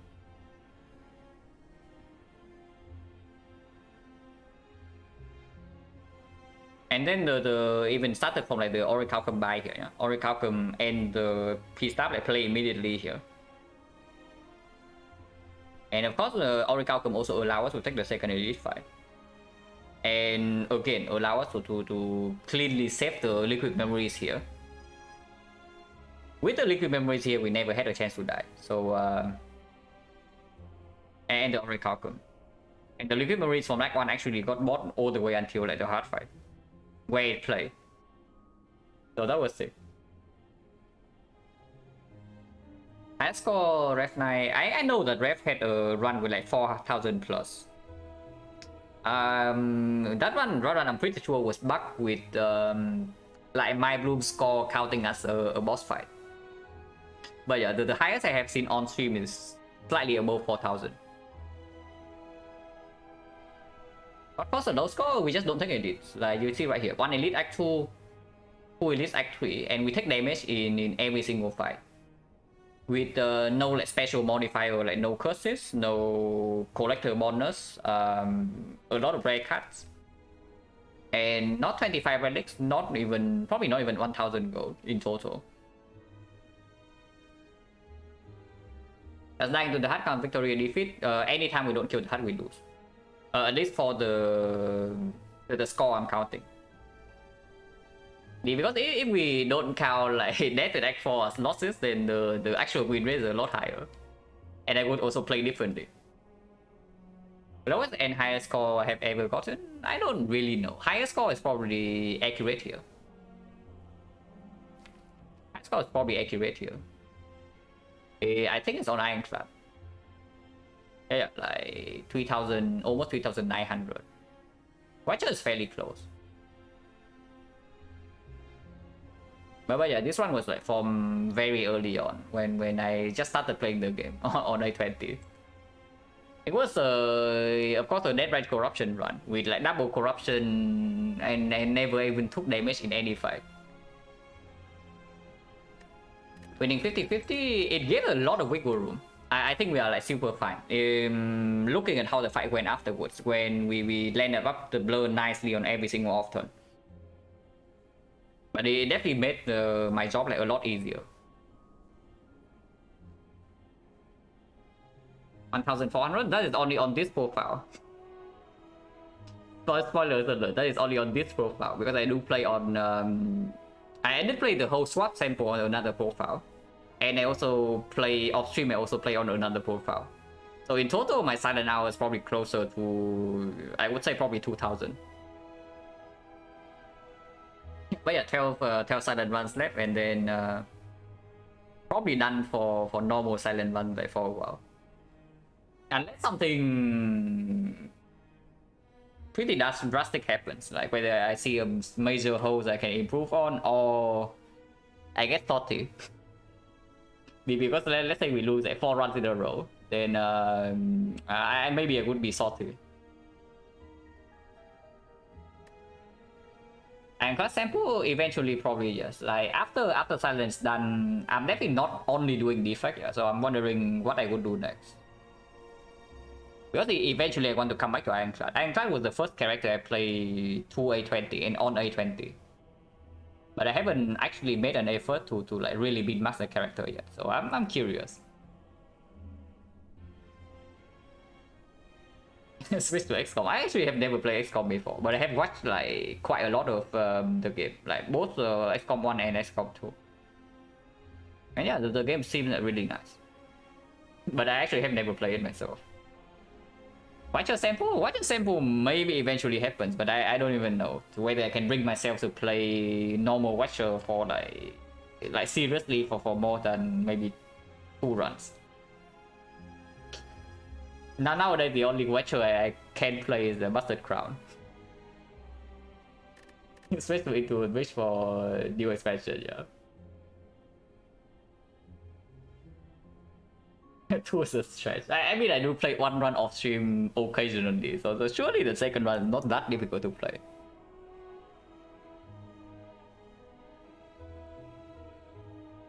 But even the champ fight was like pretty okay.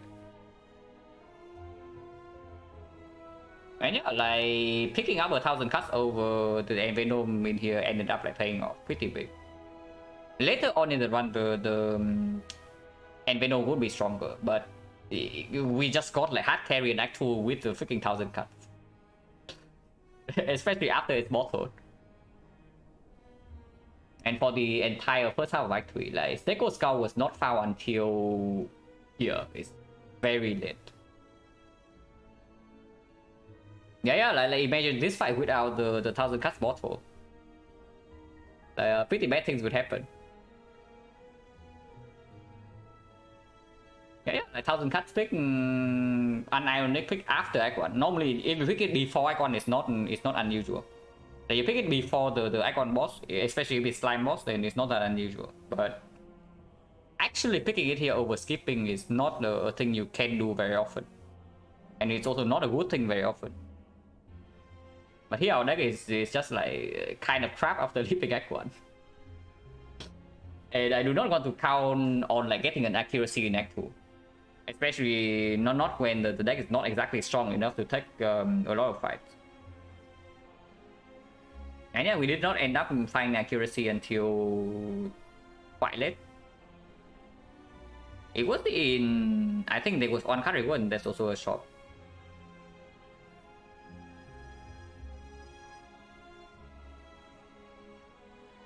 And Dreamcatcher also kind of performing. Astrolabe here was good. I wonder if P-Box has to win the run instantly though. P-Box had a chance to win the run instantly, yeah. But on average, I would say Astrolabe was better.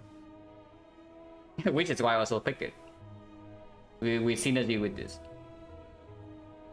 And double blur. With double blur, I also don't want to get rid of my defense.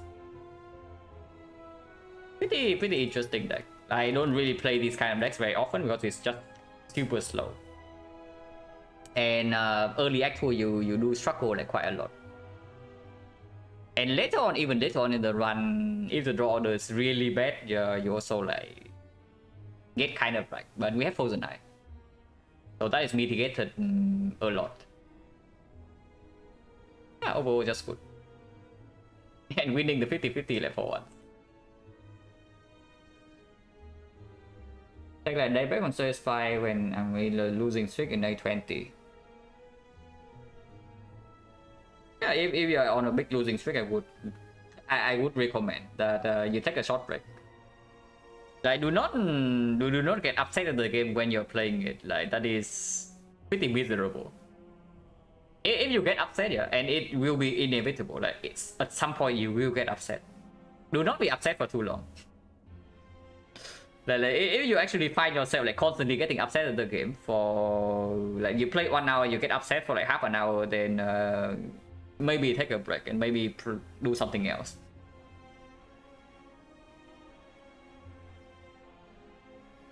MLC top blue Scarface super niche actually decent. It's pretty bad.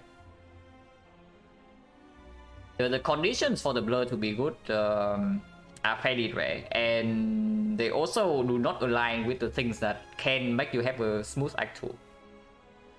Unless you have supporting relics. If you have supporting relics that defensively you have some, like, let's say like some after image or footwork that you can block Act 2 in hallway fights, then early blur can really perform. But normally blur is the card that you pick in like mid Act 3, maybe even late Act 3, depending on the kind of deck that you have. Pretty niche. We laugh losing since yesterday in the streak, yeah. So sometimes it happens. But I mean, as long as you have fun, then it's fine. If you don't find yourself having fun, yeah, in losing runs, then yeah, take a short break because you will play worse when you're losing constantly. But that is just a human thing. Like nobody can avoid that. If you're losing constantly, like run after run, you will play worse. That is just a psychological thing. Even if you don't have, even if you don't get like super upset.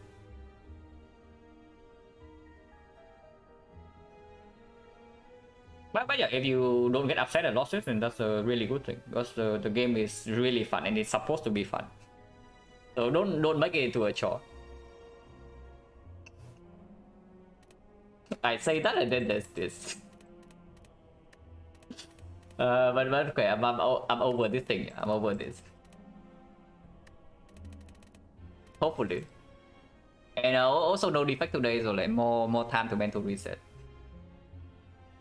So next round instantly take a moment to analyze what went wrong. Yeah, absolutely. That is also what I usually do when I was still working on like my macro gameplay for Silent. That whenever I lose a run that I don't really know why, I probably just take maybe even a whole day to go back to the run and see what could have been the start of the mistakes, because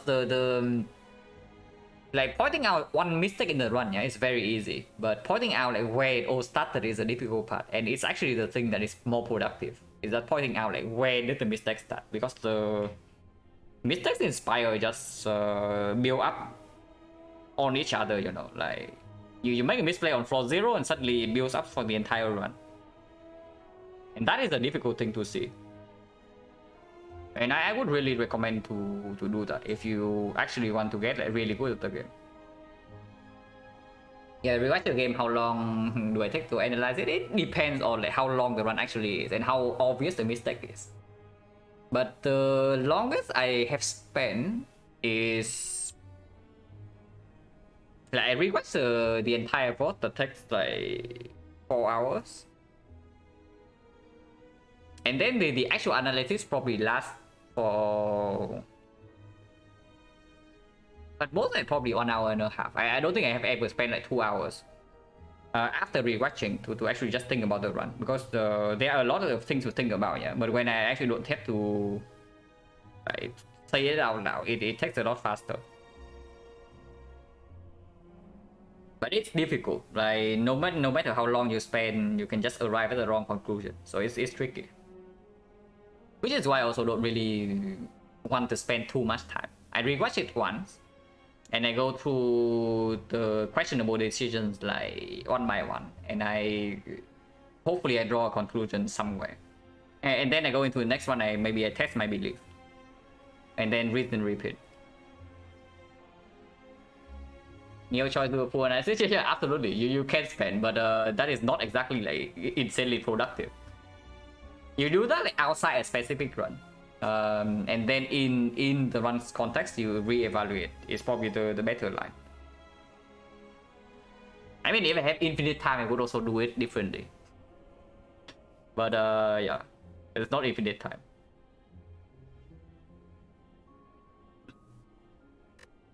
Pretty happy with this one overall. That was free. This one I'm still slightly sad about because I think this one's winnable. Even if you also see here, like 1 Elite Act 1 into 0 Elite Act 2, we just insanely undercurve. There was probably still something that could increase the chance to win here. But I mean, it's fine. Playing another one, probably not. I started stream. I started stream quite late today, so probably not a second one, unfortunately. It's a relic, good relic. Yeah, absolutely. Because the relic quality was really high, I just think that there has to be something that could have been done. And the result was also a little bit sad. We died by 2 HP, so absolutely, if some small thing was better somewhere, we'll also still survive. And that run had potential, like for sure. Even in the middle of Act 3 where we felt weak, like we were just maybe 1 or 2 cards away from being strong. Or the same goes for relics, like 1 or 2 relics away from actually being like, really strong.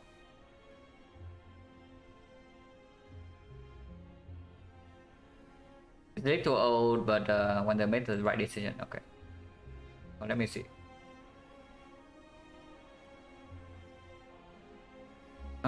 P-box into 433, so you don't know the, yeah, this is the boss reward.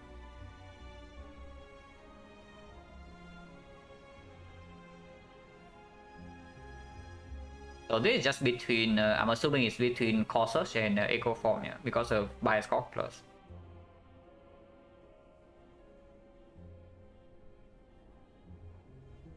No off slots.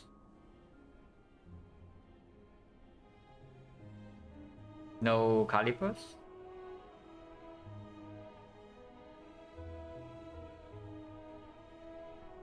And 1 Frost Orb only. I would still pick Echo Form. Honestly, I would not lean too hard into Orb Monkey in a spot like this. Because you see right here, yeah? First of all, you don't have Orb slots.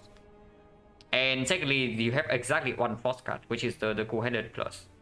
I mean, I know you can play it multiple times with like the hologram, with the rebound and whatnot, but you don't feel slots super fast. And of course, you don't have slots yet. And even if you pick the core search, you still need to draw them in the correct order. Echo Form, however, yeah, easily opens up for you the potential to pick up a reprogram and just win like that. With the only hologram plus in the deck, a bunch of block cards, team barrier, reinforced body. And if you happen to see off slots like capacitor, you don't actually need to kill the debuff for bias core. Like you play double bias core, you have 10 focus, you have 5 turns, you are insanely strong. How many fights actually can outlast that? Honestly, not a lot. It opens up more outs immediately, and honestly, I don't even think that 5 permanent focus is stronger than Echo Form here. Which is pretty funny to say, but Echo Form is just ridiculous. Yeah, like the souvenir as well, or the bias core already. If you have more, if you already have off slots, or if you have more force generation, I would maybe lean towards the core search a little bit more. But I don't even think this deck is too heavily incentivized to do like all one kill. Only worry about the heart, yeah. But if you're worried about the heart, then Echo Form just straight up better. But that's another thing. Because you have Lizard Tail. If you don't have Lizard Tail, maybe something slightly different. But first cycle, you never actually die with the souvenir.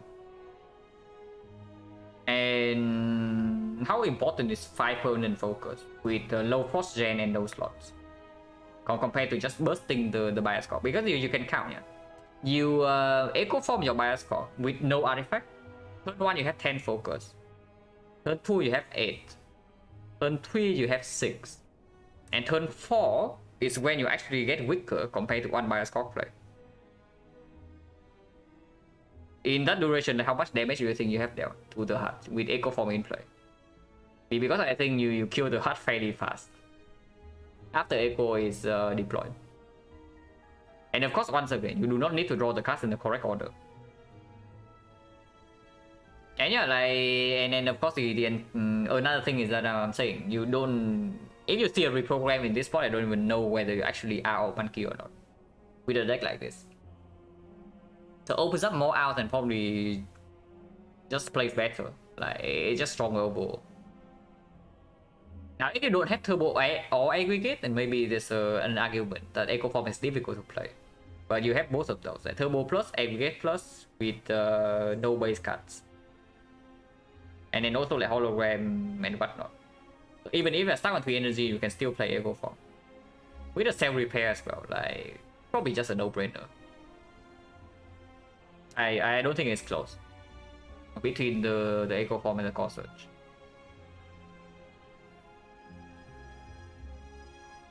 It would have been close if your deck is slightly more heavily committed to Obanki, but it's not. But yeah, that's definitely it for me. I mean, it's been a long time since I actually streamed in this hour, so that I can finally red Zoo back. It's been such a long time.